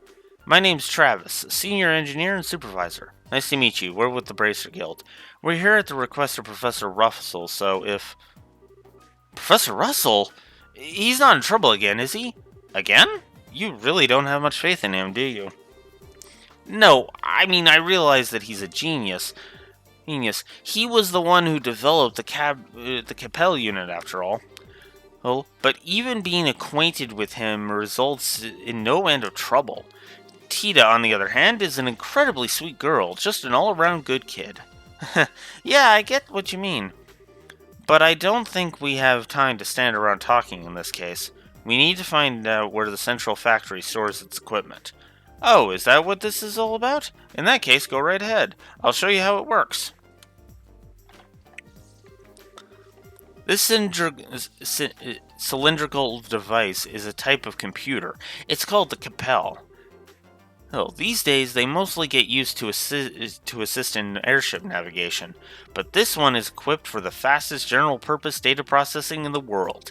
It can be used for anything from calculating material density to information retrieval. Now for information retrieval, you have to use this front panel to select that mode. That will send the signal through the wiring and allow you to access the memory orbment.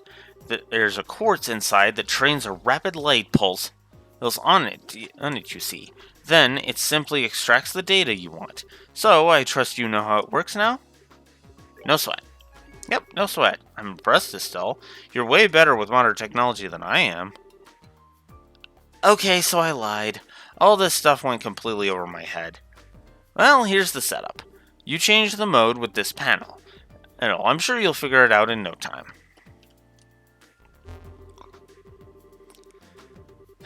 The Orbital Calculator, Capel System, version 7.0, copyright 8ZCF 1197 to 1202. Mode, information retrieval. Memory check, okay. Database accessed. Please input the search chart. Central term. Combustion engine. A machine which generates usable energy by burning fuel within, less efficient than its orbital counterpart, due to issues with gaseous exhaust and noise pollution. Owner, Maintenance Chief Gustav. A liquid derived gasoline, a liquid derived from the purification of naturally occurring hydrocarbon compound known as petroleum, used primarily as fuel for combustion engines as an industrial solvent. 20 mid-sized tanks. They're owned by the manufacturing factory. And the orbital haulage vehicle. Any wheeled vehicle powered by orbital energy, widely considered uncomfortable to ride, and very limited in speed, primarily used for transporting cargo.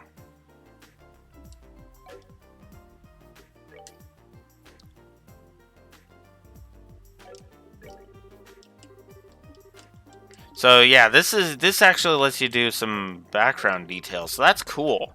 I like that.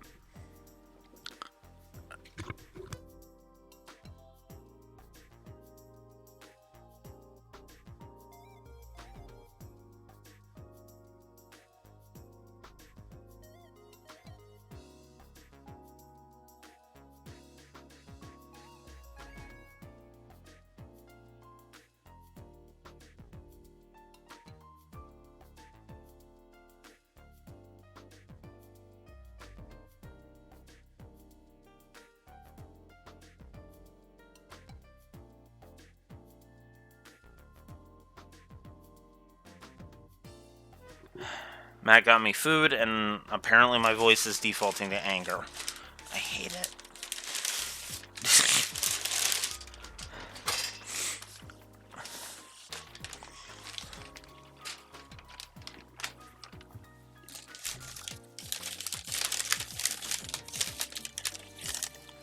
Okay. 2 things of fries. Interesting.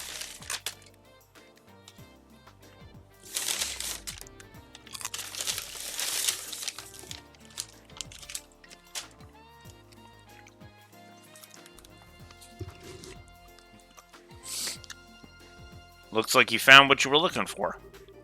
Wow, it's like a magic box or something. No comment. Orbital computers are really something.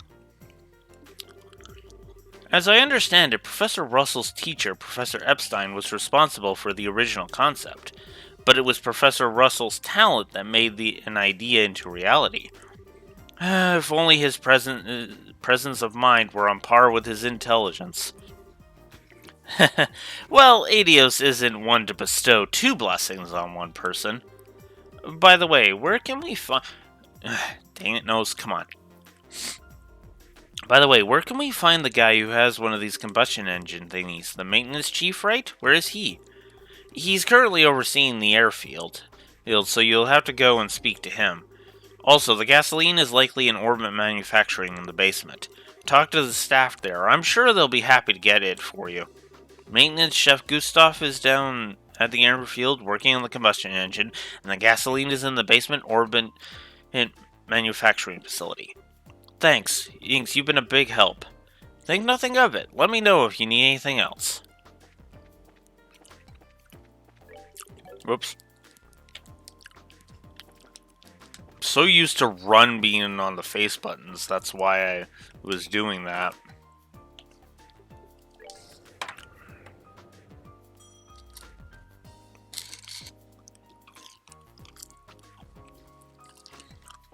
We're just gonna do this.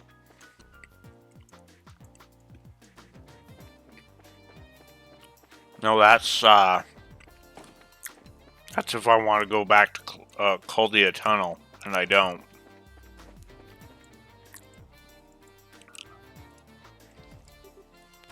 Excuse me? What's this? What's that? May I help you? Explain. You need gasoline. I think we have a tank of it back in the storage somewhere. I'll check for you. This is Faye. Got a request down here. We still have that tank of Calvert gasoline there in the warehouse, right? Can you send some down? Yeah, enough to carry. Thanks. At least they're sending some for you right now. Sending. Holy... There we are. I love how stuff I find mundane is just like flabbergasting Estelle. I don't know why I find that so good, but that it is to me.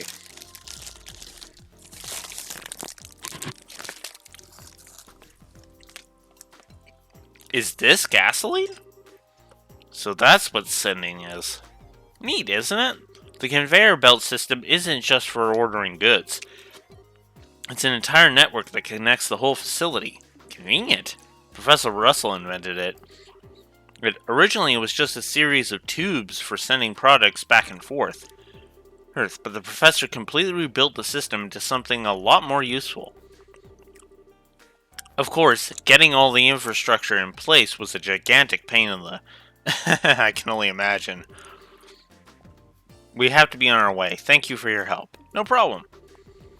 I don't know what you're using it for, but be careful with that gasoline. I mean, it has a tendency to fire... to fireball.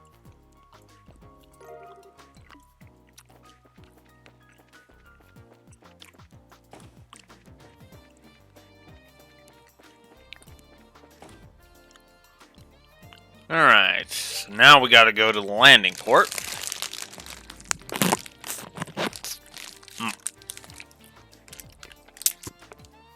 This mic gets in the way all the time.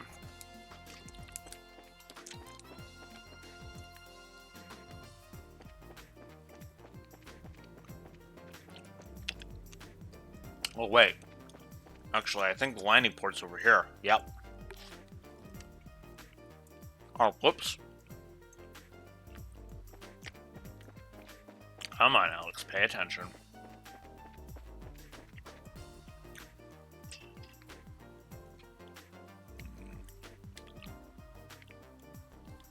Oh, right. It's not the right stick, it's the shoulder buttons.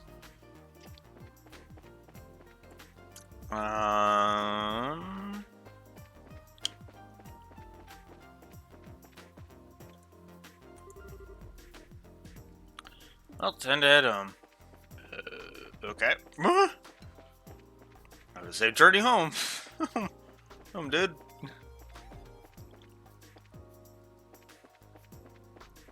I thought they said he was at the landing port.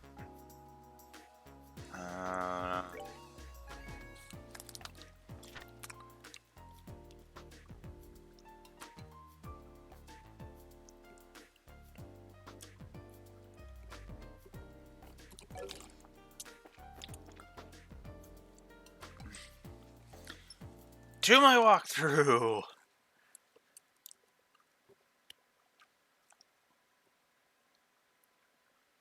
Oh.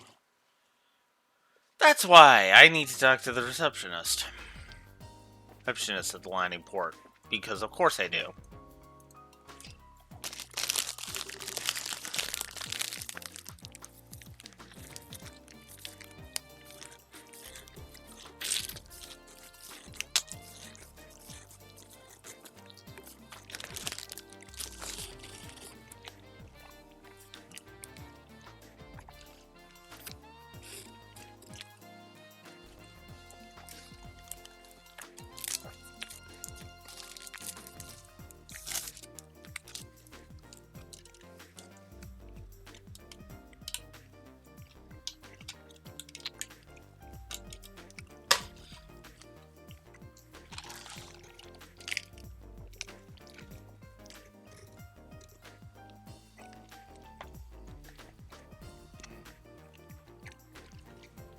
Condensation.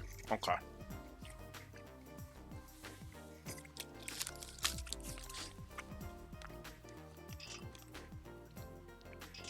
Hi, need a flight?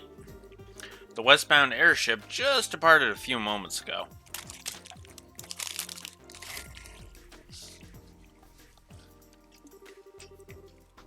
No, thank you. We don't need an airship right now. Actually, we need to talk to Gustav, was it? You mean the maintenance chief? He's not here at the moment. What do you mean not here? He went to Lestan Fortress 2 or 3 days ago. Some kind of repair emergency on the military patrol ship. Lestan Fortress? As in the largest base in the Royal Army, out by Lake Valeria? Up in the north part of Zeiss? Wonderful. He won't be coming back from there anytime soon.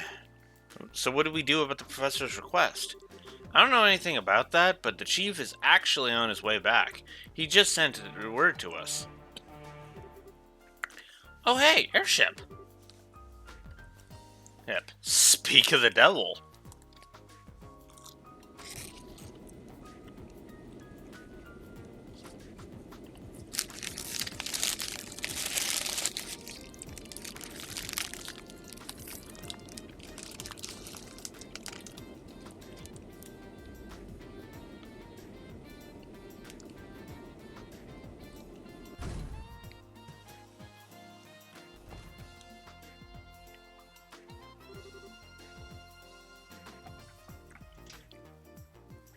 An orange airship? Hold the phone. Since when are public airships orange?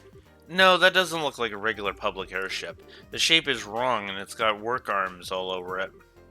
Now that you mention it, that's a central factory vessel. Oh, the Libnitz. It's the same model as the public transports, but it's had several modifications. It's used for large-scale maintenance and transport. Ah, flying factory. Then the maintenance chief is on that airship? That's right.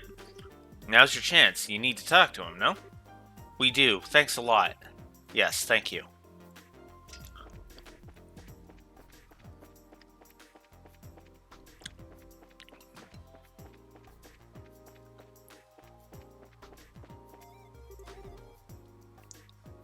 Huh? What do you want? The Libnitz has a mountain of parts stored in her. It's dangerous, so stand clear. Actually, we're looking for someone. Isn't there a maintenance chief by the name of Gustav on this ship? What do you want with me? Oh, well that's convenient. Explain. Ah, you're running errands for Russell, are you? But a combustion engine, huh? Well, you've got good timing, I'll give you that. Huh? Hang on a second.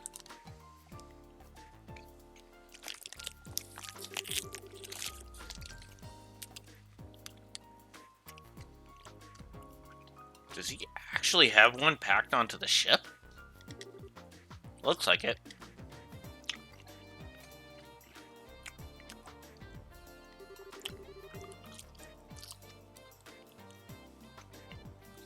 Here you go. It's a heavy beast, so be careful.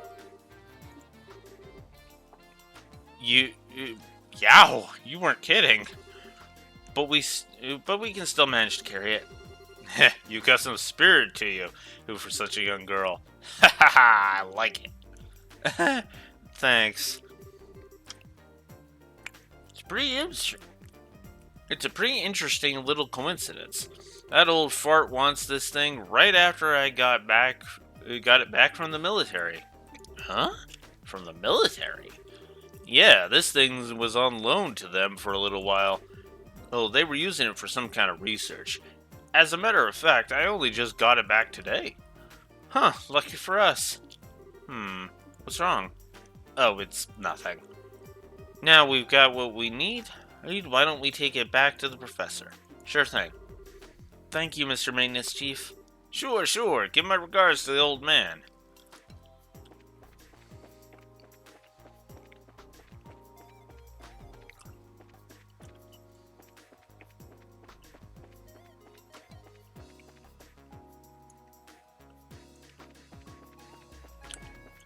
I like how many of the characters I like in this series. Even just some of the minor ones.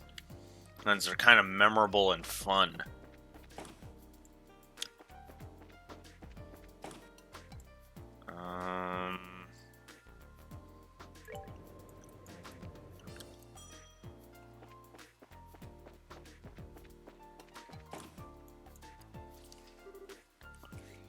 We're back.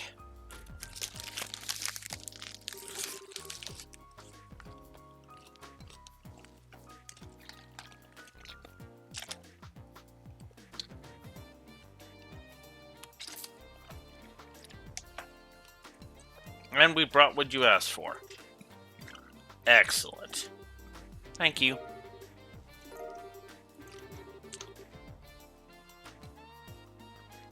You weren't kidding with how heavy this thing is. Yes, your brute strength was most useful, girl.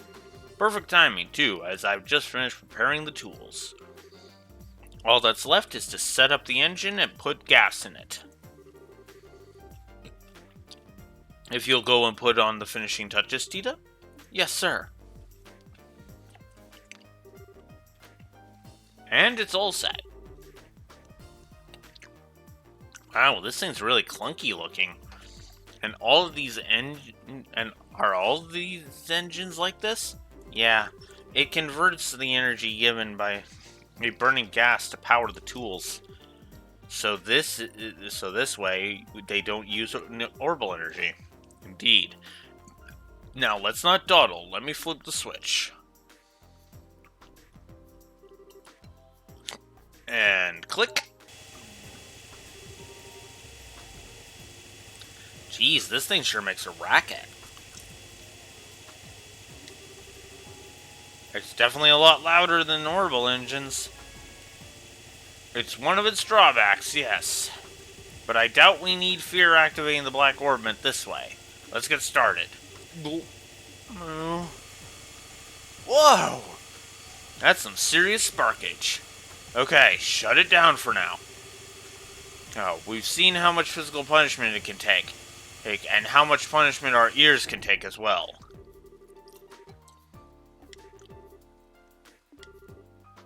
That's it? That's incredible. And with that special alloy saw, too. Whatever it's made of, it's tougher than anything I've ever seen. But if we keep at it, I believe this will work. We're going to go through quite a few saw blades, though. So it's going to be a real test of patience, then. Hey, Professor, can I talk to you for a second?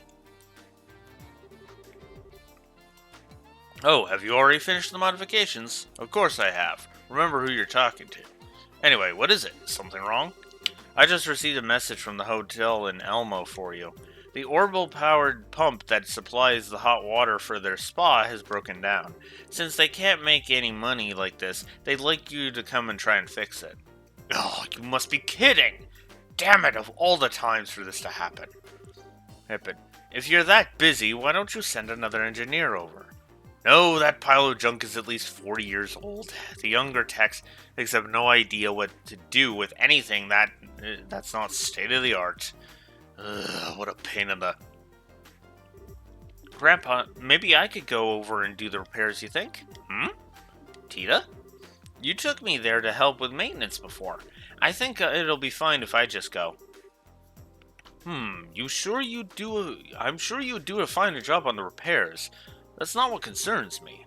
Agreed, there are monsters out on the roads. But we can't just leave Mrs. Mao like this. And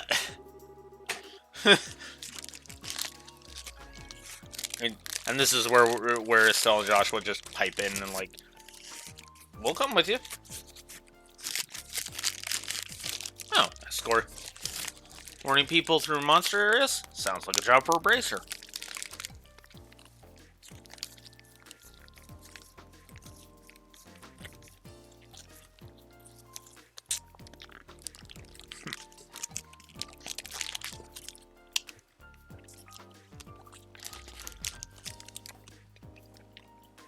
If that's the problem, why don't you let us handle this? Huh? It's a bracer's duty to ensure the safety of Liberal's roadways. Therefore, seeing that Tita arrives at her destination safely is our responsibility.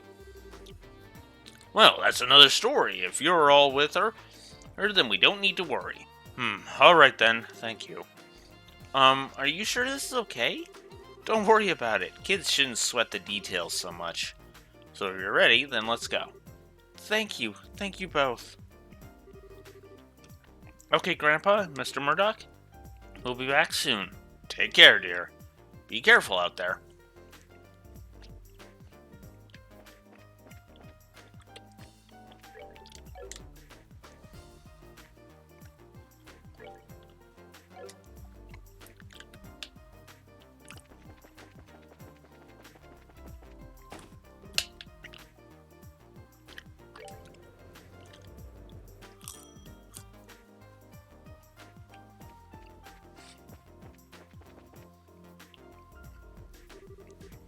So, Elmo sounds kind of fun. There's a hot spring there, right?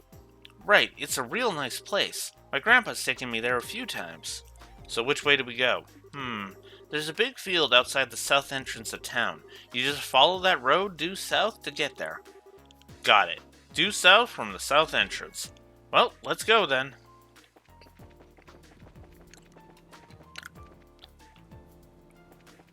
I went down the escalator.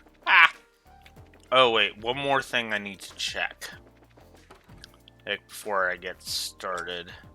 Yep, there's new stuff. Product testing, haulage vehicle search, potent ingredient,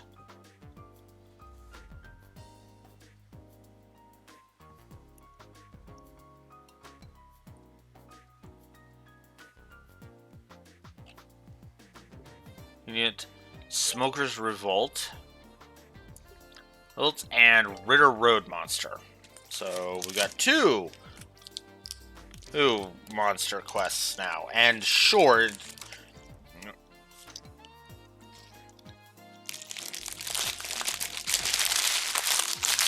the one has become short.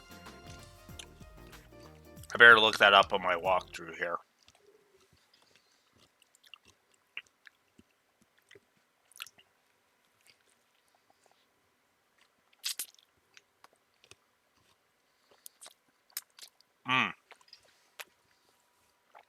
Okay. I have until Emo Village for that. Okay. Cool.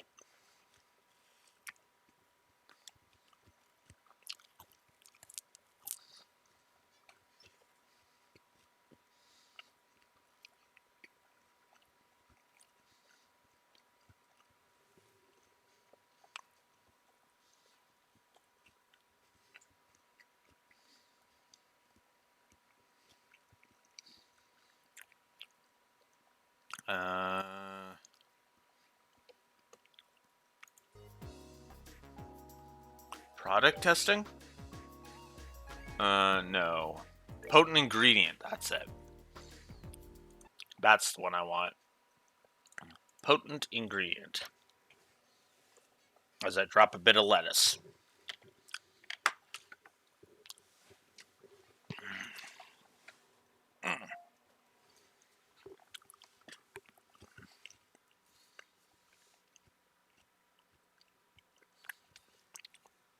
Only at 20%.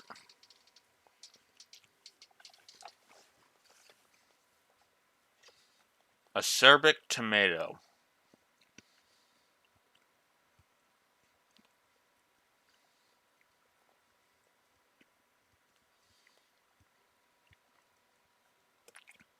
Okay.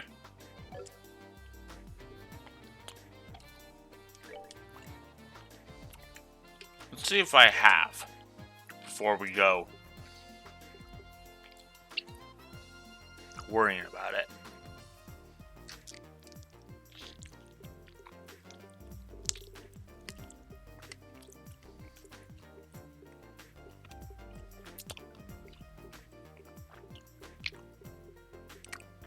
I don't. All right.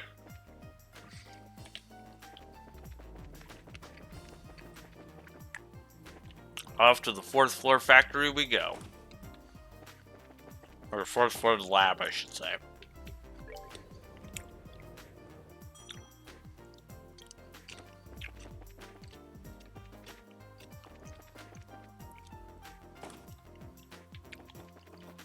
In the greenhouse.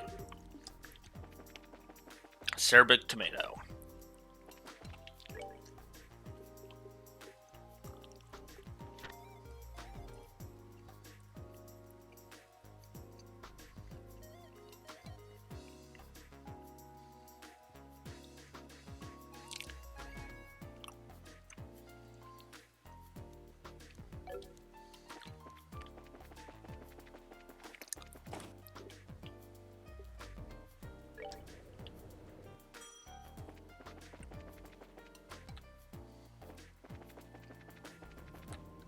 Unfortunately, I'm pretty sure I'm going to have to give a walkthrough-itis negative for some of these quests.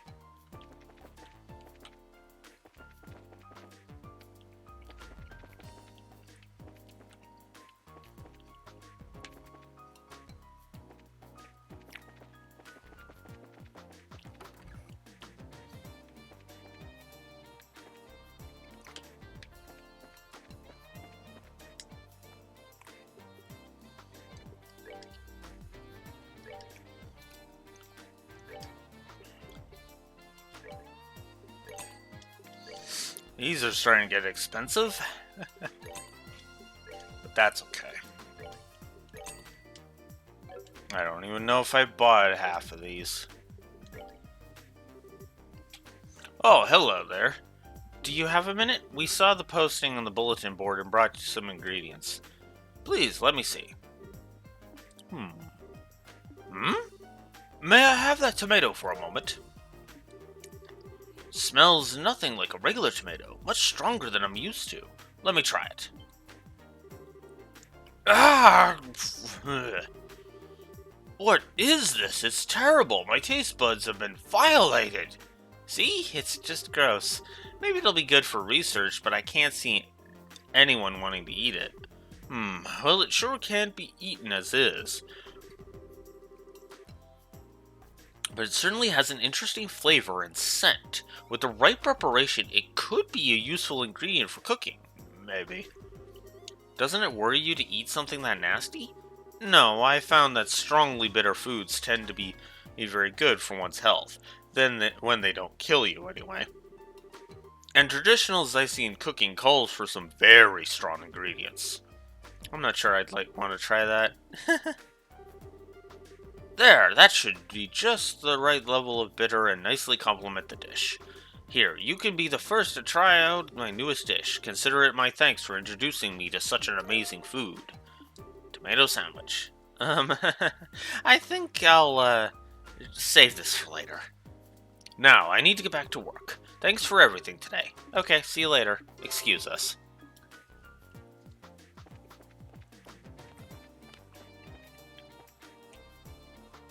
There we go.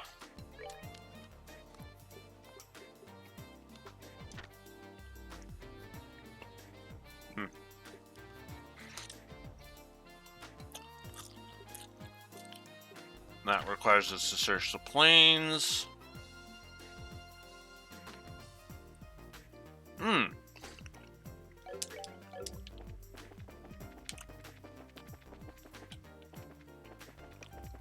Back to the central factory with us.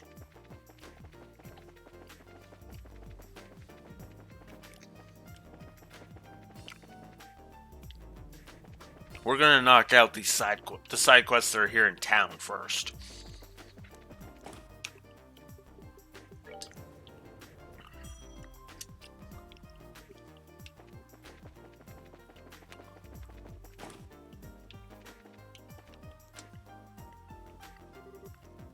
What is it? If you're looking for Ray, he's out to lunch. No, we checked out the bulletin board and... Oh, I see. Well, thank you. I'm glad you're here. My name's Terry. I'm a researcher here at the Central Factory. I'm Estelle, bracer in training. I'm Joshua. It's nice to meet you. Likewise. Getting straight to business. I have a task for you. Do your schedules allow for it?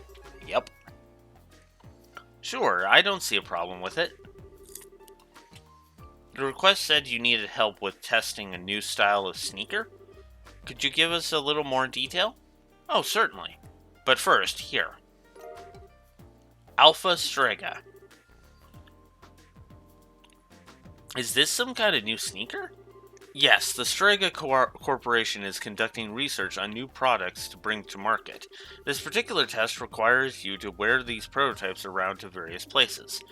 He says, upon successful completion of this test, all that will remain is to put them into production. I see. Hey, just a second there, buddy. Did you just say the Strega Corporation? Yes. So then, this new line of sneakers... Yes, it's the Strega Corporation's newest product. Didn't I just say all this?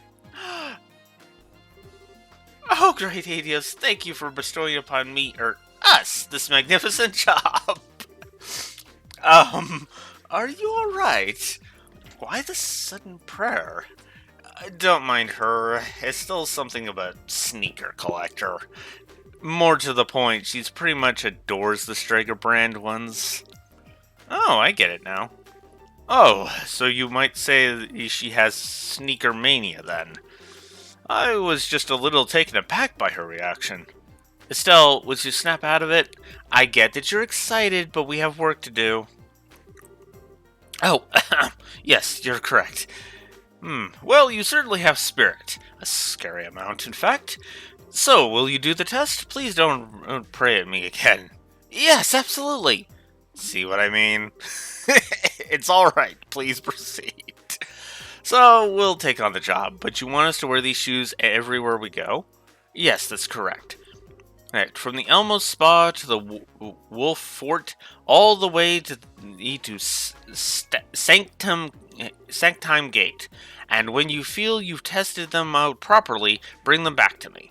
The layer between the soul and the insole is my responsibility, so I have to see how it holds up. So we need to report back when we have the chance. That, at least. Now see if you can wear them out. Note, just leave it to me, if you'll excuse us. Whoops. Alright.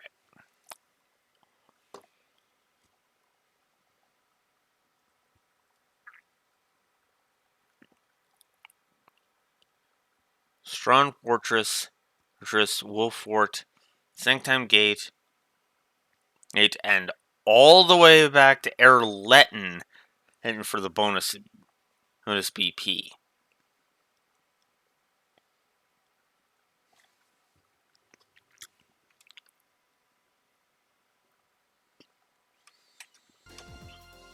Well, okay.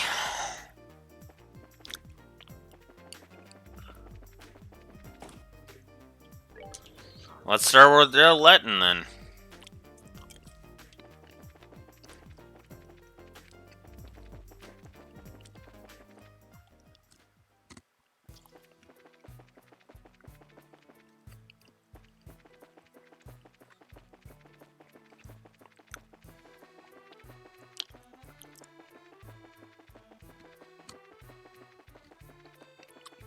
Certainly is a long trek to Erletten, so I can understand why that would be part of the test.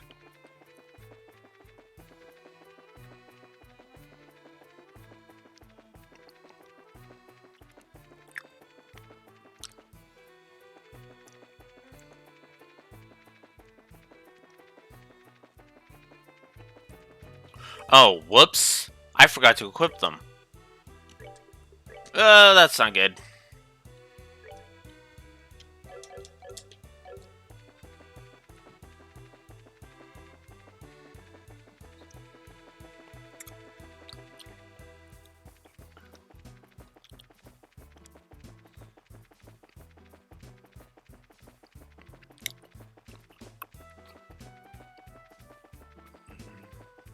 I'm sure I just need to wear them when I get there.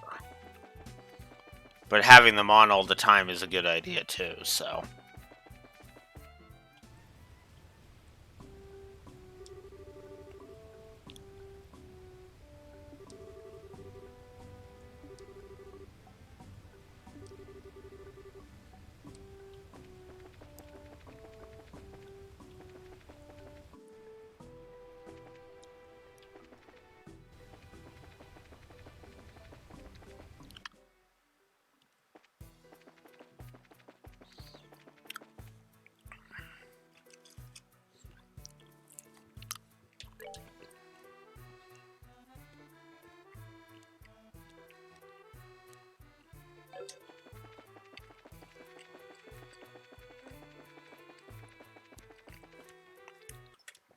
It is the Alpha Stray.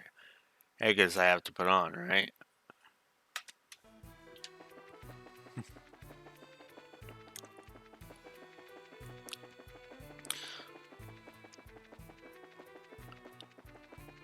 Okay, what else do we got here?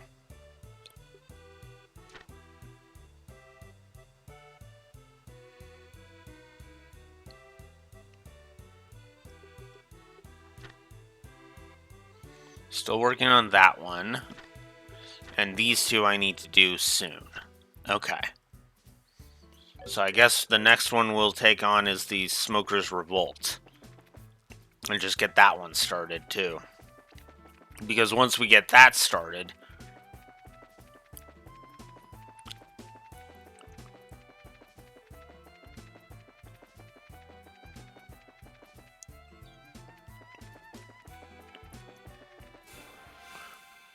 we'll be good.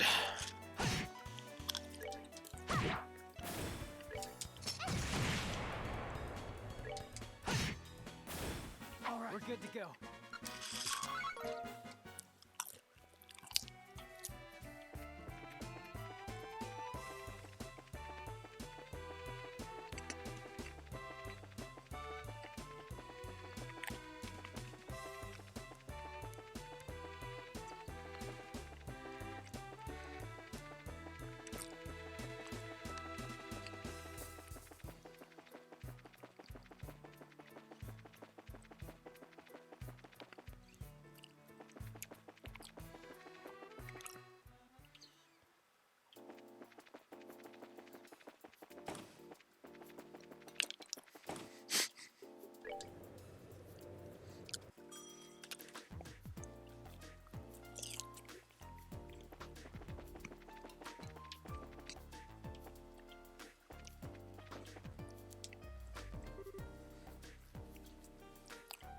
I swear.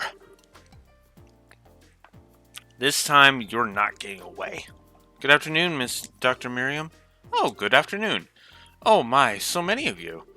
Yeah, we saw your posting on the bulletin board. I'm Estelle, a junior bracer. I'm Joshua, also a junior bracer. We heard that there might be a case for us here. Yes, I certainly say so.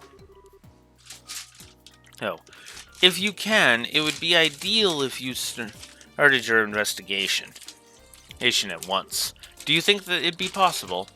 Okay then. And I know this is urgent, but can you provide us with more details? Well, it's not a complicated tale to tell. Hell, someone took the cigarettes that were in this cabinet. This is a medical office. Why would you even have cigarettes here? Under my supervision, this factory has observed a no-smoking policy for the past several years. Any confiscated tobacco is kept in here. Which would mean that anyone who had anything confiscated is immediately a suspect. Since what was taken probably belongs to the individual to begin with. Yeah, you're probably right. I'm inclined to agree. It took so much work to get the smoking ban established. If I just let this go, it will completely undermine the entire policy. First of all, we should check and talk to people that were smokers to begin with. Would you happen to know who that would be? My first suggestion would be Supervisor Travis from Operations. He's always been a heavy smoker. Plus, he's never really accepted the ban, so I'd say he's got a motive. Okay. Sounds like a good place to start. So I'll make a note of it. There's also Hugo in the design room.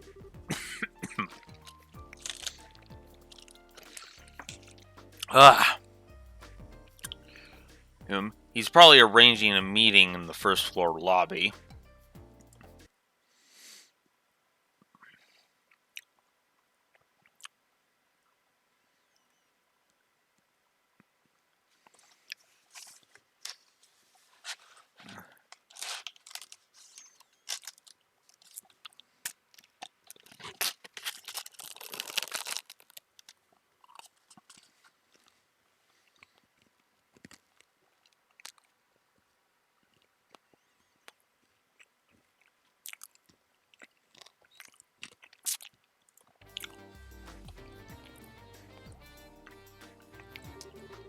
People who worked here the longest tend to be the smokers. Ah, okay.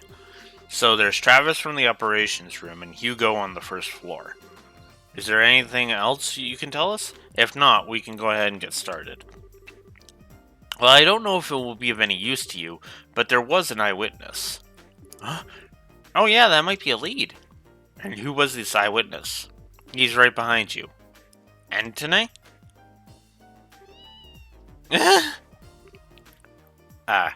Cat? I did say I wasn't sure if it would actually help. That you did. But Antony's a really smart cat. He might remember who took the cigarettes. Indeed, if you bring him along in your search, he might provide you with a useful clue. He may not have a good sense of smell like a dog. Look, but it's still quite impressive. Here's the hope, anyway. If you bring along some fresh milk, I'm sure he'll be more than happy to follow you. In light of the lack of other clues, I'd like to try. Sure, it can't hurt. If we find anything of note, we'll be back to let you know. I'll be waiting. Whoever did this absolutely must be caught.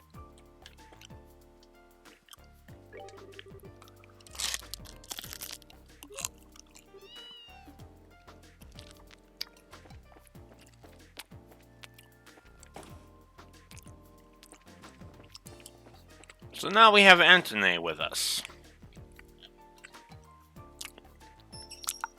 I don't know what I find. I find this kind of hilarious.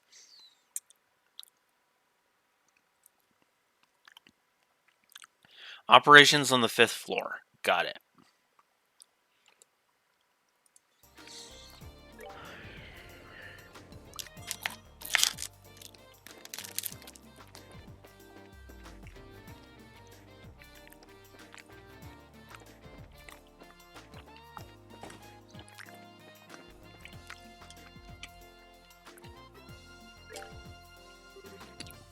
Hello again. Did you find what you were looking for? Oh, yeah, we did. We're just looking for something different now. Different? Yes, some cigarettes were taken from the clinic. Somebody actually did that? I imagine you're being kept pretty busy. Have you been in the clinic anytime today? No, I haven't. I've been here all day. You're welcome to search the room if you want. Well, he doesn't seem suspicious. Yeah, I think he's a dead end. Well, am I still under suspicion? Oh, right. What do you think, Antonov? Meow? No reaction. So much for that, then. Sorry to have taken up your time. We'd appreciate your future cooperation with our investigation. Sure, no problem. I do like that. The cat clears you of suspicion. Okay. I mean, it's goofy, but it's the right kind of goofy.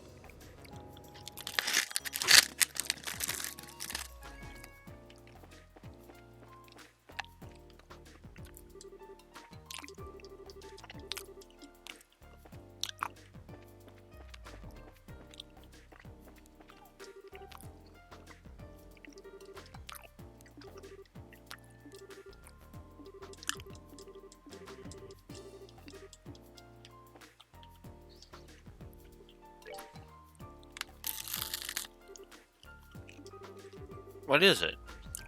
Sorry, but I'm in the middle of something important. Come back later if you need me. I get the feeling that he particularly I don't get the feeling he particularly wants to be questioned. Oh yeah, any reaction of Antonov? No? Nothing. I guess neither of them is the culprit. No clues to be found. As it stands, we should keep on looking. There may be a hint somewhere in there. Here, like Dr. Miriam said. I guess you're right.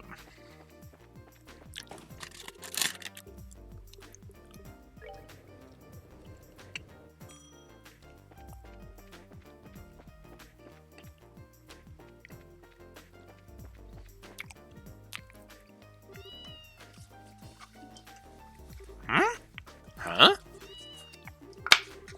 Does anything seem strange about this door to you? This room is, yeah, unlikely, but it's the... But let's head on in to make sure. Alright.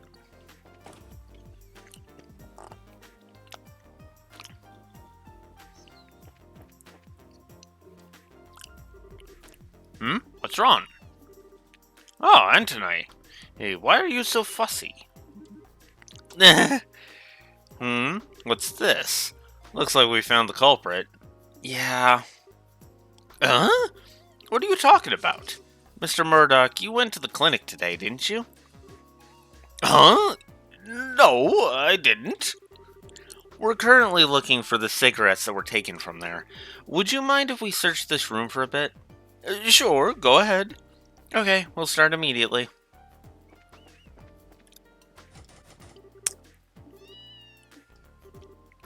In there?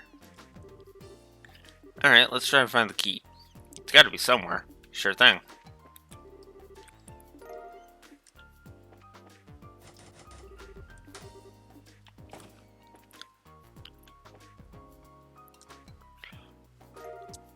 Found the cigarettes. Haha, found them. Which would likely mean... No, Mr. Murdoch couldn't have. Well, it's a shock, that's for sure. I wouldn't have suspected. No, you've got it all wrong. This is just one big misunderstanding. I was just going to take one quick puff, but then put the rest of them right back into the clinic. Chief Murdoch, I think you ought to come and explain this to Dr. Miriam.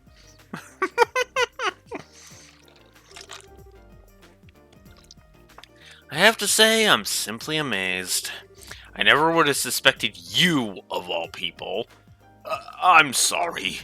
I just needed a smoke. I can't really explain it any other way than saying that the craving got the better of me. Dr. Miriam, I really am sorry. Mr. Murdoch, you know perfectly well that the rule has been in place for quite some time. You're right. Coming up on 10 years now. Huh? Oh, yeah. So where did this sudden uncontrollable urge come from, then? Honestly, I'm not so sure myself. After we had that horrible power outage, I heard no end of complaints from the townsfolk. I guess that it just got to be too much, and I needed a smoke to help cool me down.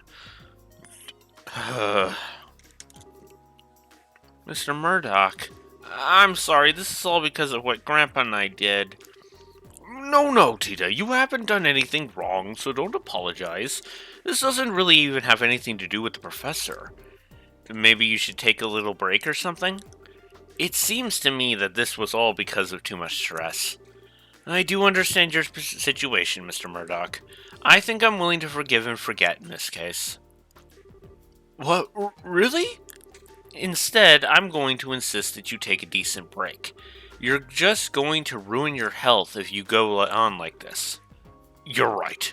Once things settle down a little bit, I plan on doing on using some of my vacation time. I'm still sorry for this whole mess, though. It's water under the bridge. You need to focus on your health. I will. I guess I'll be going now.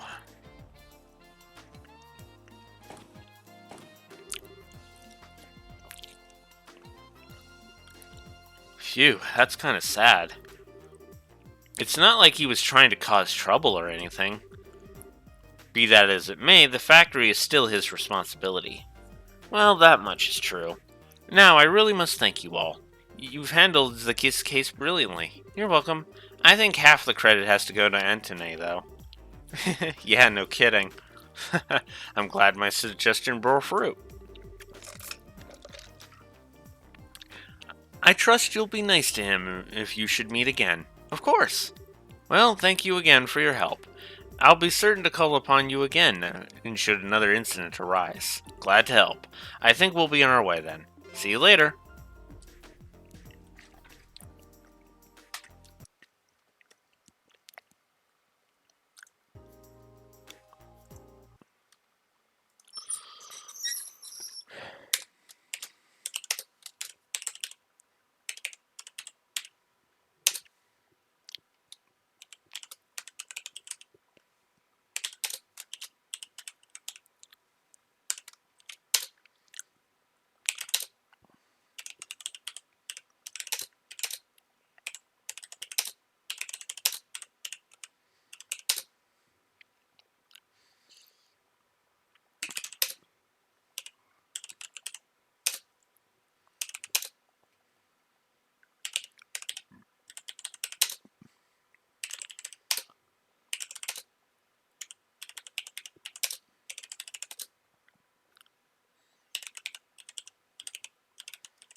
So,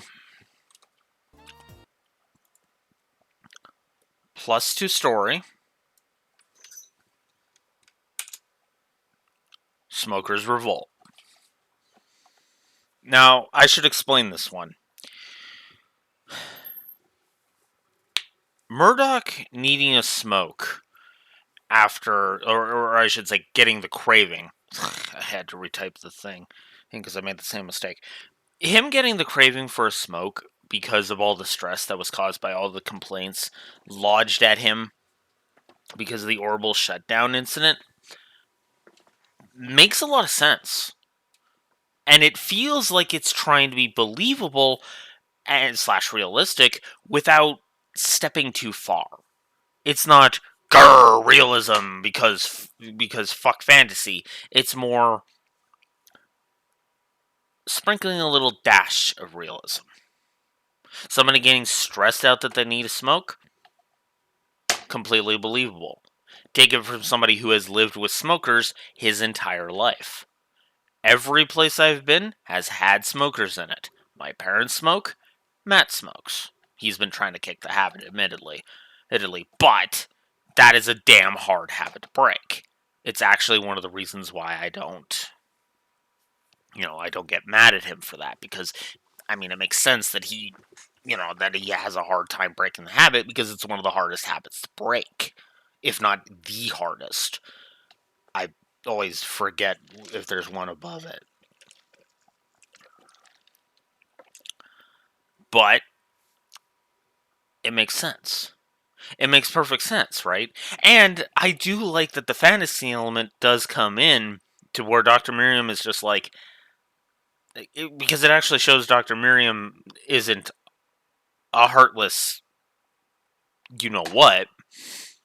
She's just like, okay, no, that actually makes a lot of sense. Okay, so you need to go take a vacation. And he's like, yes, as soon as things calm down, I'm going to start using some of my vacation time. That is a realistic approach to that. Let's actually make it so that this doesn't happen again. Without being a dick about it. And I like that.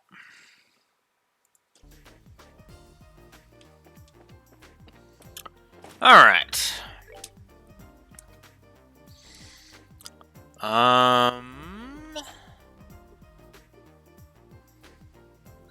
So we're still doing product testing. That one we got to do out of the planes. That one we got to do.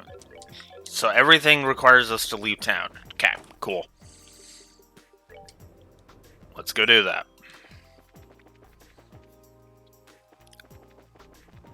This is actually one of the reasons I like the Trails series, because even the side stories are actually kind of interesting if you take the time to seek them out.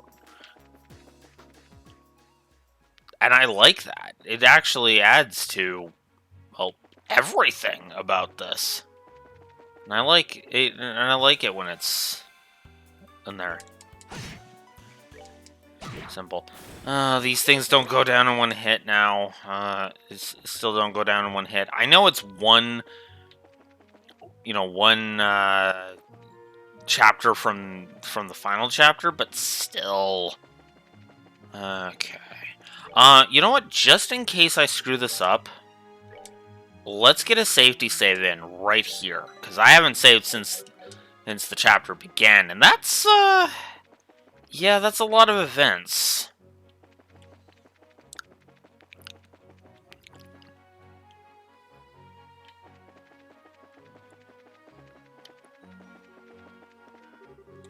Oh, here's one of our extermination requests. You're finished. Are we gonna get to show off of her ability? Wait, her S-craft?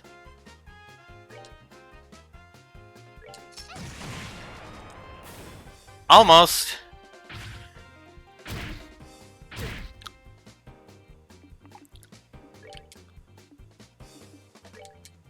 No.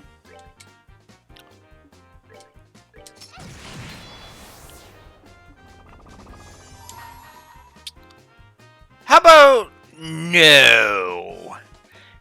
So, I've actually been thinking about this. And I think I am going to go ahead and give Tita a plus to gameplay. 2 reasons. The first is her main attack is an AoE, which means she can hit from range. So she's a ranged fighter with an AoE attack, which is really nice. And the second is more about aesthetic, but it's this.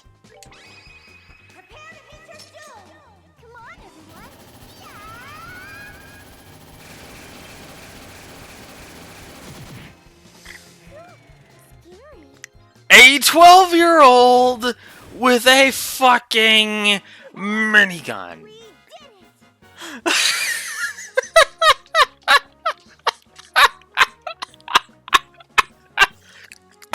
I have so got to show that to Neko tomorrow.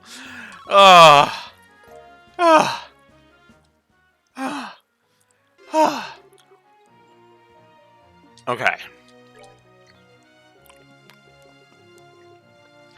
So that's the Trat Plains. Wolf Fort is one of the places we need to go. So let's head over to Wolf Fort. Or briefly.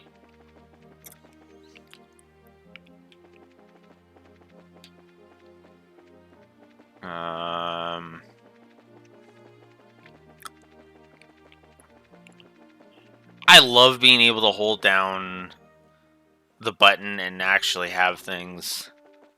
So this is the Calvard border.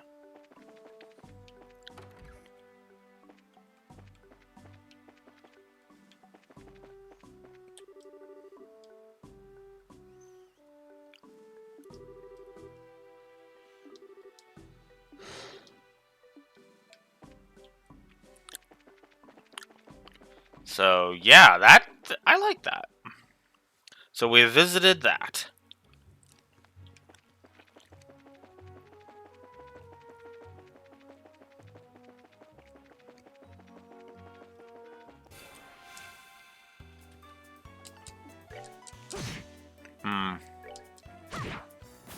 Actually, as I freeze her mid-twirl.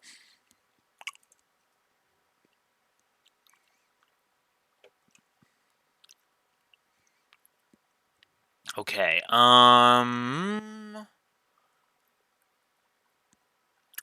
okay. That's after the events in Miriam Village, or in Elmo Village. That's Elmo Village, that's Elmo Village. Oh, and I do need to do this one. So I actually do need to go to Sanctheim Gate. And Leiston Fortress. Okay. So.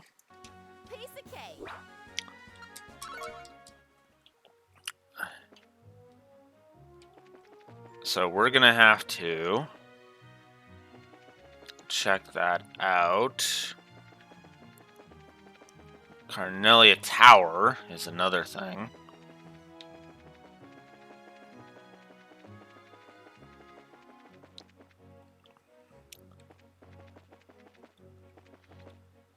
That's Elmo Village down there. So we're actually going to head back to Zeiss then. As soon as this monster gets in our way. Oh, I got so sick of fighting those things.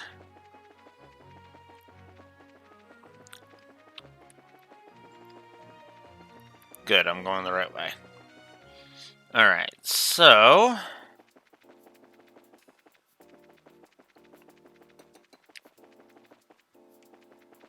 let's head this way. And this is Ritter Roadway, and Sanctheim Gate is this way. Cool.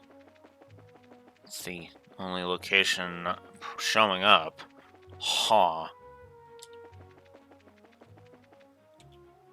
Okay. Okay. So yeah, it splits. But in the meantime, we have another monster fight. Oh crap! It's this one, right? I used the frickin' one too early.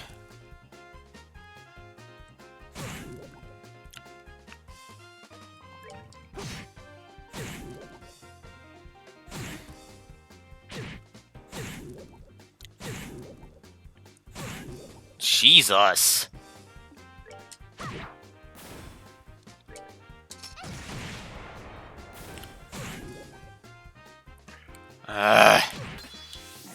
Thank you, Joshua. You're finished. Wow, it didn't die.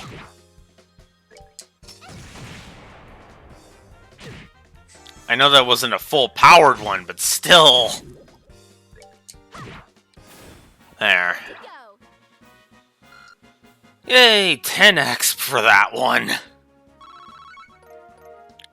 A whole 10x. There's the Ritter Roadway monster. Hmm.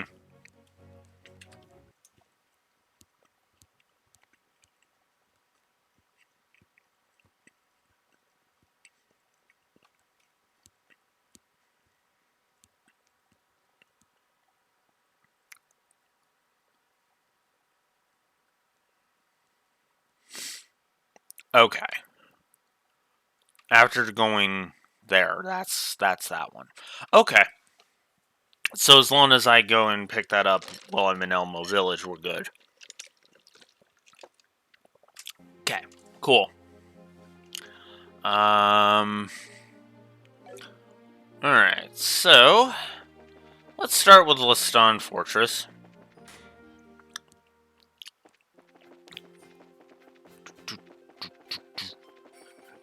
I do like the music in this game, I really do.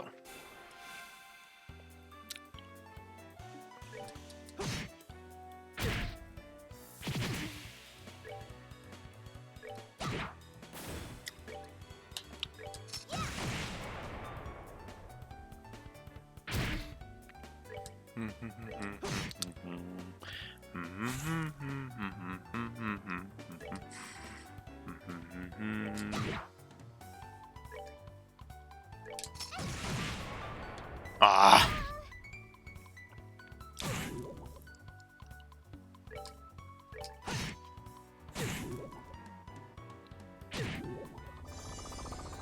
Of course. There we go. Alright, which one of you has the highest health? I guess it's you. So we'll just get rid of you. Blast you two.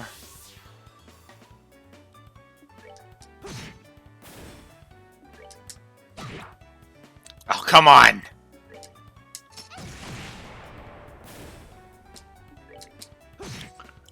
There we go.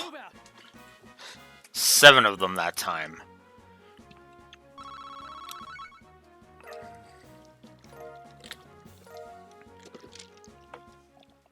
Firefly fungus. Huh. Yikes. Thanks, Joshua. You're low on health.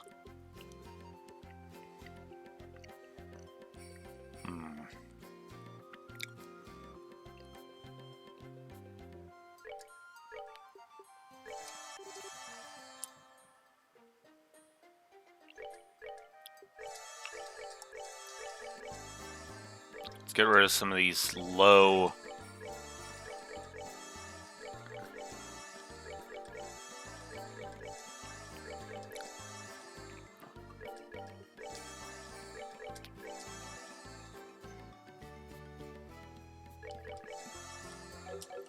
Okay.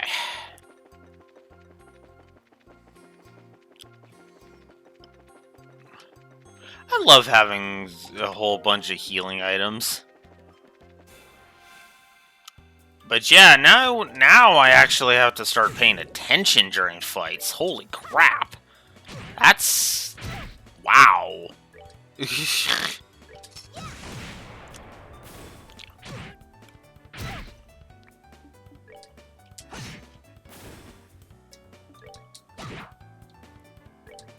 I know that's more because of the poison than the enemies, but still.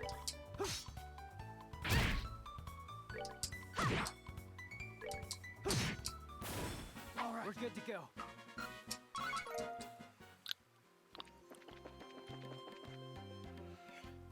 And this is why I give why that status effect fetish negative exists, by the way. Because, yeah.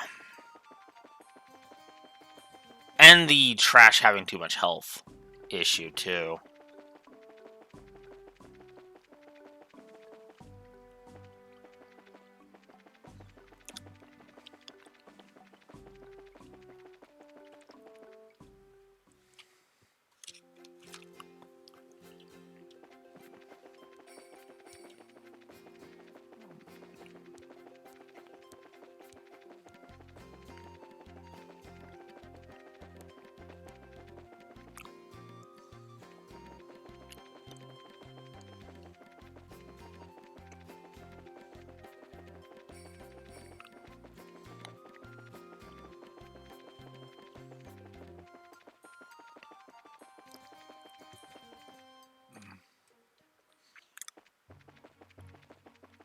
Alright.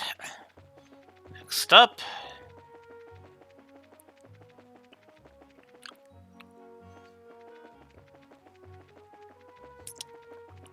Sanctime Gate.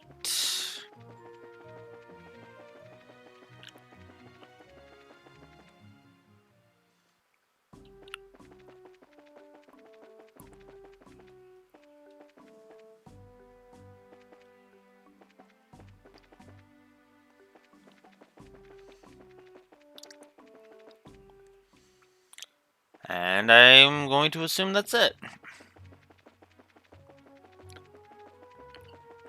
Alright, let's head back to, towards Zeiss. Because we got other ship gotta do. Nope, not that way. We already went that way. Alright.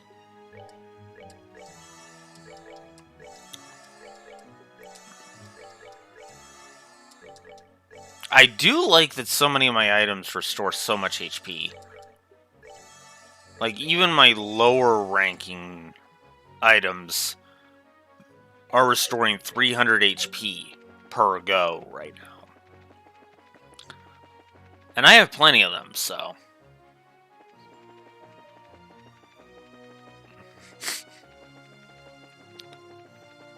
I'm suddenly reminded of this Bloodstain, this fan comic for Bloodstained I've seen.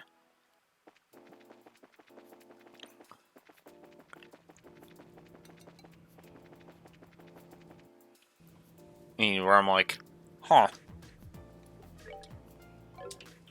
I forget if I have to take them off or not. I guess we'll find out.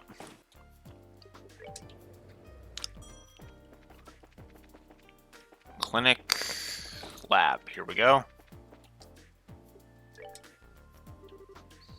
Hi there, Terry. We've done plenty of walking. Ah, thank you. Ew, if you'll just let me examine the shoes for a moment. Impressive! The soles are extremely worn down. It looks like I selected poor materials in its making. Yes, I'd call the test a huge success. Phew, that's a relief. I was afraid we were going to have to. You were going to say that we needed us to do more walking. Thank goodness.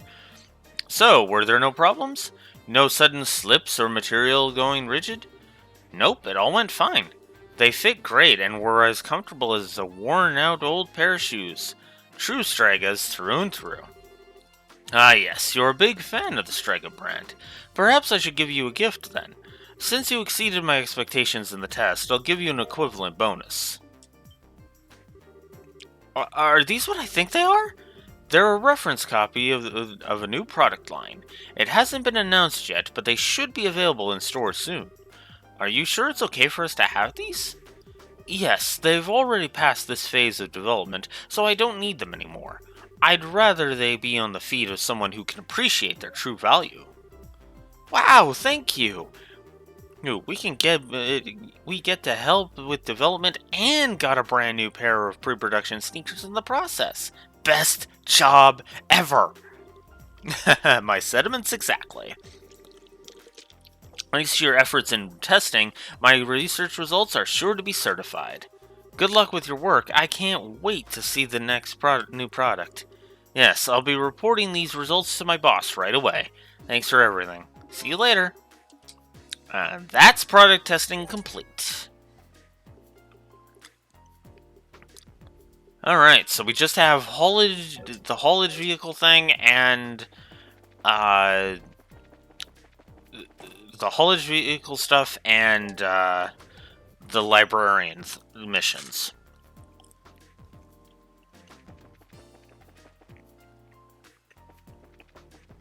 And the time frame on the librarian thing is long, so you don't really have to worry about that. On the other hand, I'm going to go ahead and report.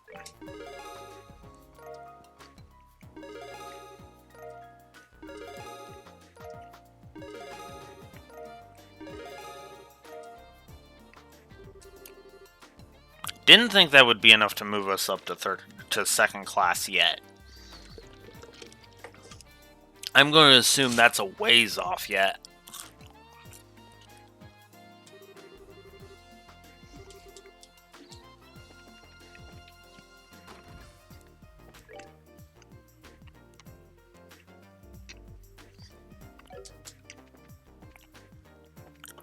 That's a lot of stuff to clear, though.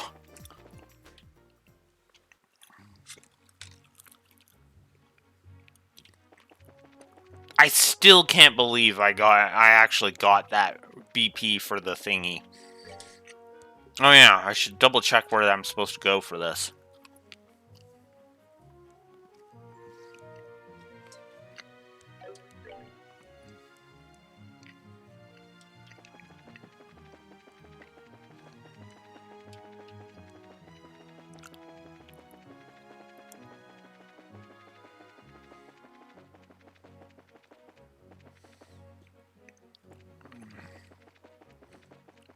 It's on the way to Wolf Fort, according to the thing.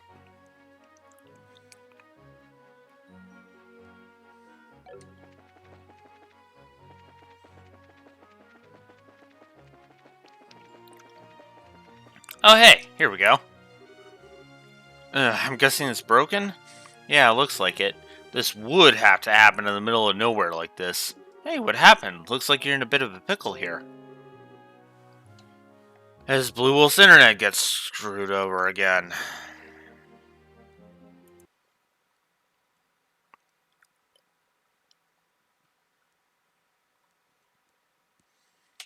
Oh, whatever. I'll keep going. I don't think anybody was really watching me at that point. At this point. What's up with you two? That emblem. Emblem. Seeing the emblem apparently got me back on. Huh.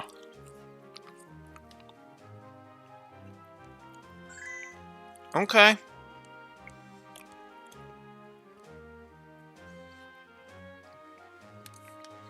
Whatevs. I'll take it. Might you two be? Yep, we're junior bracers. I'm Estelle and he's Joshua. Nice to meet you. Oh, you're awful young to be bracers. Oh, I see. I heard about you two. It's a pleasure to make your acquaintance. I'm Wong of the Zeiss Guild branch. Kilika told me about you. So what brings you here? We're on an escort mission at the moment. Hi. I have to go to Elmo. So I asked Estelle and Joshua if they'd come with me. Hey now that I get a good look at you, you're Tita, right? You on another errand for the old prof? Oof, it must be tough being the guy's gopher. So what happened here? You guys seem to be in a bit of a jam. I'm afraid so. I was escorting this transport vehicle to the Wolf Fort, but we only got this far before it broke down. I think the problem's in the orbital engine. It started rattling, and then before we knew it, well, here we were. Oh man, that stinks. Wait a sec. There's a request up on the bulletin board about searching for a haulage vehicle. Do you think that might have been about Juan's transport job? No doubt about it. Well, at least the guild knows about us. Yeah, but your Opal engine's a wreck. Unless I miss my guess, you're going to have to replace all your internal motivator orbits. Huh? You can't fix it? The core of an orbital engine is a super delicate machine.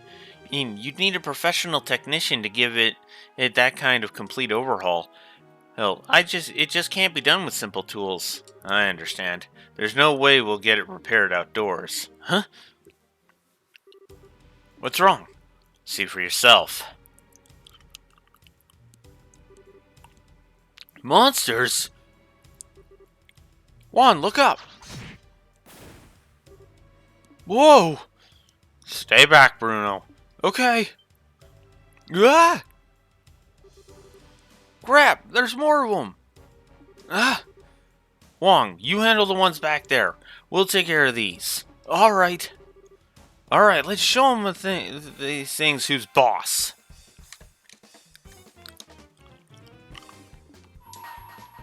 You're finished. And the boss's name is Joshua. All right, we're good to go.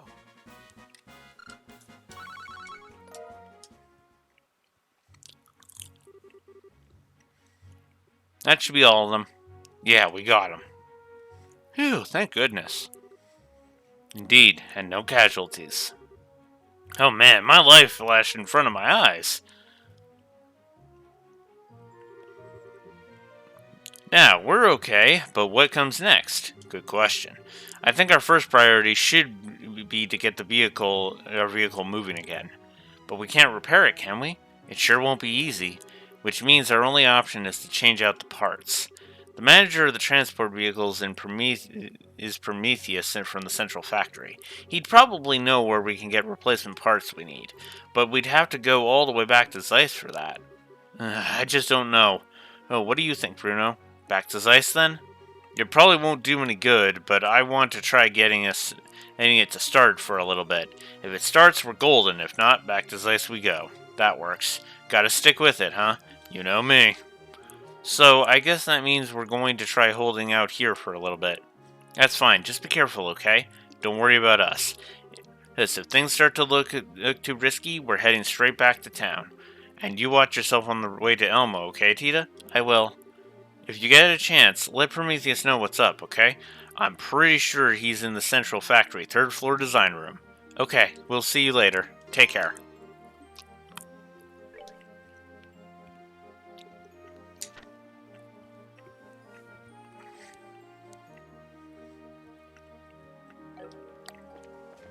So, if we're willing to head all the way back to Zeiss, which I am, because, 100% playthrough and all that,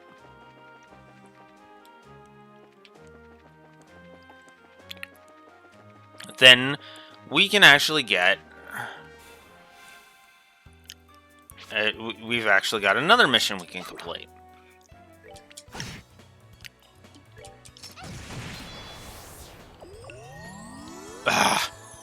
Yeah, that's why I hated fighting those things. That was why I was getting so pissed off with the encounter design last time. Oh, that and the fact that it was like, oh hey, here, let's have level 20 something be where you start, where you start getting 1x per enemy you kill, which is just that is so frustrating, and why I hate scaling exp.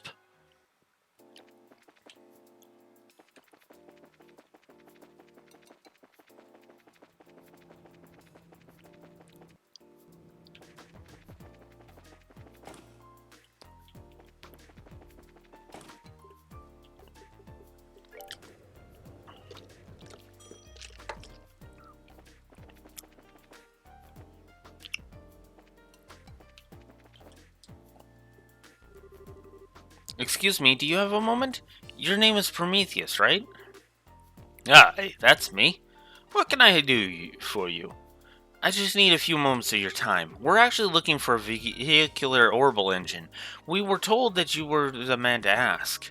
Well, let me think. Sorry, but I haven't the foggiest notion. Huh? What you mean? But we heard that you were in charge of vehicles. Aye, but that was years long past. I did carry out that task, but I switched duties from time to time. So in other words, I don't know exactly who you'd need to talk to, but it's not me. I'm very sorry. Well, crap. Is that all? I have a lot to get done. Sorry for taking up your time. Excuse me then. I don't like this. It was supposed to be a nice, easy task, a good deed we could do with almost no trouble. I'm sorry. I wish I could be more help. Hey, it's no big deal. We'll just have to find some other means of getting what we need, even if the trail has gone a little cold. Another means, Oh, speaking of which, you have an idea? Well, maybe how about that, chapel thing? You mean Capel? That's the one. Didn't that have some information in that about haulage vehicles? That's a good thought.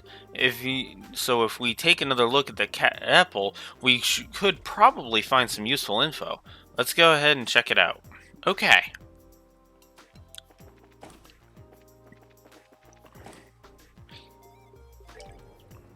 And that's why Estelle is awesome.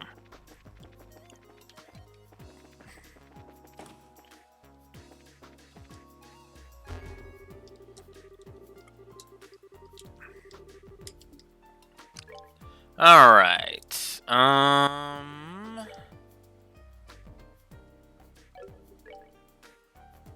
Haulage vehicle. Underground factory entrance.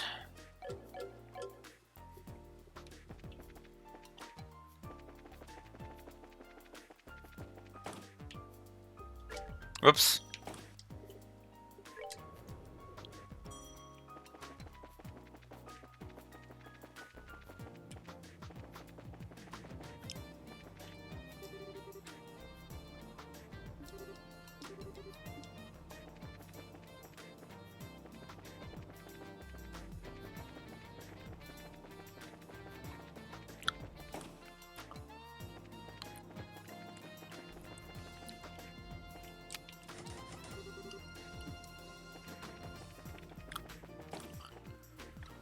Yeah, I do like to try and find it on my own before just immediately jumping to the guide, but in this case, I just want to deal with it.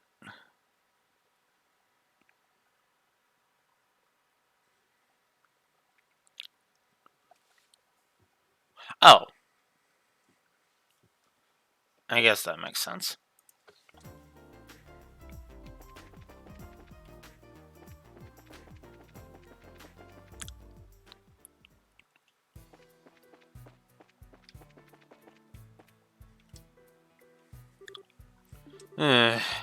I really am just no good. Okay, what's with the long face? Huh? Oh. It's just that my superior is kind of peeved at me. My, very beautiful superior. So, did you want something? Yeah, I just need to ask you a question. We're looking for a small orbital engine, the kind that fits into a haulage vehicle. This looks like the right place to find one. But, do you know specifically where we should look? An orbment for a haulage vehicle, eh? And what are you planning to do with it? There's a vehicle up the road that's broken down. It looks like the orbital engine is the source of the problem. Ah, okay, no problem. You're just looking to swap it out then. It shouldn't be too difficult.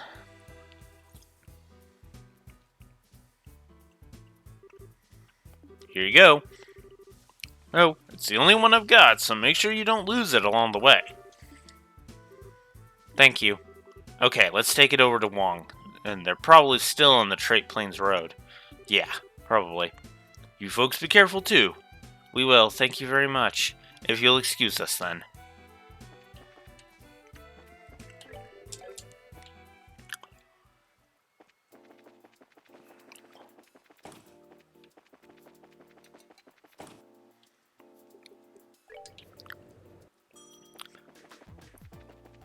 I'm surprised how many side quests I've knocked out today. I've actually honestly made more progress through Chapter 3 than I thought I was going to make today, if I'm honest. Granted, I haven't made much story progress, but at the same time, the side quests, oh, I thought the side quests were going to take me forever to do.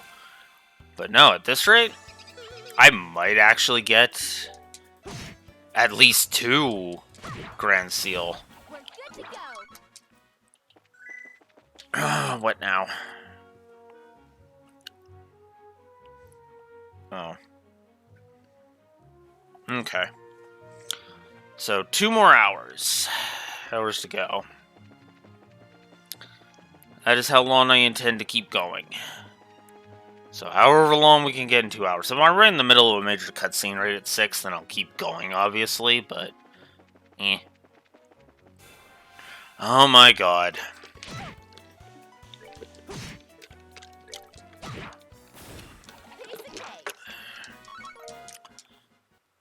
These fuckers are the reason why I remember the frickin' Chapter 3 is taking me forever, 9 billion years.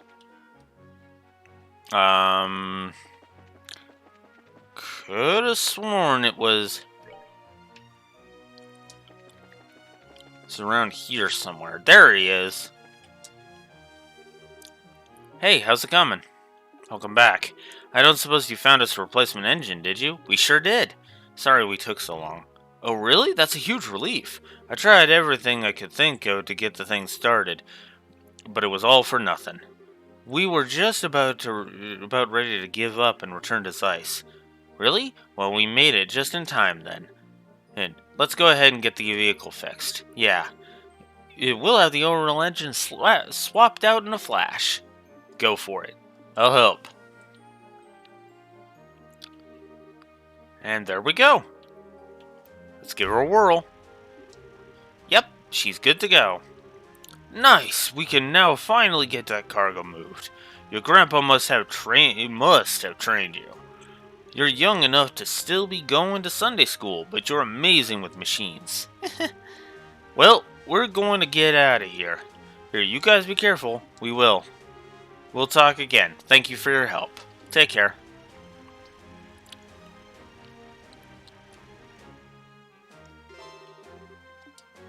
There we go. Whoops.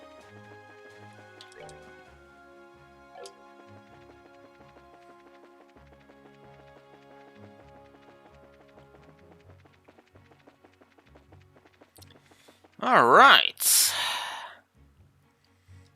And yep, everything except what I can only do when I go to Elmo Village is done.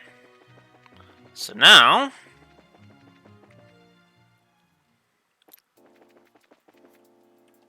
this is why I like the guide that I'm using, because the guide I'm using tells me what particular event causes the things to expire. Oh, that's enough to move me up to 2nd class. Okay. Grail Locket! I didn't think that would be my reward, but there it is. Alright, let's give you Grail Locket. And let's give you...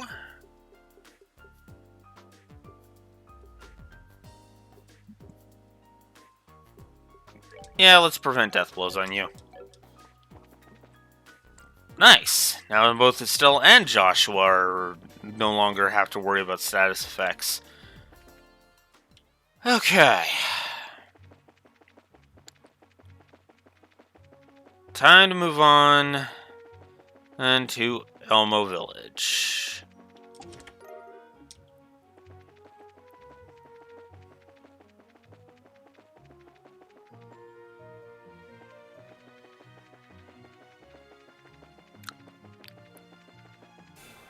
Oh, god damn it. I hate these little bastards.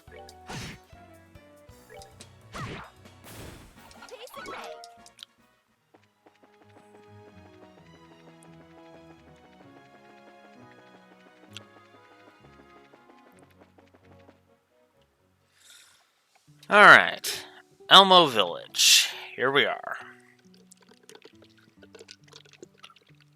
Took us a while, but we got here. So this is Elmo. Oh, huh? I like it. Feels homey. What's that smell? Joshua, did you... Oh, that's just the sulfur in the water. I guess that's just what happens when the water pours out of the hot springs, huh? Ugh, really? Smells like someone left eggs out in the sun for a year. Well, if I hold my breath, it's not too bad, I guess. It's not as strong as usual, though. There's hardly any steam coming out. Maybe it's tied to the pump breaking down. Want to go ahead and see about fixing it? Oh, the key to the pump shed it is back at the inn. Miss Mao has it. We'll have to get that first. No problem. Off to the inn we go.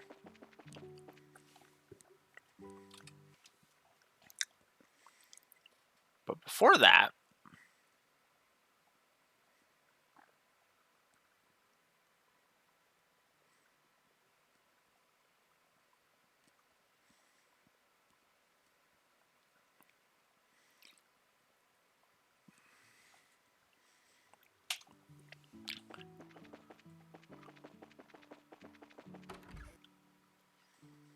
Oh, okay, it's automatic.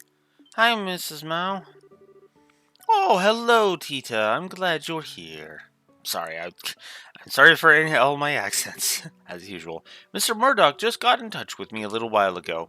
Is it true that the professor is making you do repairs while he's doing Adios knows what? It's not like that. He was planning to come here until I said something about it. Ah, well, bless your heart, child. But you spoil that old coot, don't you?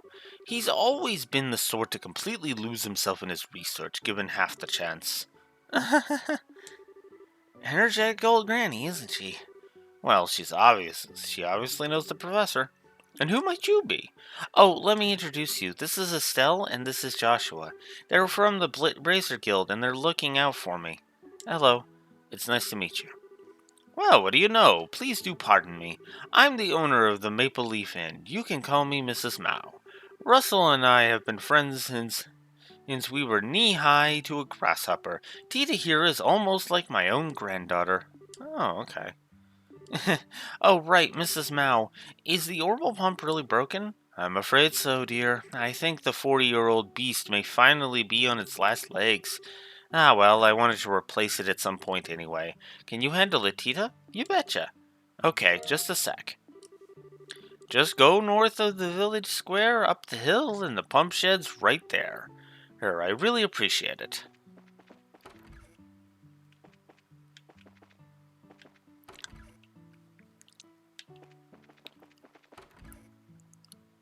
No. Okay.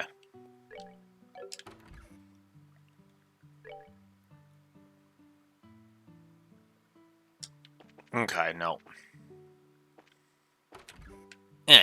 There we go.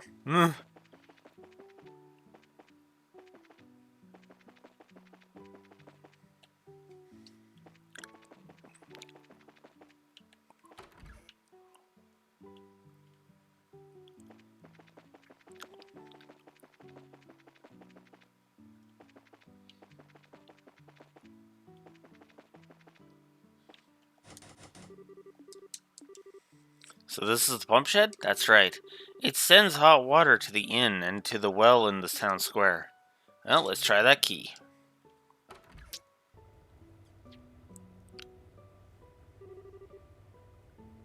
Wow, so this is the pump.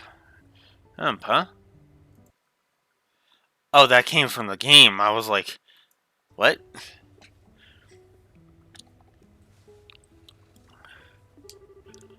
You'd never know it was so old and how well maintained it is. Well, I think my grandpa comes in at least once a year to keep it running well. 40 years ago, people didn't really know how much about orbments, and so grandpa created this orbital pump to show people what a difference orbital technology can make in their lives. Ah, okay, so this place probably has some sentimental value for your grandfather then, I guess. And that's why it's kept in such good condition. Right. Let's see, first up is a systems check.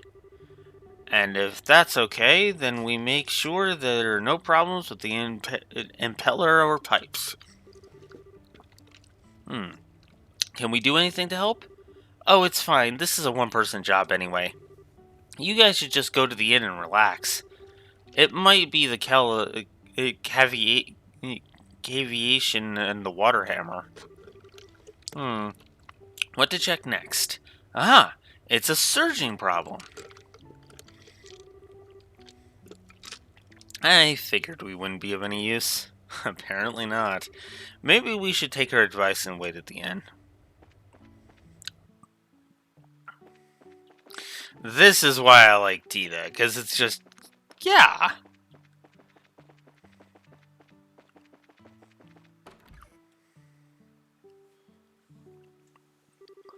Hello again. How's Tita doing? She's hard at work. We figured we'd probably just get in the way, so we'll stay here.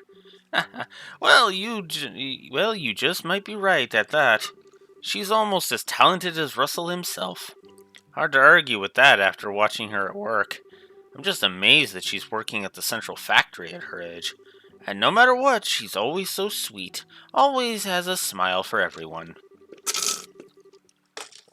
But get her in front of a machine and she'll tinker with it for hours. She loves it. She's just a fine girl, but still... What's wrong? Oh, it's nothing. Hey, Mrs. Mao! Welcome back, Ed. What's gotten you all frothing at the mouth? I wanted to ask you something. Did that lady from Grand Seal leave? A lady from Grand Seal? Oh, the guest from yesterday. She went out for a walk, but she hasn't come back yet. I thought so. This is awkward. What, isn't she in the village? Well, actually, I saw her by the village gate. She said she was going to go and take in the scenery or something. Out on the plains? She'd have to be a fool to go where all the monsters are. You complete idiot, why didn't you stop her? I did, I tried. She wouldn't listen. Listen, I don't know how seriously she took what I said, but I'm worried. Pardon me? What? Are you new guests? Do you remember what time you saw that lady by the gate? I think it was right around noon? At least that's about when I got back. Noon. Yeah, I think we can catch up with her. We should get going before it's too late. Huh? Well, we're bracers, if you couldn't tell by looking. We'll head into the plains and find this girl, don't worry. No kidding?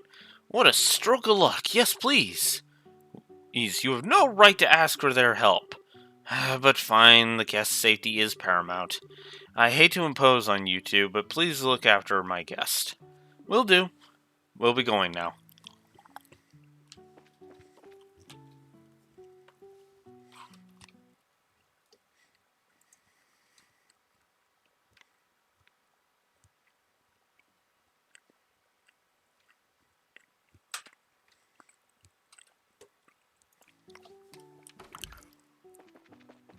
Before we get to that,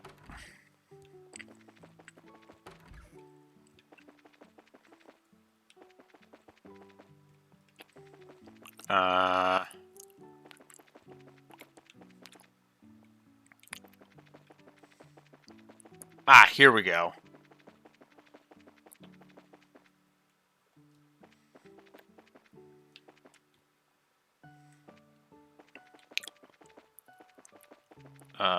Wasn't this it?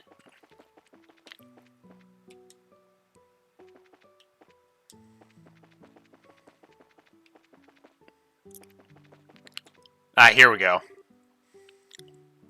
Package wraps in oiled paper. The Airbe Woodpecker. There, now we can go report to, what's her name? And go get that done.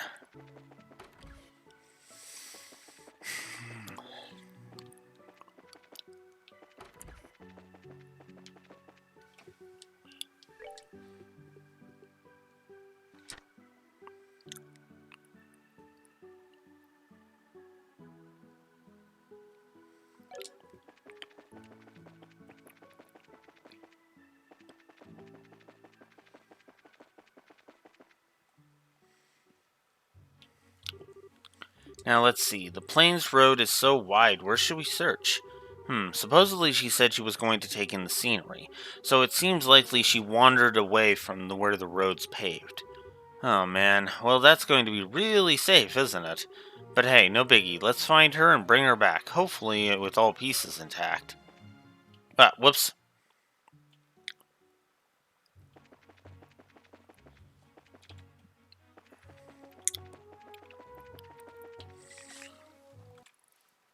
Okay, so now that we got that out of the way,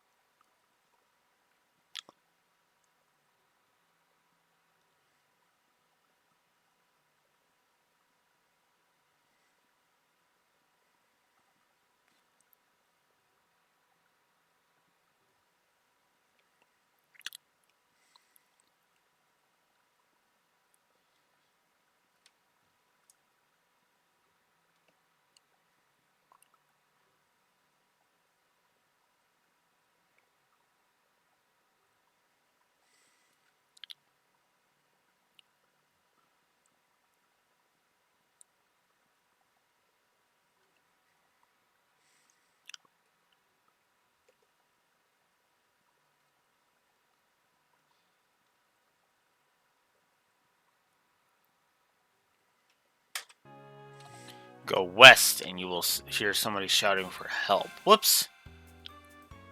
Piece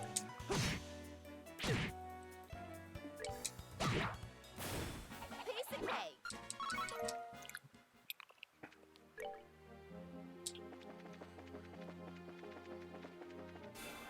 Oh, come on! Ugh. Oh, don't start that!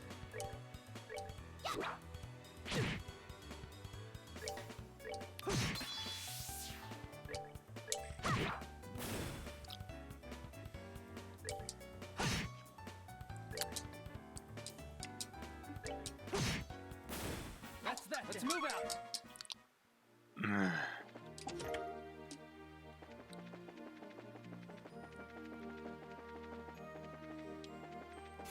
Oh my god, I hate this!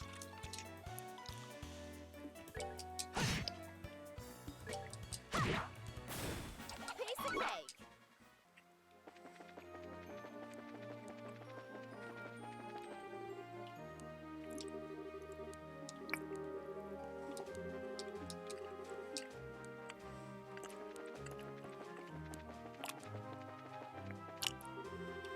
Ah, no! Somebody help me! Did you hear that? Wherever it was, it's not far. Adios, Daddy, Mommy! Niall, help me! That voice sounds suspiciously familiar. I think you're probably right, so let's hurry. Come on, puppies. Can't we talk about this? I don't think I taste very good. I mean, I sleep at least 12 hours a day, and I eat lots of veggies, and my skin's all smooth. Wait. Does being healthy make me seem yummier? Eek. If I'd known this was coming, I'd have made sure to get paid in advance and had a nice meal. Huh? You two? Just as I expected. No need to worry, Dorothy. What were your names again? Yeah, it's the same old Dorothy, alright. Where's Joshua and Estelle of the Bracer Guild? I'm just teasing. Fancy meeting you two here. Adios, give me strength not to leave her to the beasts. Estelle, on your guard. We're finished. Oh, god damn it. We're good to go.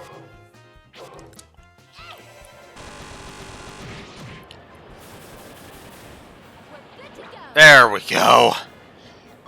God, that was annoying.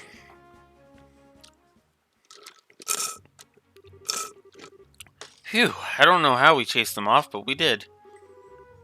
Did they look familiar to you? Yep, they're the monsters who attacked the checkpoint on the mountain pass. I wonder what they're doing out here. Oh, how lovely. You bracers are very impressive. Estelle and Joshua, it's been such a long time, hasn't it? I never would have thought I'd see you here. Do you think maybe we were destined to meet again? Fate is a fickle mistress, all right. Oh, so, Dorothy, are you staying at the inn in Elmo by any chance? Why, yes. Hey, how did you know? Oh, I see. Well, isn't that just terrible? Uh-huh. As if you care about anyone else's problems. What brings you out here? A little cross-country hiking, maybe? You mean you don't even know that much? I see that you haven't gotten any more insightful in our time apart. What? The answer is actually that I'm looking for a photograph that the newspaper needs for a special edition. Oh, and by the way, Niall's the one who's assigned me this task. I see, so it's work. Okay, but why would you be looking for that here? Oh, forget it. This wears me out faster than fighting any monster ever did. Oh, poor Estelle. Oh, did you get hurt in battle? Little pain, go away. Come some other day. Or not at all would be better, I guess. I'm not injured, I'm just really aggravated at your utter obliviousness. Wow, it's rare for someone to get under Estelle's skin this badly. Estelle, why don't we head back to Elmo? Maybe Tita's done fixing the pump. Yeah, let's go back. And I think Dorothy will be coming back with us. Huh? But I wanted to stay and take more pictures. We are going now. Scary. Oh. All right. Hey, we'll head back to the inn.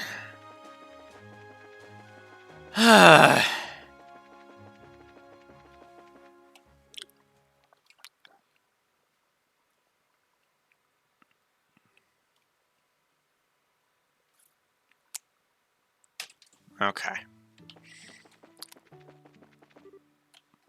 Oh, look, there's steam coming out. Hey, you're right. Looks like the repairs worked. Ooh, now we can finally use the spa. Yay, life is good again. Kind of overstating things a bit, aren't you? Do you really like the spa that much? Well, yeah. There's obviously nothing finer than a tall glass of fruity milk after a hot bath. Now I'm gonna go ahead and get in. Oh, I just remembered. Guys, thanks for coming to help me earlier. I have all my hands and toes and bits because of you two. You don't have to thank us for having good timing. Man, she can be such a ditz. Well, that's Dorothy for you. Anyway, let's get back to the pump shed. Okay, Dia's probably still there. Ah, alright, fine.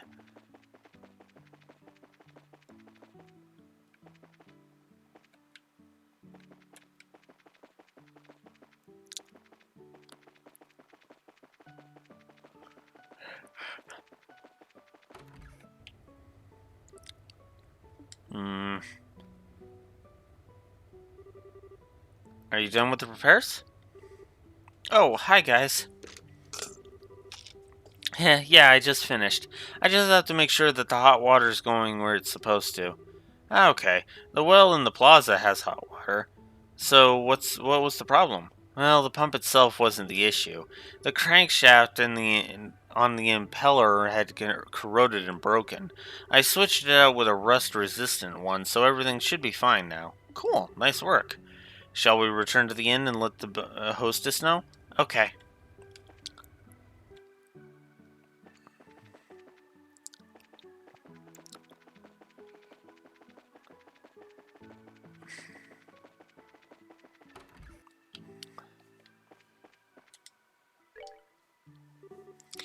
Thank you, Tita. The pump's pumping like it was just installed yesterday. Really? Please think nothing of it. Well, haven't you grown into such a well-mannered young lady? And thank you two for helping us out with that guest as well. You guys know everyone, it seems. I guess we do. What happened? A little bracer business. You two have my thanks. As a way to pay you back, I'd like you to stay here free. No way, really? Ma'am? You didn't tell my grandfather we were going to stay here. Nonsense. I've heard from Russell a little earlier. He said the job would take him until tomorrow to finish, and he asked if you could stay here. Grandpa said that? What a sweet old guy. Well, if he said that, then I'm afraid we have no choice but to impose for the night. Come right in. You can put your things in the yuzu room on the second floor. Or it'll be some time before dinner, so go and take a dip in the hot springs. You want us to take a bath before dinner? I thought people took their baths before they went to sleep. What are you talking about? This is a hot springs resort. People expect you to jump in the bath in the morning, at lunch, whenever. I'd be okay with 3 baths a day here. Really? Well, I like baths as much as anybody, but it sounds a little much for me. Shall we go put our bags in our room, then?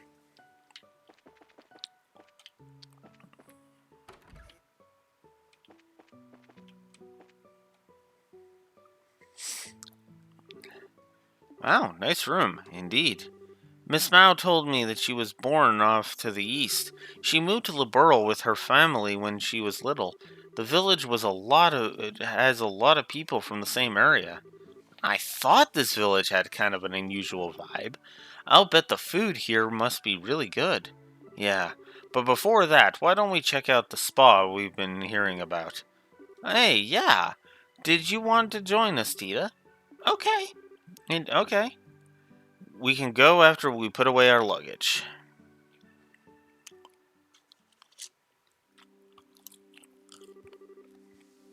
Okay, the luggage is secure. So where's the spa now? Oh, there's a separate bath behind the building.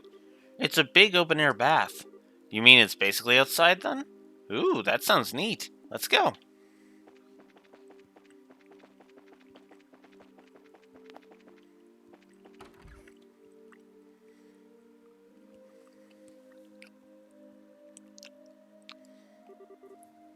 Wow, it's already dark. Look at the Eastern-style garden. Very nice. Oh, it's Stella and Joshua. Hi. Dorothy? Did you come to soak in these heavenly waters, too? I just love it here. It's so spacious and comfortable. I just wish staying in the hot water didn't make me dizzy after a while. Have you been in here this whole time? Oh, yeah, it just feels so good. And who are you, little girl? I don't think we've met before. I'm Tita. It's nice to meet you. Tita, huh? You can call me Dorothy.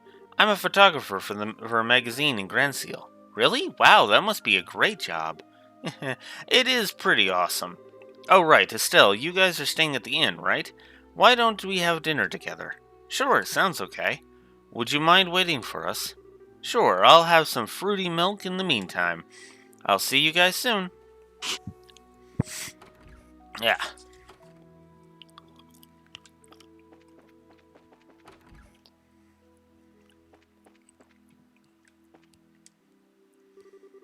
Let's see, this is the door to the baths, right? Estelle, this is the men's bath. We have to go to the women's bath. Oh, okay, they're separated. How silly of me. I need to change my clothes. Ahem. I believe this is goodbye for now. Okay, see you later. Excuse us.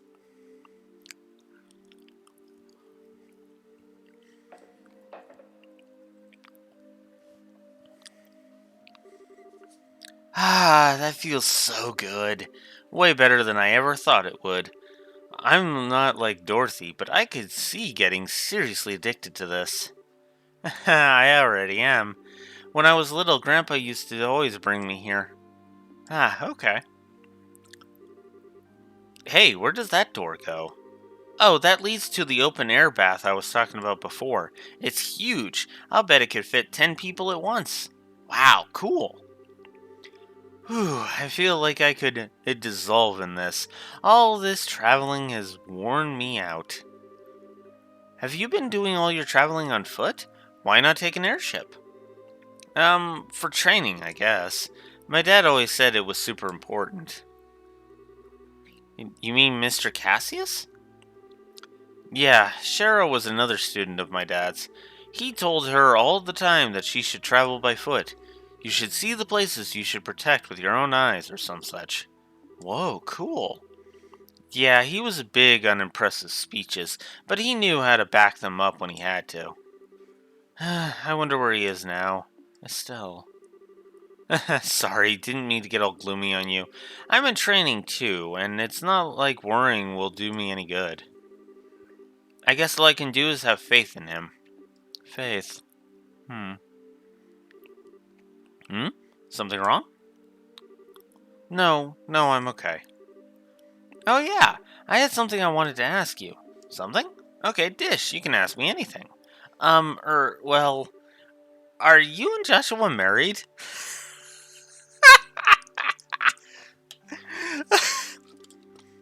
uh, sorry, I must have spaced out. What about me and Joshua? I was wondering if you and Joshua were married. What? Why would you ask a thing like that? But you have the same last name. You don't look like each other at all, so I didn't think you were siblings. We don't look alike because we're not blood related. Our names are the same because Joshua was adopted. Oh, okay. Sorry, I had it all wrong. Boy, did you ever. Besides, he and I are both only 16. Marriage is a subject for way off in the future. Right. Guess you wouldn't get married so young, no matter how much you love each other, right? Huh. Ugh. I'm telling you, Joshua and I are not boyfriend and girlfriend. We're just family. Really? What do you mean, really? Sweetie, did you get that kind of vibe from watching us or something? What kind of vibe? Like we're together, as in together? Like lovey-dovey, hot, can't keep our hands off each other together? Well, no. But you're always with each other, and you're comfortable with each other, and you almost finish each other's sentences. Well, I can't argue with that. But I don't think that could just as easy. But don't you think that could just as easily be how family and close friends act? And anyway, even if we ever did feel that like that towards each other,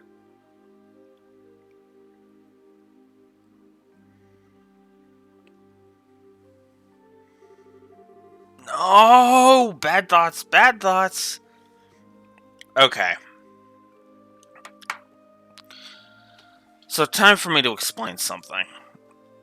Because this is the scene where this and actually the final scene are where they really hammer in the idea of Estelle and Joshua being a couple, like an actual couple. Now, the question that obviously is going to sprout up is, why am I okay with it here and not with, say, Reen and Elise over in the Cold Steels?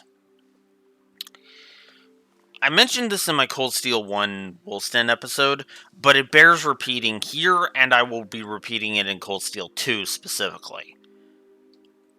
Estelle and Joshua are different from Elise and Reen.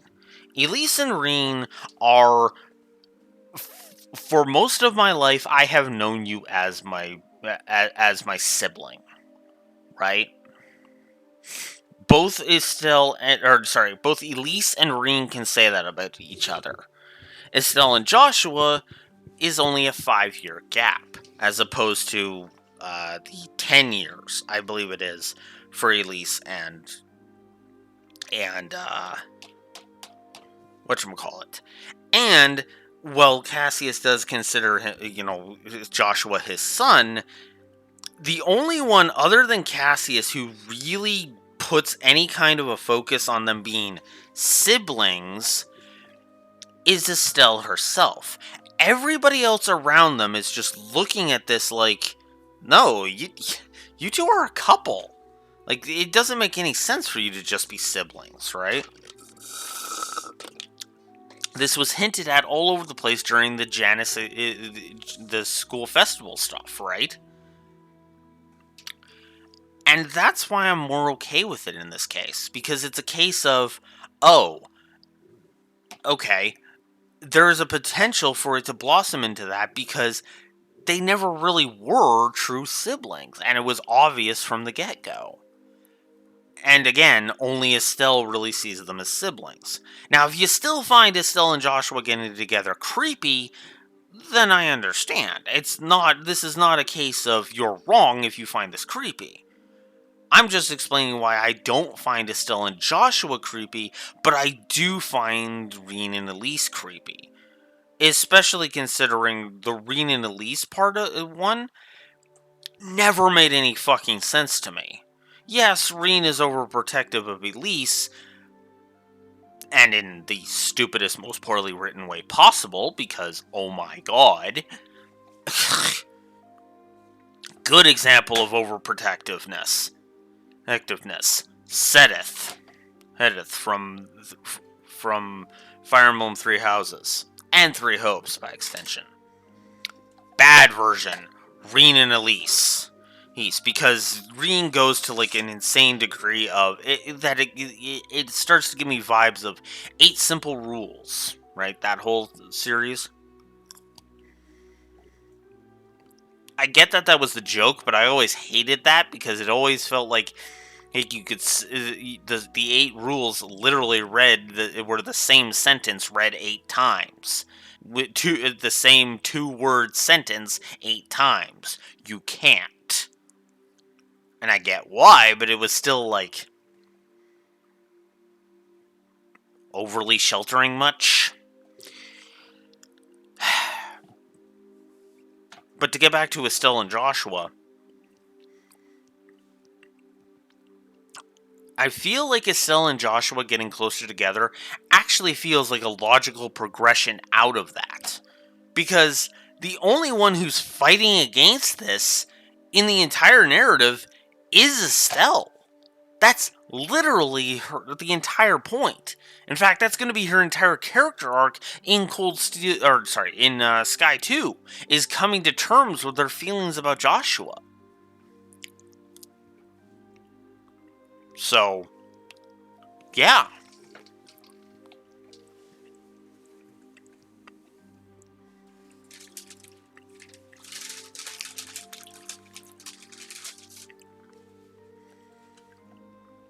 I just wanted to comment on that real quick.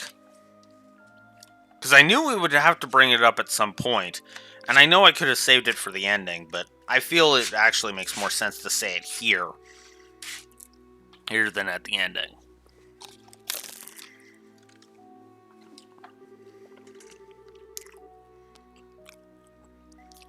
And why am I getting so embarrassed by these questions? I've always handled them fine before.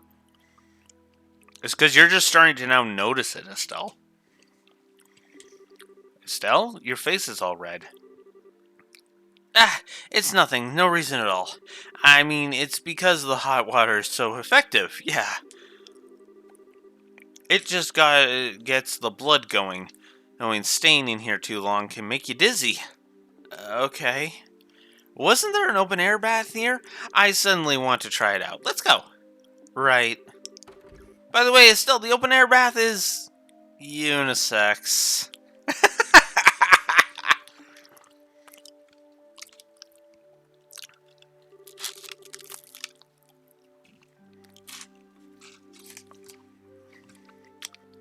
Okay. Now settle down, Heart. I hear you. Who? What the hell was that all about? I've never even thought about Joshua like that before. Stop it, Estelle. This isn't like you.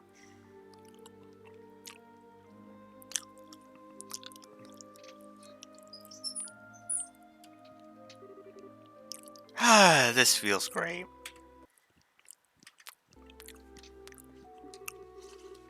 I love that the bath is open to the outside. And it's big enough to stretch out and really relax in. You do know you're not meant to go swimming, though. You see me doing the butterfly stroke, buddy? Hi,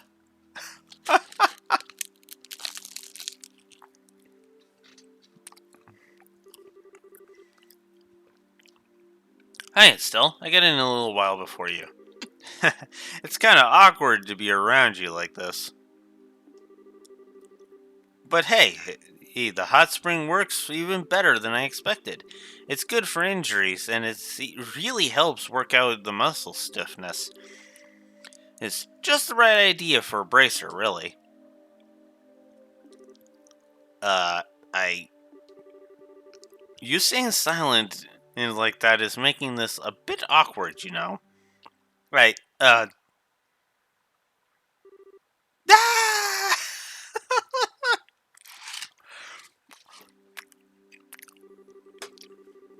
That shriek startled me so badly that I almost flew through the ceiling. I mean, I almost suffered through a heart attack, and all for what? A false alarm. I'm sorry. Listen, the open air bath is unisex. There's not a sign. Is there not a sign clearly saying that in the dressing room? I think that she's trying to say that she didn't notice it. First of all, getting caught starkers once or twice isn't such a big deal that you need to go screaming your lungs out. Ouch! I'm not even going to comment on that. And I've heard it said that a woman's skin gets prettier when you show it off. Really? Bunch of crap. Ouch. I wouldn't know. I wasn't out to show off anything for anyone. Well, whatever then. Why not make up and just try to enjoy the baths?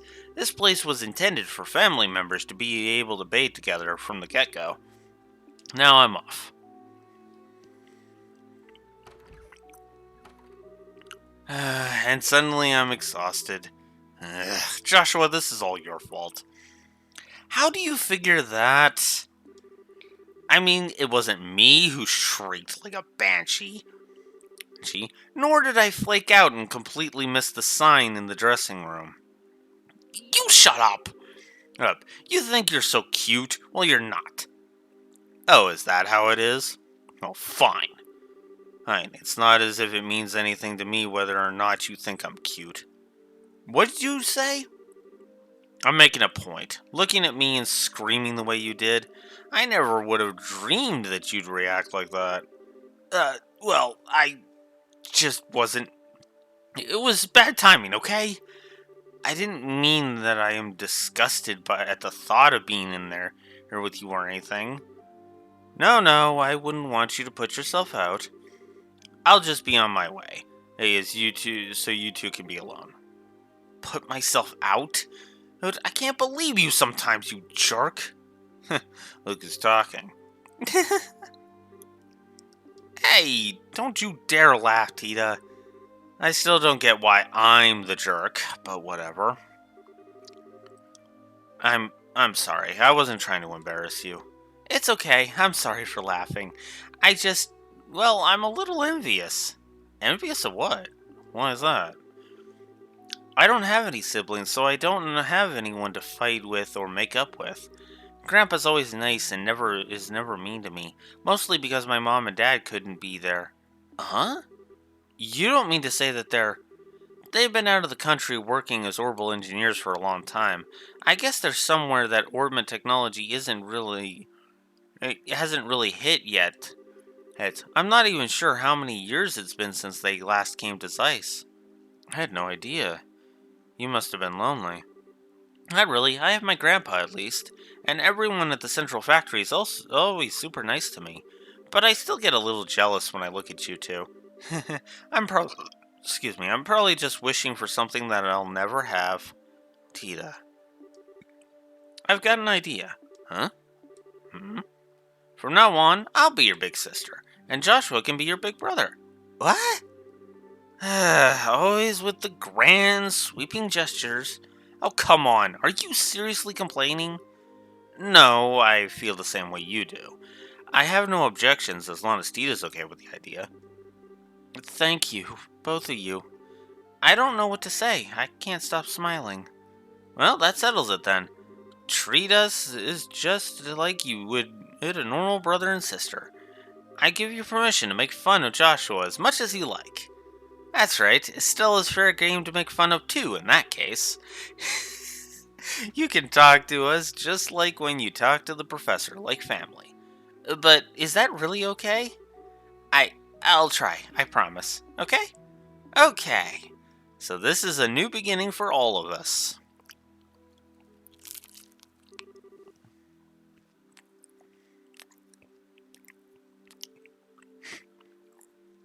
Man, they're so late. Ugh, I drank too much fruity milk and now my stomach's all messed up. Oops.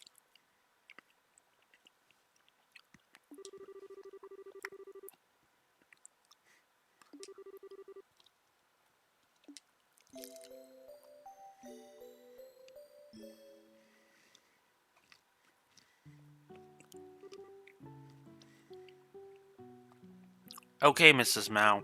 We really appreciate everything. Haha, I'm just glad you were able to relax a little. And Tita, you certainly seem to have enjoyed yourself. Is it that obvious? You all seem closer than you were yesterday. Must be the magic of the springs. By the way, what happened to that girl with glasses? I think she's still in bed. We called for her, but she didn't answer, and we didn't want to barge in. When Dorothy does wake up, please give her our regards. Certainly. Tita, I'd like for you to tell Russell something for me when you see him next. Tell him that I said he needs to focus on the rest of his life, beyond all the 24/7 research. Okay, I will. Take care of yourself, Mrs. Mao, and you need to come visit too. Sure thing, Hung. You're all welcome back here any time. The baths are always waiting. You can count on it. Absolutely, the food was great too.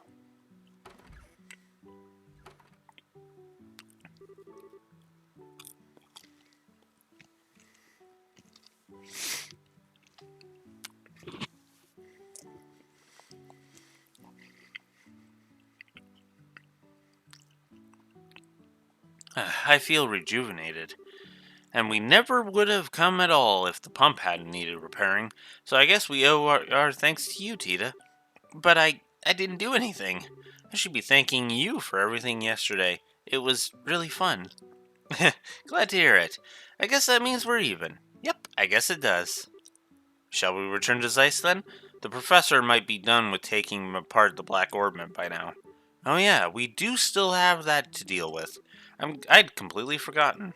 Why am I not surprised?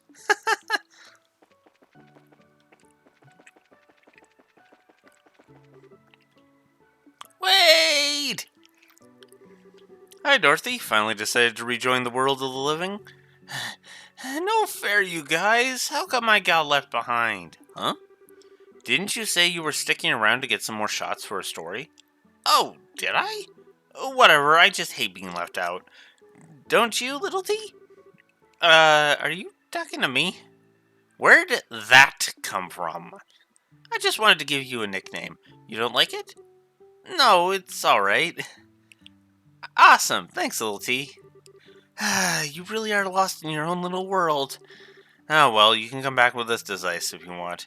Hee, now we're talking. Okay then, want to give this whole leaving thing another shot?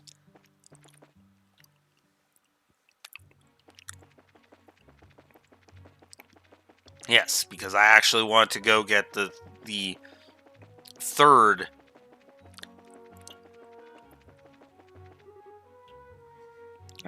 Ah, very good.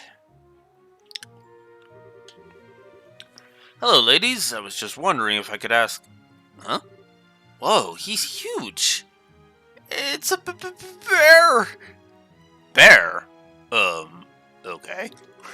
You don't need to worry about me. All I want are some directions. You wouldn't happen to know where Elmo's Hot Springs are, would you?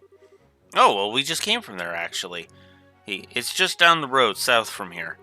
Ah, I see. Thanks for the information. Oh, you... Could it be? Is it possible? Is what possible now? Oh, sorry, it's nothing important. Take care. Wow, man of few words. His clothes looked Eastern, so I figured he must be foreign. Well, Zeiss is right on the border with the Calvard Republic. Look, he might have come from there. I bet you're right. Mrs. Mao told me about people who live way off in the east. Oh, right, I think Kilika is from the east too. And he was so huge! Huge. I was super surprised. I guess he does kind of look like a bear. Here, but he doesn't act like any bear I've ever seen. Nah, he's a teddy bear.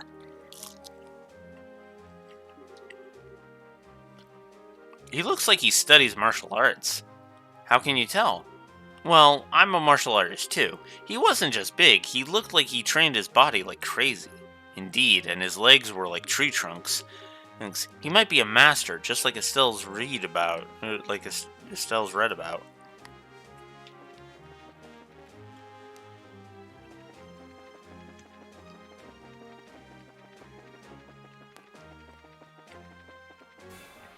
Alright,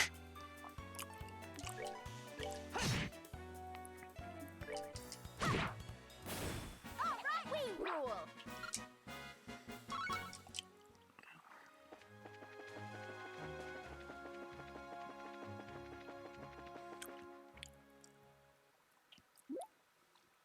Huh? What's the matter? Maybe I'm just losing it, but I thought I heard something. You're not losing it, at least not because of that. I heard something too, but far off, from the direction of the factory. What? Oh no, what do you mean? I don't know, we'll just have to go and see.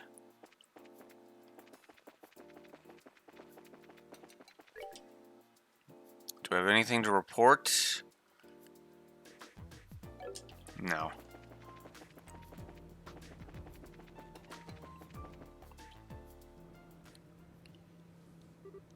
Huh?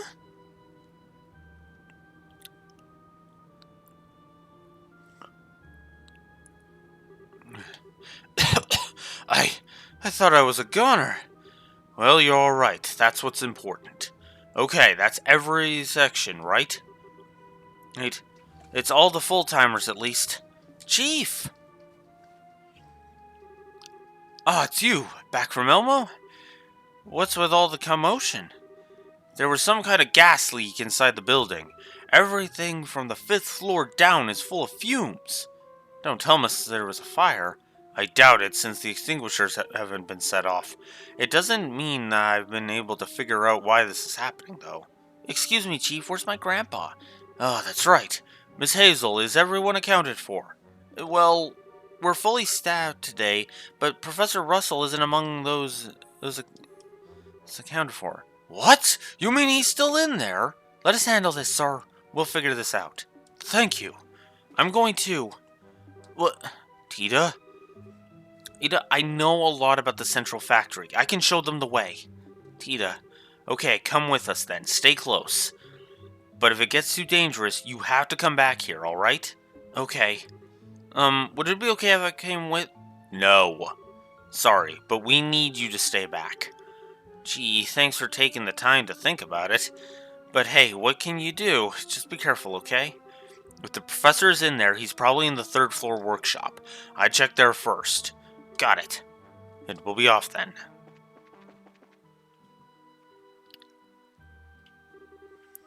So much smoke.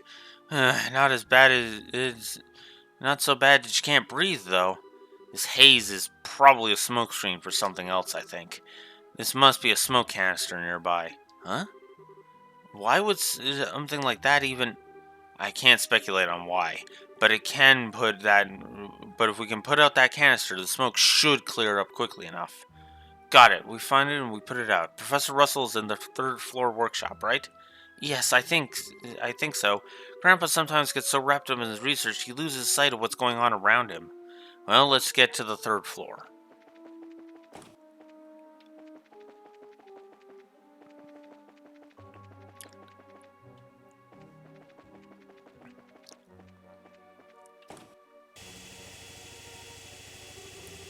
Grandpa, we've got a big... There's no one here. So why is the machine still on? We should turn it off. Phew. Where could Grandpa have gone? It's not just him. The Black Orbman is gone too. You don't suppose... Heh, so here you are. Agate? What are you doing here? I should be asking you the same thing. I heard about the disturbance here, so I came to check it out. Lo and behold, you got here before me. Well, wonders never cease. You incompetents keep sticking your noses where they don't belong. Someone's gonna come off and cut them off. Agate! Oh my god, I know this is the chapter where you cement your 3 negatives, but fuck off! Are you ever not a jerk? I guess you know him? His name is Agate. He's a senior bracer. Hey, hold on a sec. What's a kid doing here? Hey, she hasn't done anything, so lay off. Ugh. So damn much I could say, but I'll hold off for now. What the hell's going on? Here's the situation. Smoke canisters, huh? Certainly explains the stench around here. We ain't got time to waste, though. We gotta find the professor and fast. Right. Acknowledged. Grandpa. I guess I should equip the idiot. Idiot while we're at it.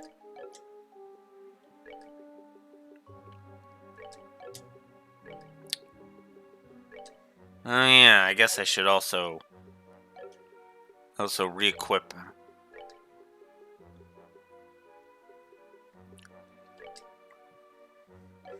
Yeah, but still.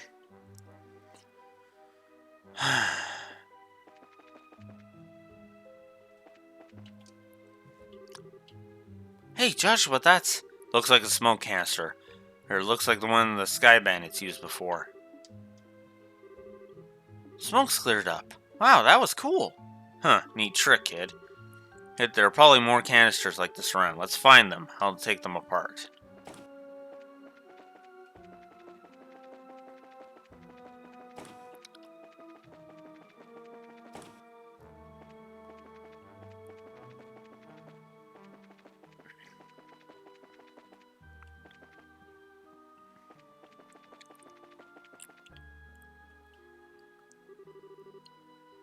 Huh? What's that door doing open? Sorry about the wait. I've secured the last objective. Alright, let's get out of here then. Are you all set? That voice! Come on, it came from the elevator. Aha! It's them! Grandpa? Agate Kronzer! Oh crap, go, go, go! There! Shit, so close. We almost had them. No, why'd they take Grandpa? Let's take the emergency stairs down. It looks like they're trying to get out of the factory. Yeah, if they get away, there's no way to know if they'll take the tunnel or just try to lose us in town. Move your asses, kids. So you don't have to tell me twice.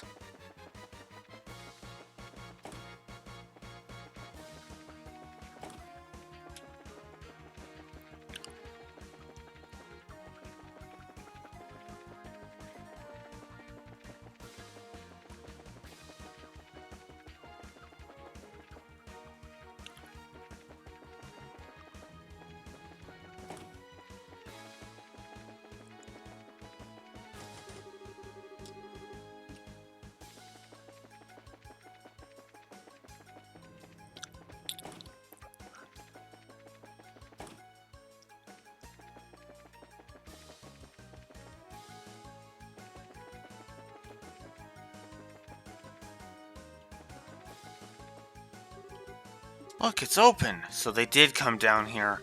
Which means they probably left through the main entrance. With all those people out there, how did they intend to get away unseen? We'll worry about that later. Come on, we gotta catch up to them.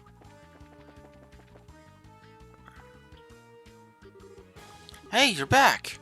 Good, you're alright. Wait, when the soldiers showed up, I thought something serious had happened. Soldiers? Hold on a second, soldiers? That guy's dressed in black? No idea what you mean. They were dressed in blue and white military uniforms, polite enough, but I got the feeling they didn't come from the Air Linton checkpoint. They definitely seemed like Royal Guardsmen to me. I thought they looked so cool that I snapped off a picture. Royal Guardsmen, huh? The ones who took away Mayor Delmore. But why would they be here? They weren't with my grandpa, were they? With the professor? No, they did have some really big baggage with them, though. It had to be them, no doubt about it. If they changed into military uniforms in the elevator, damn it, it's the oldest trick in the book, and they pulled it off. Wait just a minute. What's all this supposed to mean? We'll have to fill you in later. Which way did the soldiers go? towards town. They moved like they had a purpose. We're going after them. No way I'm letting them get away.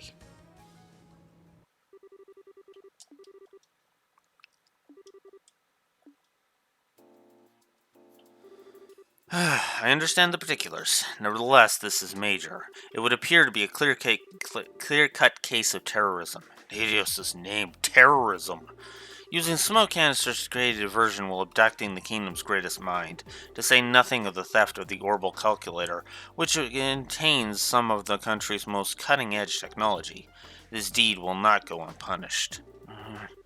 So what kind of plan does the military have up its sleeve? We already have Air Lytton, the Wolf Fort, Soldalt Army Road, and Angtime Gate performing inspections. There is no way that the culprits are getting out of the Zeiss region. Wow, you really mean business. Well, Intel's job is to help us mobilize as quickly and efficiently as possible. I do have one question. What do you think about the terrorists having masqueraded as Royal Guardsmen? Yes, it's very unsettling.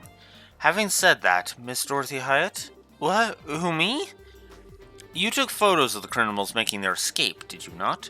We would greatly appreciate if you would give that photo courts to be processed as evidence. What? But it's my big scoop! The Royal Guardsmen are the pride of Liberal's military. A photo of their involvement in such an incident is a very serious and sensitive matter. I also must ask that you not post any news about this until we know more. Alright, this is an order to protect the honor of Her Majesty the Queen.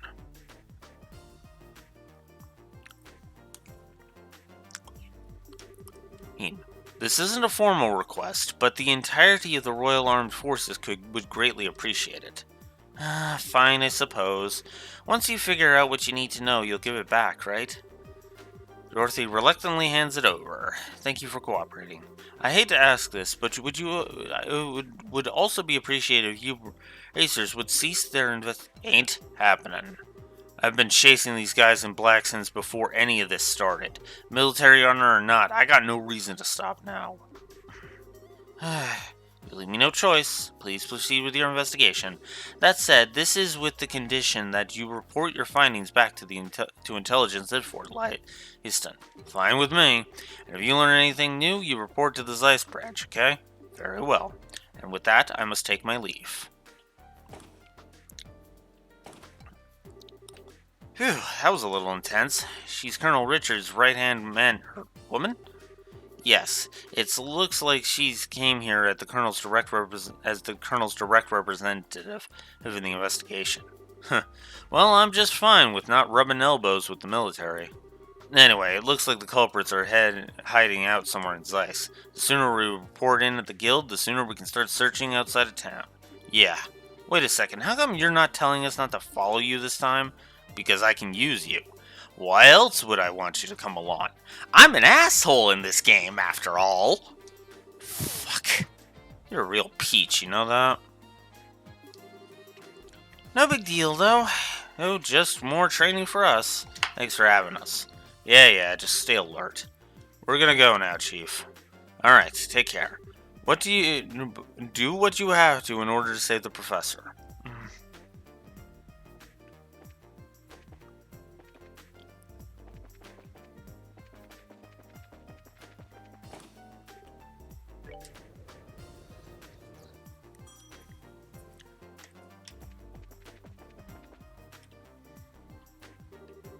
Oh, right, I have to buy some more photo quartz. Excuse me. Okay, thanks for your help. Oh, I didn't do anything. I was just supposed to check on some information for the editors. Well, try and cheer up, okay, Tita? I will. Thank you, Miss Dorothy. Don't worry, I'm sure that Estelle and Joshua will crack the case and be able to help your grandpa. See you later. Tita, please don't look so sad. I'm sure your grandpa is just fine. Right, since he's one of the kingdom's foremost scientific minds, I can't imagine anybody wanting to hurt him. You're right, he has to be okay. What's with that look? Nothing. Time's a wasting. Let's go to the guild. It's coming. It's coming. You have impeccable timing. Oh? It's you. Oh my, Estelle and Joshua. I haven't seen you two in some time. You're doing well, I hope. Professor Alba, what are you doing in Zeiss? Tell me you got an escort this time. Never mind that. We've learned the whereabouts of the criminals. This gentleman is an eyewitness. Huh? What? I thought that what I saw might be significant. Good then, I'm glad I came. Anyway, I've been doing field research on the tower up until a short time ago. You're talking about one of the tetracyclic towers, right?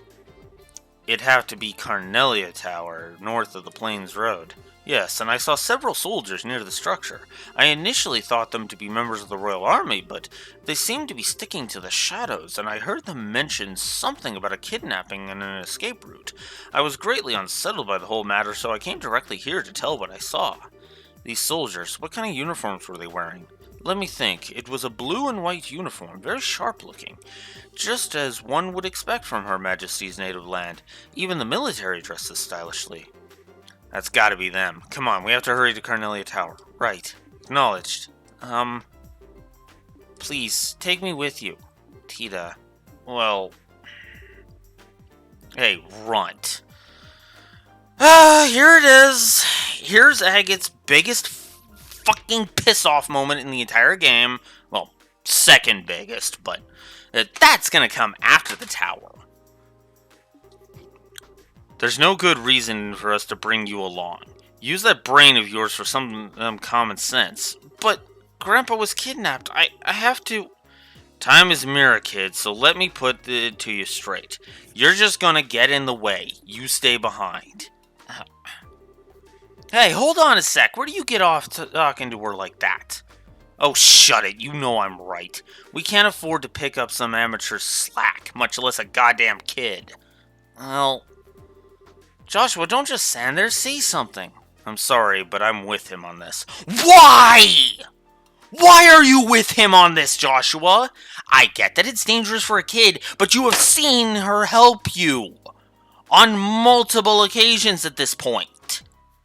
This is what pisses me off about this scene so fucking much. Hutch. Because here's the thing.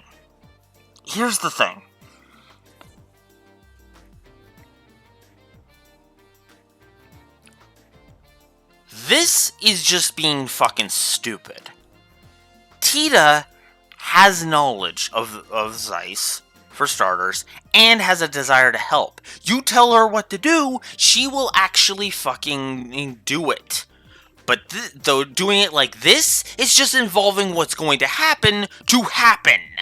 This is fucking stupid. Account for her recklessness in your fucking plans, and it'll go smoothly.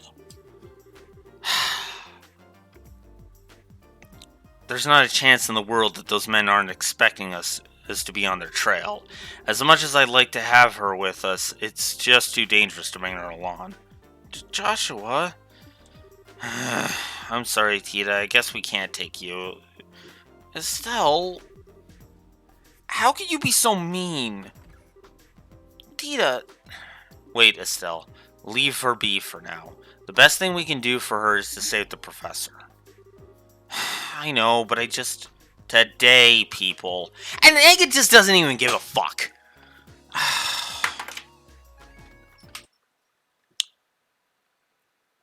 No. This is fucking stupid on every fucking level. First of all, I need...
So I forgot to add Tita to the gameplay positives.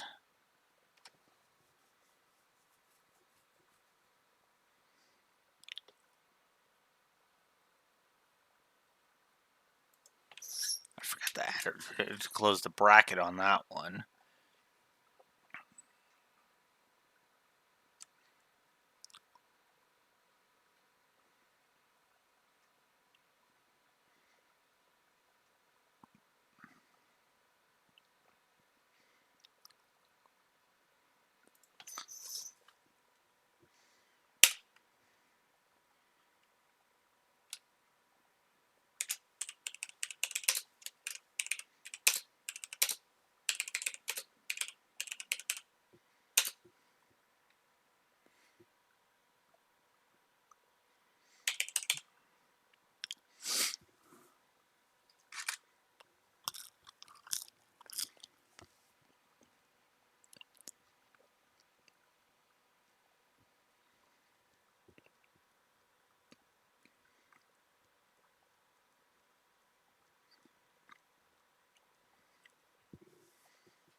So, spoilers. First of all, we've seen Tita's skills in action already. Okay? That's the first problem. And now we're just benching her because of the cliched, oh, it's too dangerous. Fuck you. Second, making Agate's assholery makes sense. Fuck you. And third, because you were all such fucking asshats about it and didn't use your brain for 2 fucking seconds, you are going to, spoiler alert, fail because of it! I hate this scene. I hate this scene so fucking much because it is so stupid. Factor her into your goddamn plans and instead of allowing her to be a chaotic element in case she fucking follows you.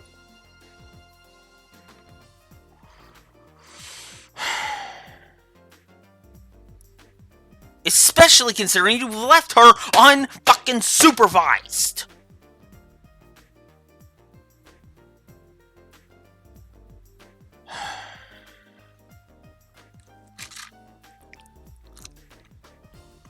If you'd said it gently, maybe she might have actually have trusted you.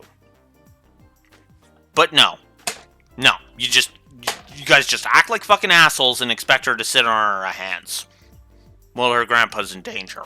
Her pretty much only family, because her frickin' parents are always out of town, is in trouble.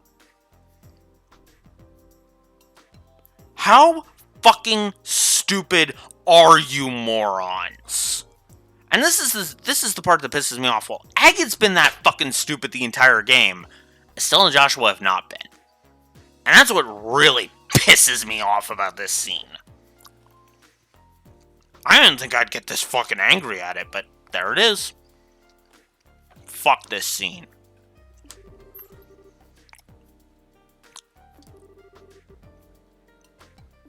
Seems that something major is going on. Please take care of yourselves.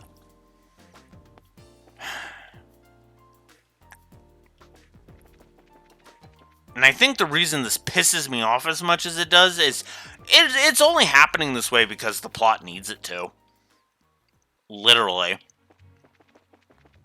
No, you can't make the bad guys that good. You have to make it so that Tita fucks it up. Go to hell, little Sky One. Go to fucking hell for this. All right, we're good to go.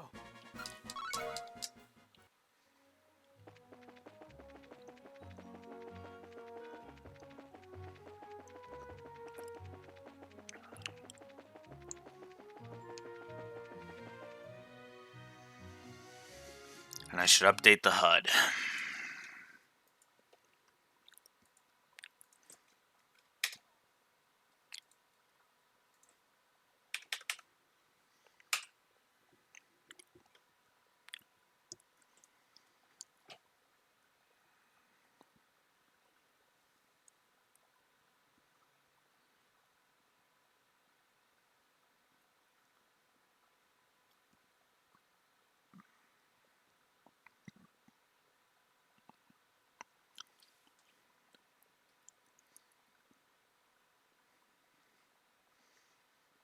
Two triple negatives in a row. God damn it.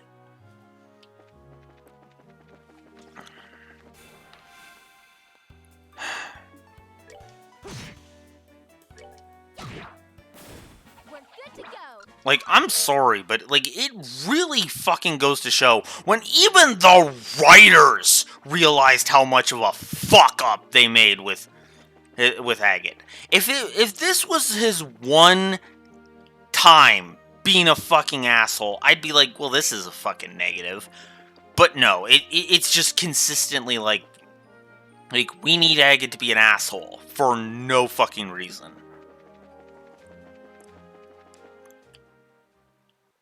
Shit, wrong, too far. Oh, fuck off.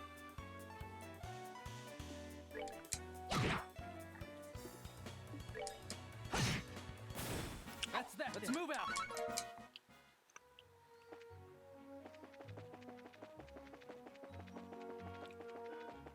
And this is why I rail against the Ava Asuka syndrome. Because, no, him being better later doesn't excuse this. Not even one fucking iota does it excuse this. Have some fucking common, have a fucking brain in your head or fuck off. You know? So this is Carnelia Tower. Are the kidnappers really hiding the professor here? Yep, look at the big jumble of footprints. If you need a hiding place, this would probably be a good place for it. Look out! Monsters! As I expected. Uh-huh. You're finished. All right, we're good to go.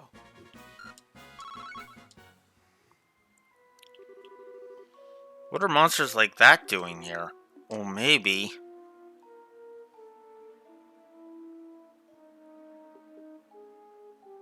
They're tied somehow into the men of the black clothes? Got it in one. They've probably been trained for combat by our little friends in black. Trained? Ever since I started checking these guys out, I've gotten attacked by the monsters constantly. Ain't no way that's a coincidence. I see. So that means the checkpoint up in the mountain pass was attacked because you were there? I guess. It was your old man who assigned me this gig in the first place. It ain't like it's been a night at the strip club for me either. Strip club, huh? How very you. Anyway, this reminds me. Jean mentioned something about that, right? Can you share some details? He showed up just before the whole Sky Bandit mess started and dumped it on me. Said something about some crap coming up that really couldn't wait. An easy job, he says. That old man always plays innocent.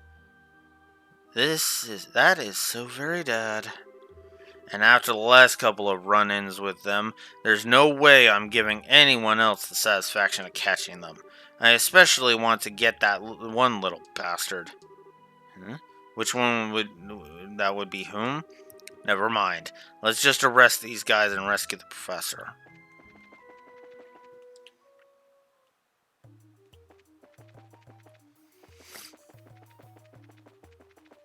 And the other thing about this too is, if Agate wasn't such a fucking hypocrite, this wouldn't bug me as much.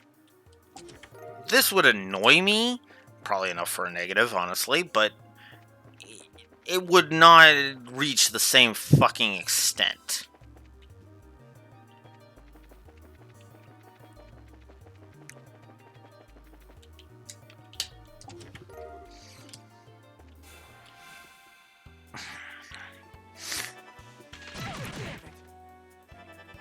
So,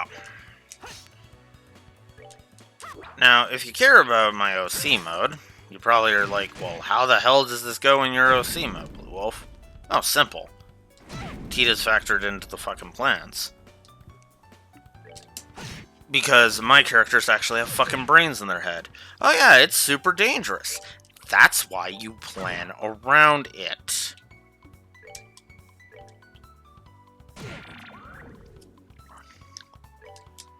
You don't let an over-emotional 12-year-old fucking run off half-cocked by being a fucking asshole to them. That's just going to piss them off and get them to do something fucking stupid. Stupid. I know, I've been a moronic, over-emotional 12-year-old myself. The way to do it is to factor that in.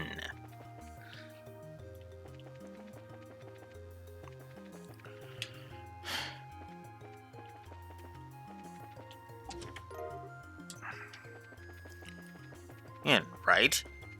She's a ranged fighter. Use that. Have her on standby. Have her be on the side and be like,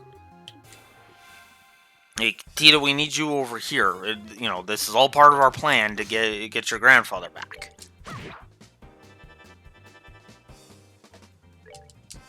And then she'll be like, it's all according to plan? Yes. Oh, okay. And she will accept that, especially if Estelle and Joshua say, especially if Joshua specifically says, we've got a plan. If Joshua were to say, we've got a plan, she'd be like, oh, okay. Hey, you need me to go over there and wait? Yes. Yes. Yes. Don't fire until you see the whites of their eyes. Something. But no, let's just be an asshole to Tita because fuck her, I guess.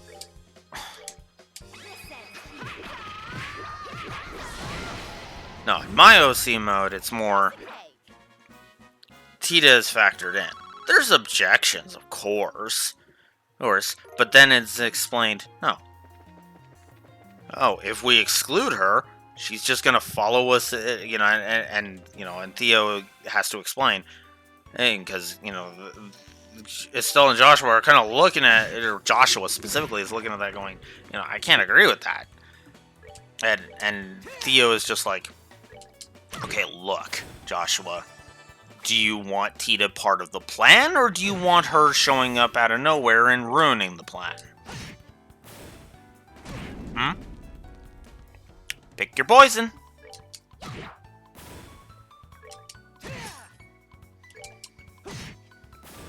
All right, we're good to go.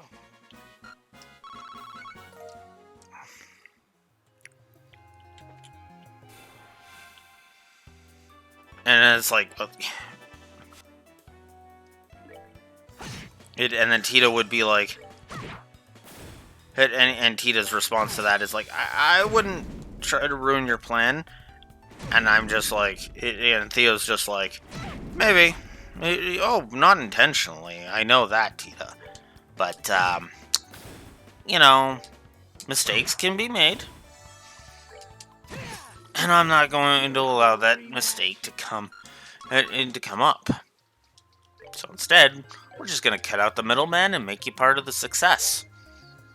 Because I'm not an idiot.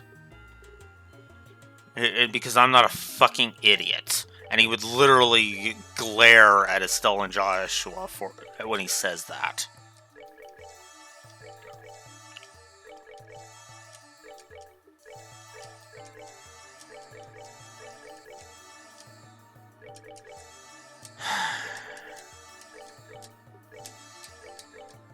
Now you're probably like, well, wait, how does Professor Russell, stay not, get captured again?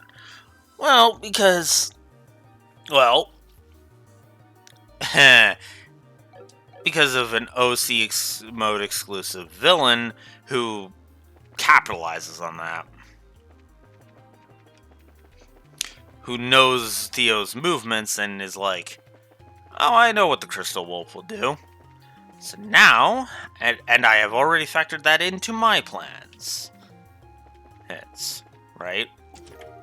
In other words, outthinking the enemy because because of knowing the moves, as opposed to the enemy fucking up because of stupidity, which is what this is. And I stand behind that statement 100%. I know nobody's gonna agree with me, but at the same time, when you have a fucking 12-year-old who can fire a fucking orbital cannon, use them!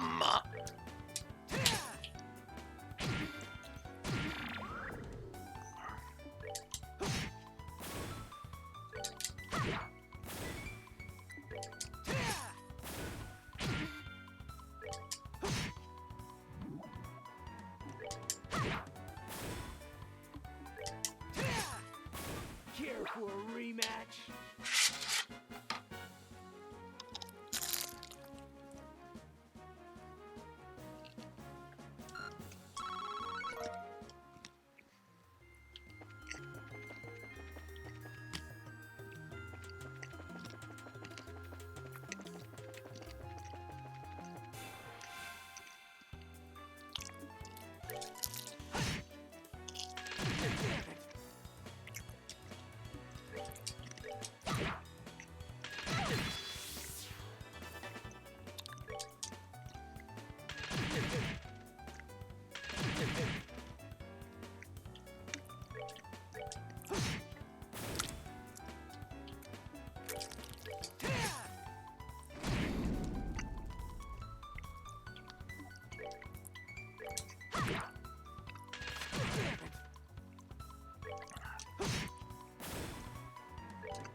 These guys again.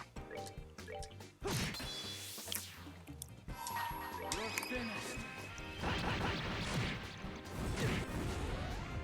That's that. Let's move out.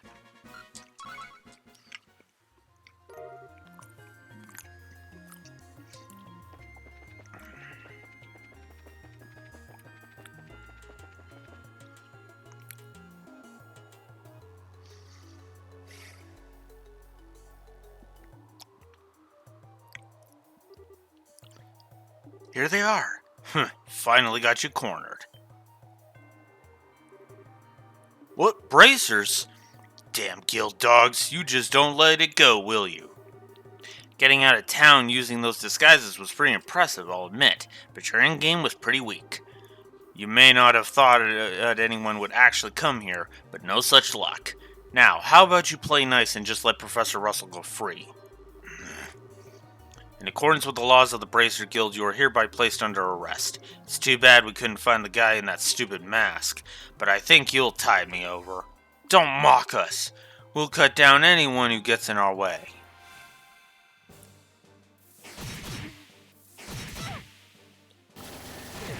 Oh, shit. These guys are playing for keeps.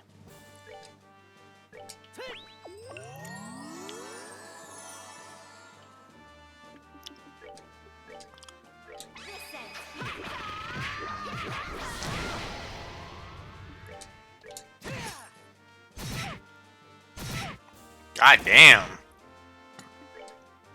I'm actually having to pay attention here. Holy shit.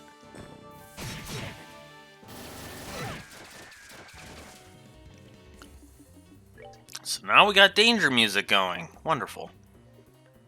Gonna need more than that. I've got 40 of these, so...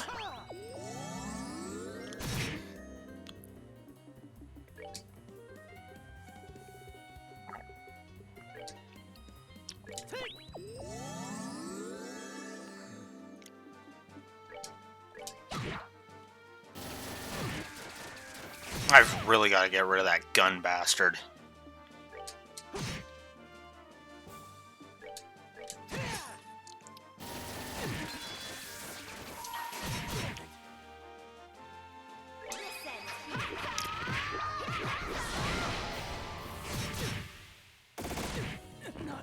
Oh, crap.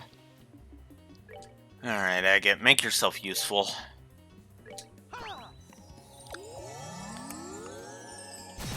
Oh, come on! Don't start that shit.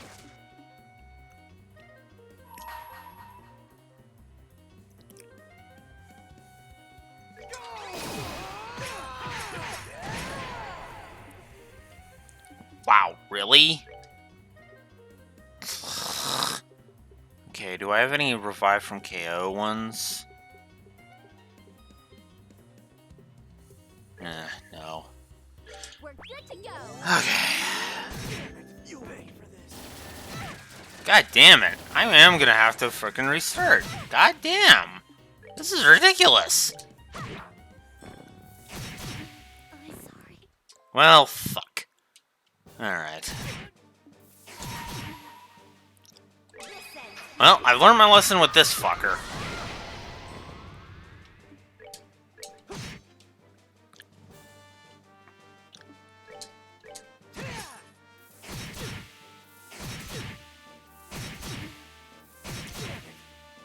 God damn it.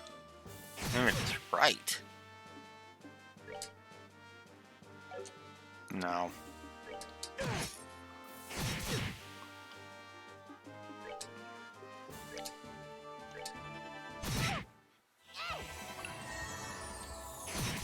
Oh, come on!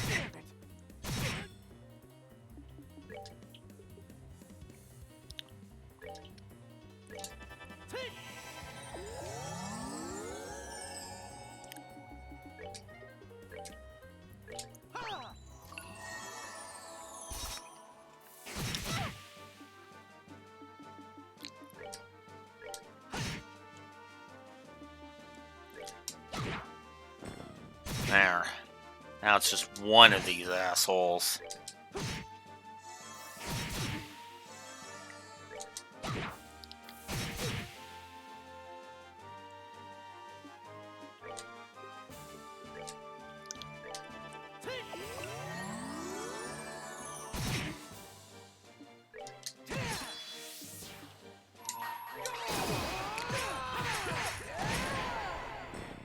should have done that.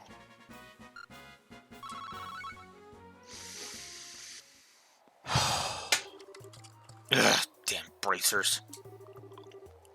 But have you forgotten our prisoner? You guys are unbelievable. Don't you ever know when to give up? You wanted to use Professor Russell's intellect, right? Are you really willing to harm him? Shut up! Yep, is that really a chance you can take? What a bunch of whiners. Just admit you've lost already. Eddie, the Royal Armed Forces have mobilized. There's nowhere for you to hide. What's so damn funny? Oh, nothing. It's just we had thought you competent for a second there. And so, it's almost time. What? Huh? Estelle, look out! Hear it! Of course it's an airship. Cheaters! Shit, this was their trump card? Yeah, you didn't think of that one, did you? Oh, now the shoe's on the other foot. Though we'd gladly have killed you all here, we never intended for you bracers to get involved. But if you just hold your tongues and observe, you may escape with your lives. What? Now listen, you jerk. Estelle, I think we should do what they say. What are you saying? Playing things by the book here is just going to leave us open. The second they make a move with the professor, we rush them. Okay. Looks like you've given up. A wise decision on your part. Now, if you'll excuse us. Now! Oh, what? Who's the kid? Tita? Damn it, she followed us? Yeah! You fucking morons! Let Grandpa go, or else you're gonna be in big trouble. Whoa, don't get cocky, little brat. Ah! Oh no! Tita! Ah! Haggett? Haggett! Hey, what the heck are you doing shooting at a little kid? Especially with that test model. Sorry, I thought she was going to take out the ship. Forget about it. Now pull back. We're getting out of here. Hey, wait a sec. Grandpa! Uh-huh.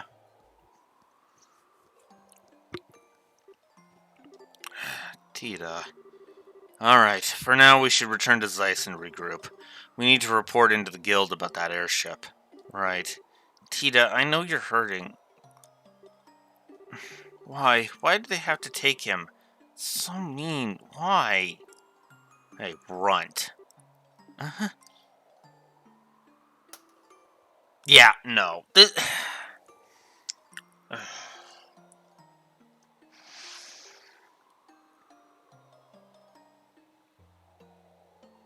I hate this. Wait a second. I told you before, you'd just get in the way if you followed us. You being here is what screwed up our shot at rescuing the old man. No! You fucking spitting in her goddamn face and demanding she stay behind and using the tone of an asshole is what fucked this up. You moron!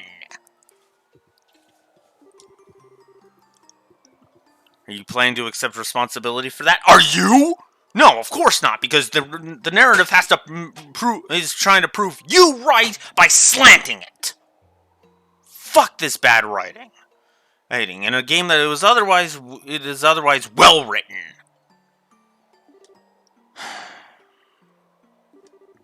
I never meant. Plus, your little stunt with that pea shooter would end up putting your own life at risk. Nothing gets on my nerves more than kids like you, who can't resist poking around where they have no business. Says the fucking asshole who's poking his nose where it don't belong half the fucking time.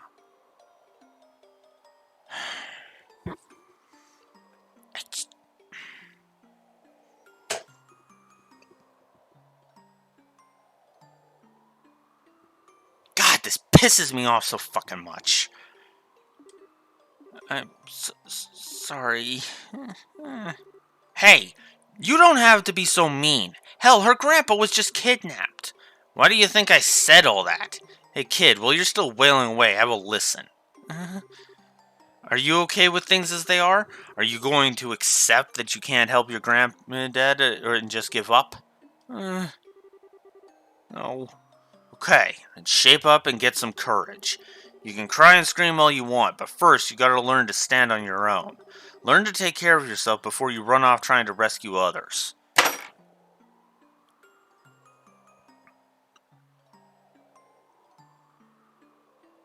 Again, that's not the problem here. That is not the issue. The issue was you fucking demanding she stay behind instead of factoring her into your goddamn plans. You basically called her fucking dead weight.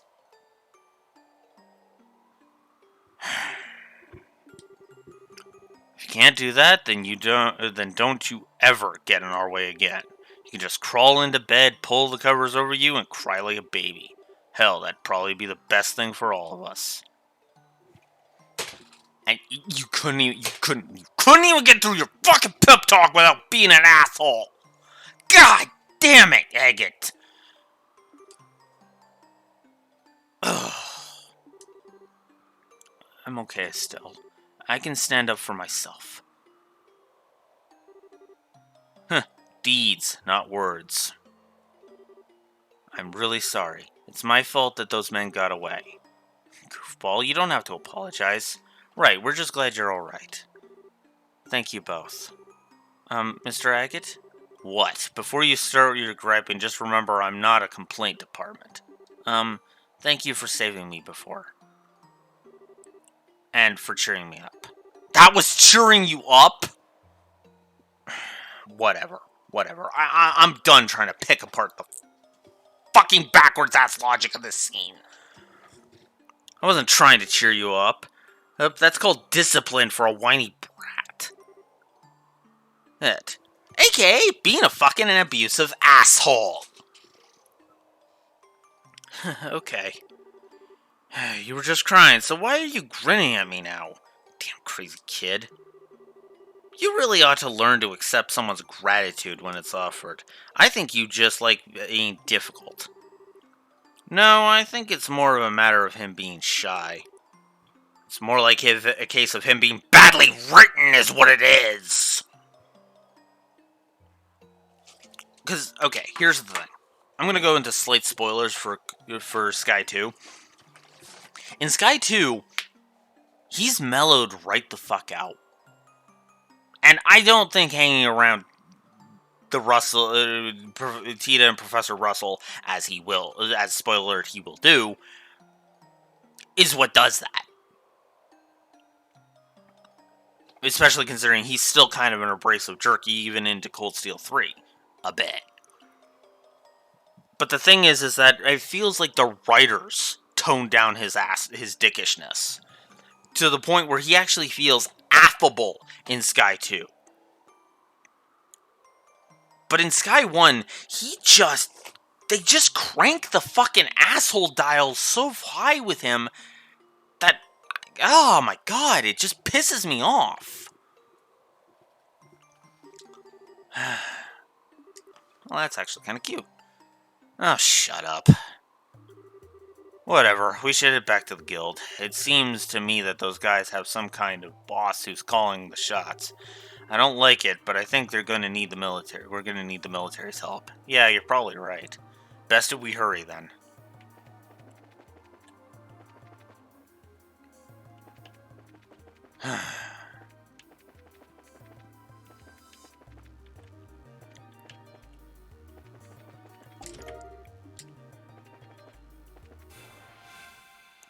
God damn it.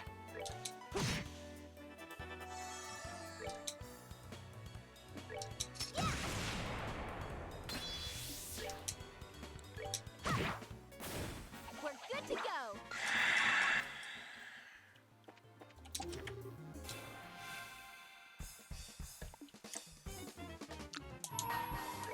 Oh, fuck.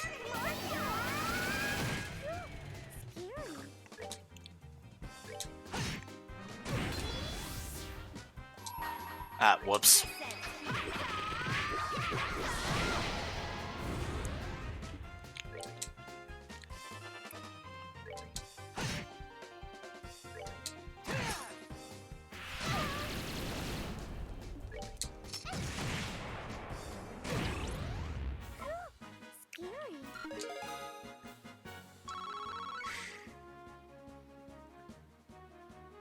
You could trade those in for money, you know?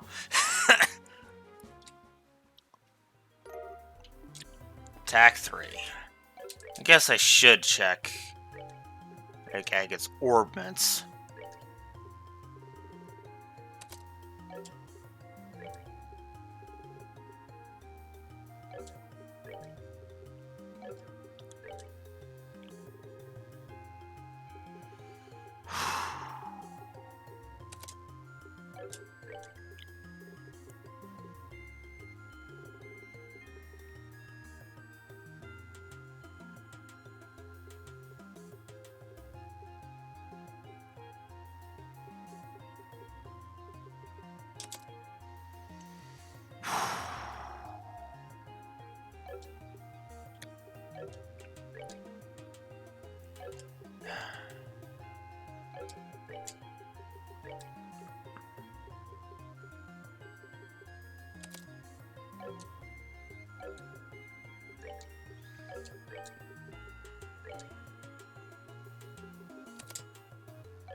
God, I can't believe how fucking angry that this whole section makes me.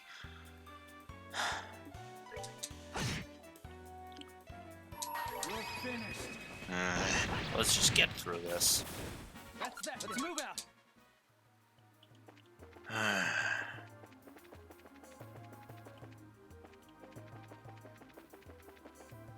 Uh,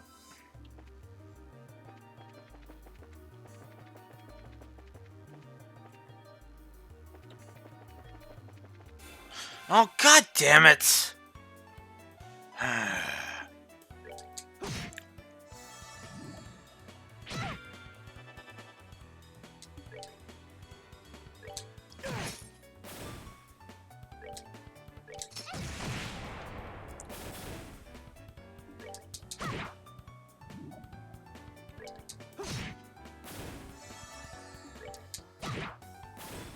Piece of cake.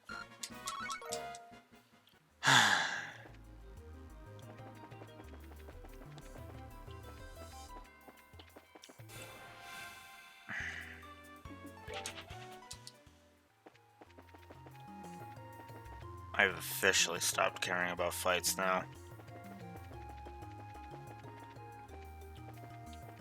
Ah, fuck off!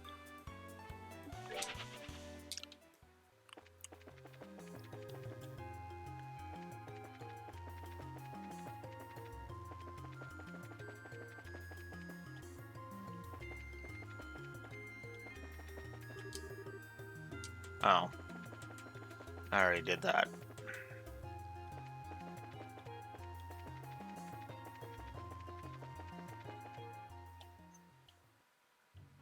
Collapse from your we're in the fucking poison already, Agate. What's wrong? It's nothing. Just felt a little dizzy for a sec. Maybe when you protected me earlier? That's right.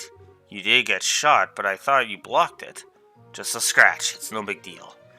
But it's my fault. Listen, I get worse injuries than this from shaving. Now quit fussing. Let's just get back to Zeiss. Okay. Oh, fine. Whatever. Whatever. Don't collapse. See if I care.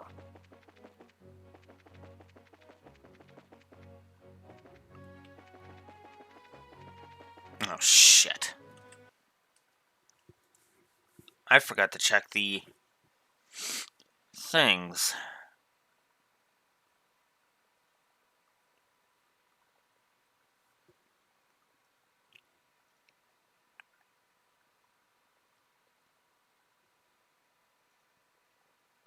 Oh, if I get all the smoke canister. Oh. Oh, well.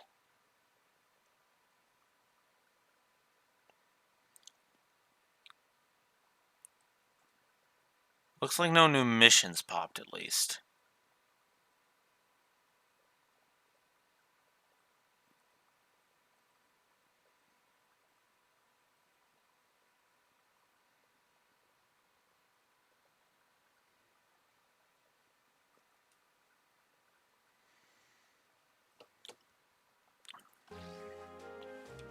But whatever.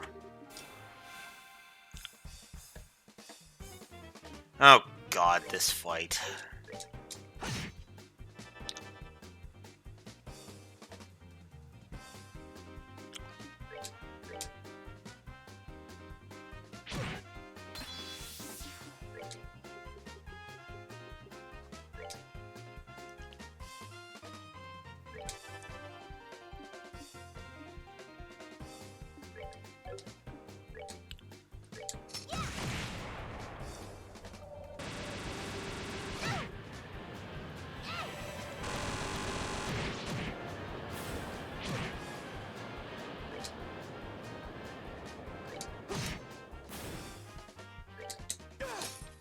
Of course. Oh, come on. Yeah, I think methinks I'm going to be giving a frickin' accuracy and evasion negative for this.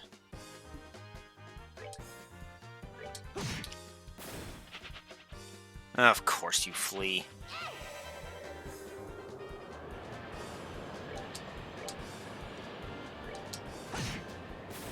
That's that. Let's move out.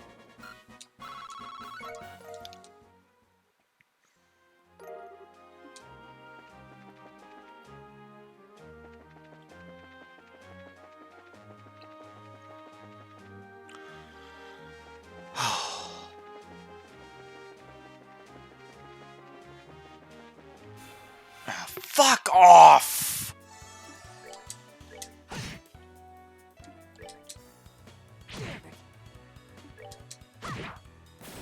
We're good to go.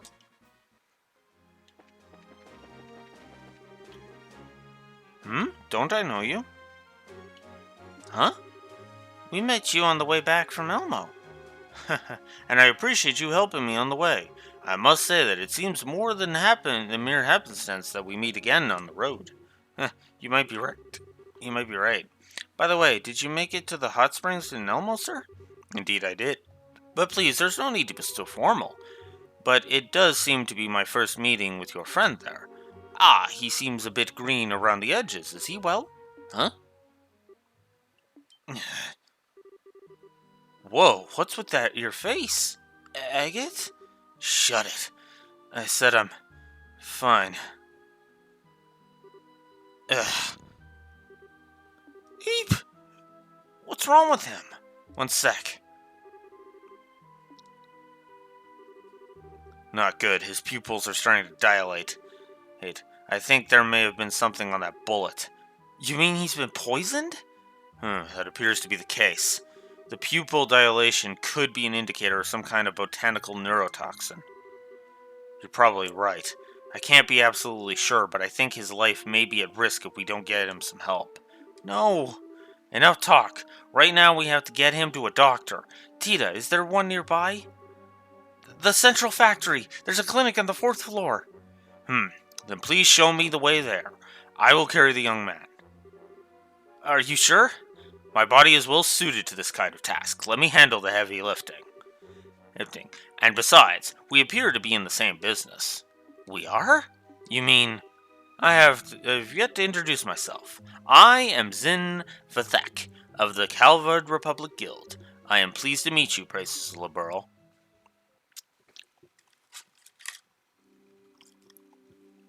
Zin, you're awesome. Don't let anybody tell you otherwise. First things first, we have to perform first aid. It looks to be some unique form of neurotoxin. My usual array of antidotes won't work on something like this. What's going to happen to him? Well, he's a fighter, so I think he'll manage to hold out. But in all likelihood, the longer he stays in this coma, the greater the risk of death. No. Joshua. Sorry I took so long. I had to report into Kilika. She passed the info on to the military, so if anything comes up, we should find out soon. Okay, thank you. Hey, where'd Zin go? Apparently he and Kilika know each other. They had a lot to discuss. I see. Well, they're both Easterners. So, how's he doing? Not so well then. Unfortunately, I'm not so well versed in poisons that I can counteract the effects without knowing the ingredients. But Father Vixen might be able to help. Huh? Father Vixen? He's a priest in Zeiss. He's built up a substantial knowledge of medicine by tapping the Septium Church's millennium-old archives. He's particularly learned in pharmacology. He may be able to devise some form of remedy to counteract the poison's effects. Ah, I get it. The priest in Roland is also really good with this stuff. It's certainly worth asking about. It's late, but let's see if going to the church will net us anything. Okay.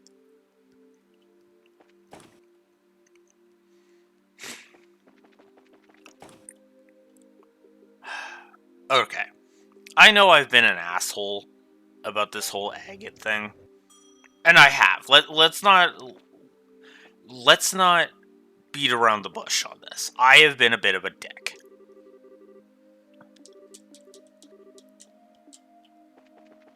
Pick on this. Okay, I guess I can't do it right now. But at the same time, his arrogance just pisses me off. To the point where I'm not worried about his safety like Tita is. I'm looking at this like, karma, bitch. And I shouldn't be saying that.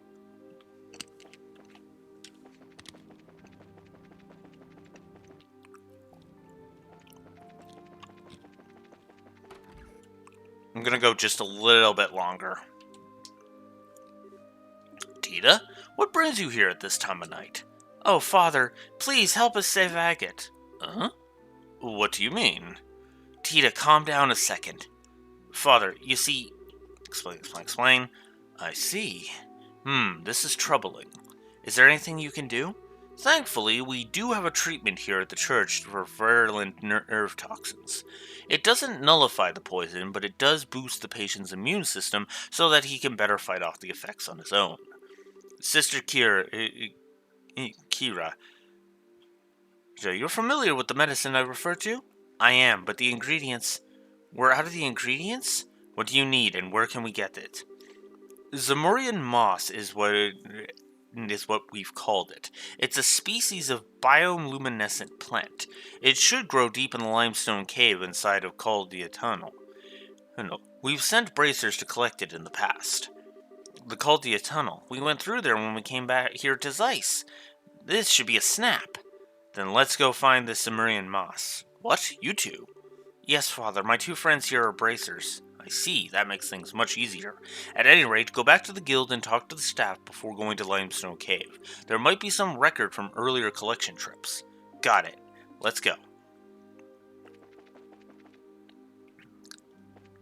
Yeah, I want to go through as much of the dialogue as I can.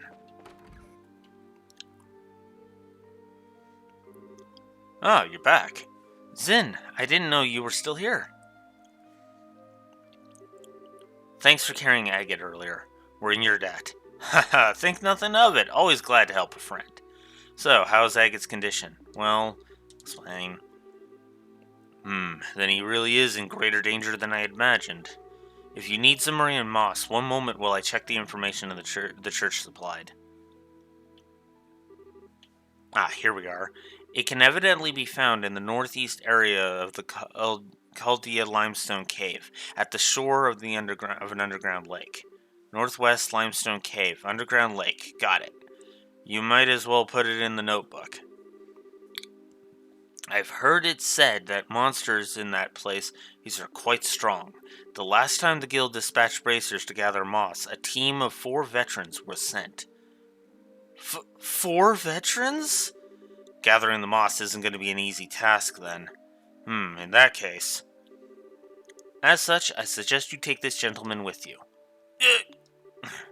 Hey, can I please finish what I was going to say? Oh, do you not wish to accompany them? No, I didn't say that. Oh, never mind. I mean, you're just as frustrating to deal with as ever. You flatter me. Well, it wasn't intended as flattery.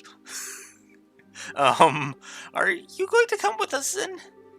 Yes, that seems to be the path that destiny indicates. I'm setting off for Grand Seal tomorrow, but I can certainly accompany you until then. That's plenty of time, thank you. We appreciate it. Excuse me. I don't suppose I could come? Huh? I know that sometimes I slow you down, but Egg is hurt because he protected me. I feel like I've got to do something to help. Tita. Hey, Joshua, what do you say? Can we take her with us, please? Do I have a choice? No! No! Because, quite frankly, Hinkley, if you were to fucking refuse her here, you would shift over into being a negative, Joshua. And I mean that sincerely. Okay, Tita. Do you promise to let us take the lead and not do anything rash? I promise. That's enough for me. Do you mind, Zen? It's fine by me. Good to have you with us, little one. Thank you, sir. Well, if that's all settled, then let's get to Limestone Cave. First, we'll have to take the Caldia tunnel from the central factory basement.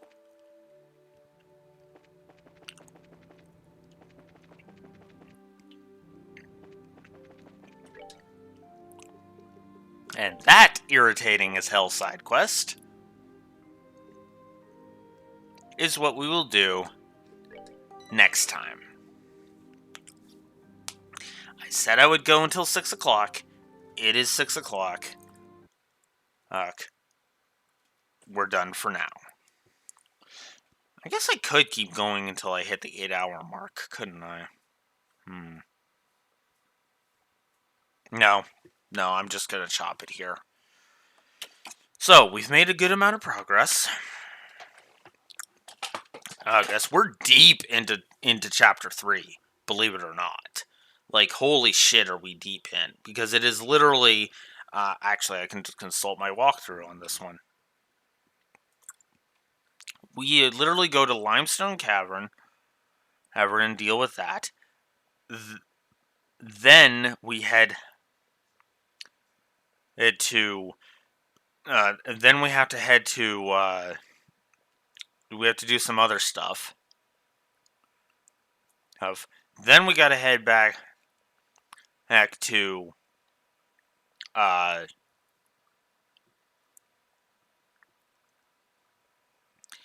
then we gotta head, so we basically, and then basically we're doing some back and forth until we're in the final area of the thing. So more than likely, we're actually gonna finish up. We're actually gonna go ahead and finish up.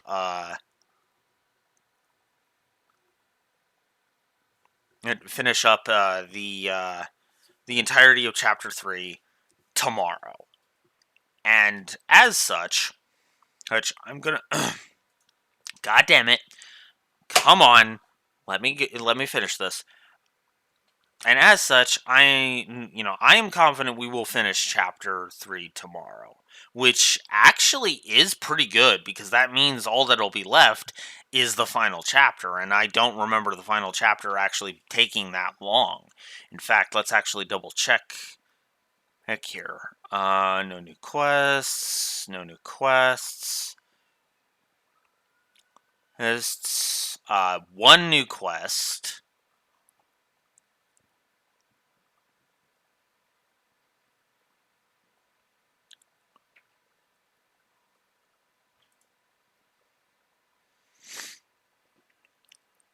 Another new quest.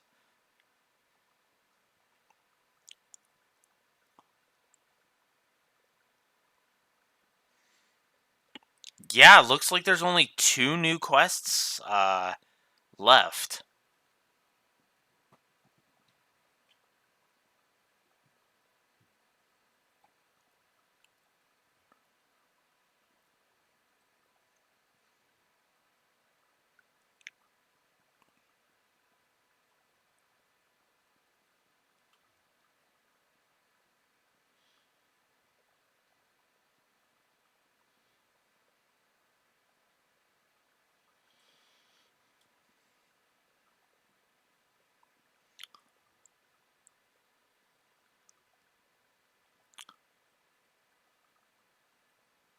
So I don't think I'm going to get the full thing, but you never know.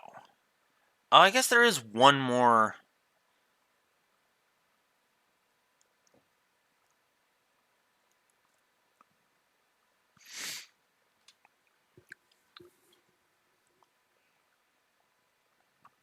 And I guess there is one more thing then. Huh.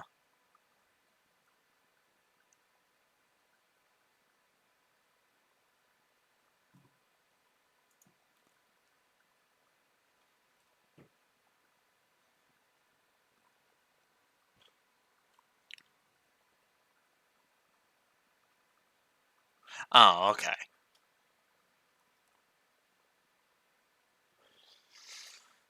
But yeah, so yeah, no, there's going to be a lot of story stuff, so I'm going to assume it's going to take us the rest of the week to finish, but we should actually be able to have Sky 1 be the final game before God knows how long we'll have to go until we meet again. Who knows? Who knows? That might actually be sooner rather than later, but that all is down to luck and my ability to actually appeal to my parents. And that's a shrug.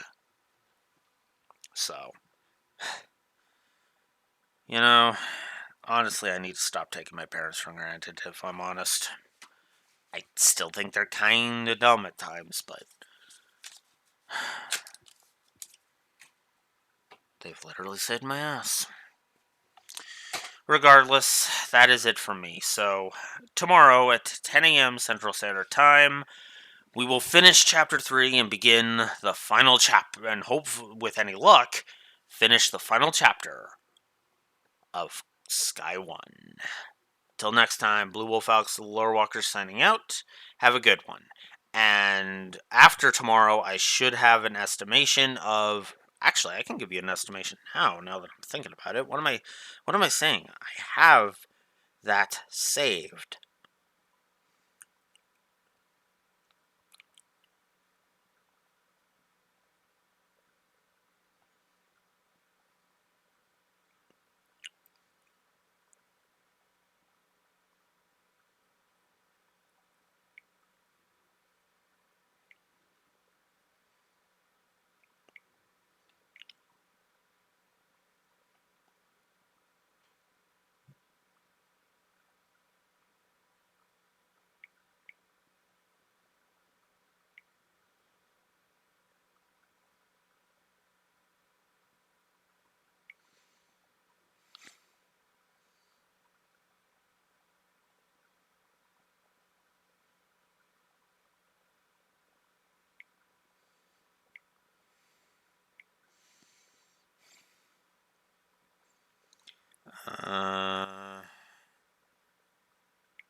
No, no, that's actually a different one.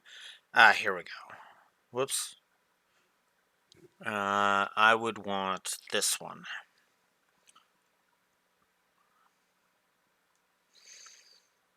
Yeah, and of course this is a week where they need me need me for the graveyard shift on Thursday. So, there you go. So, tomorrow and Wednesday are going to be short days. And then we will probably just go ahead and do a long day on Thursday to try and wrap this up. And then Friday we will probably try and just complete this. I mean, who knows? We'll see, but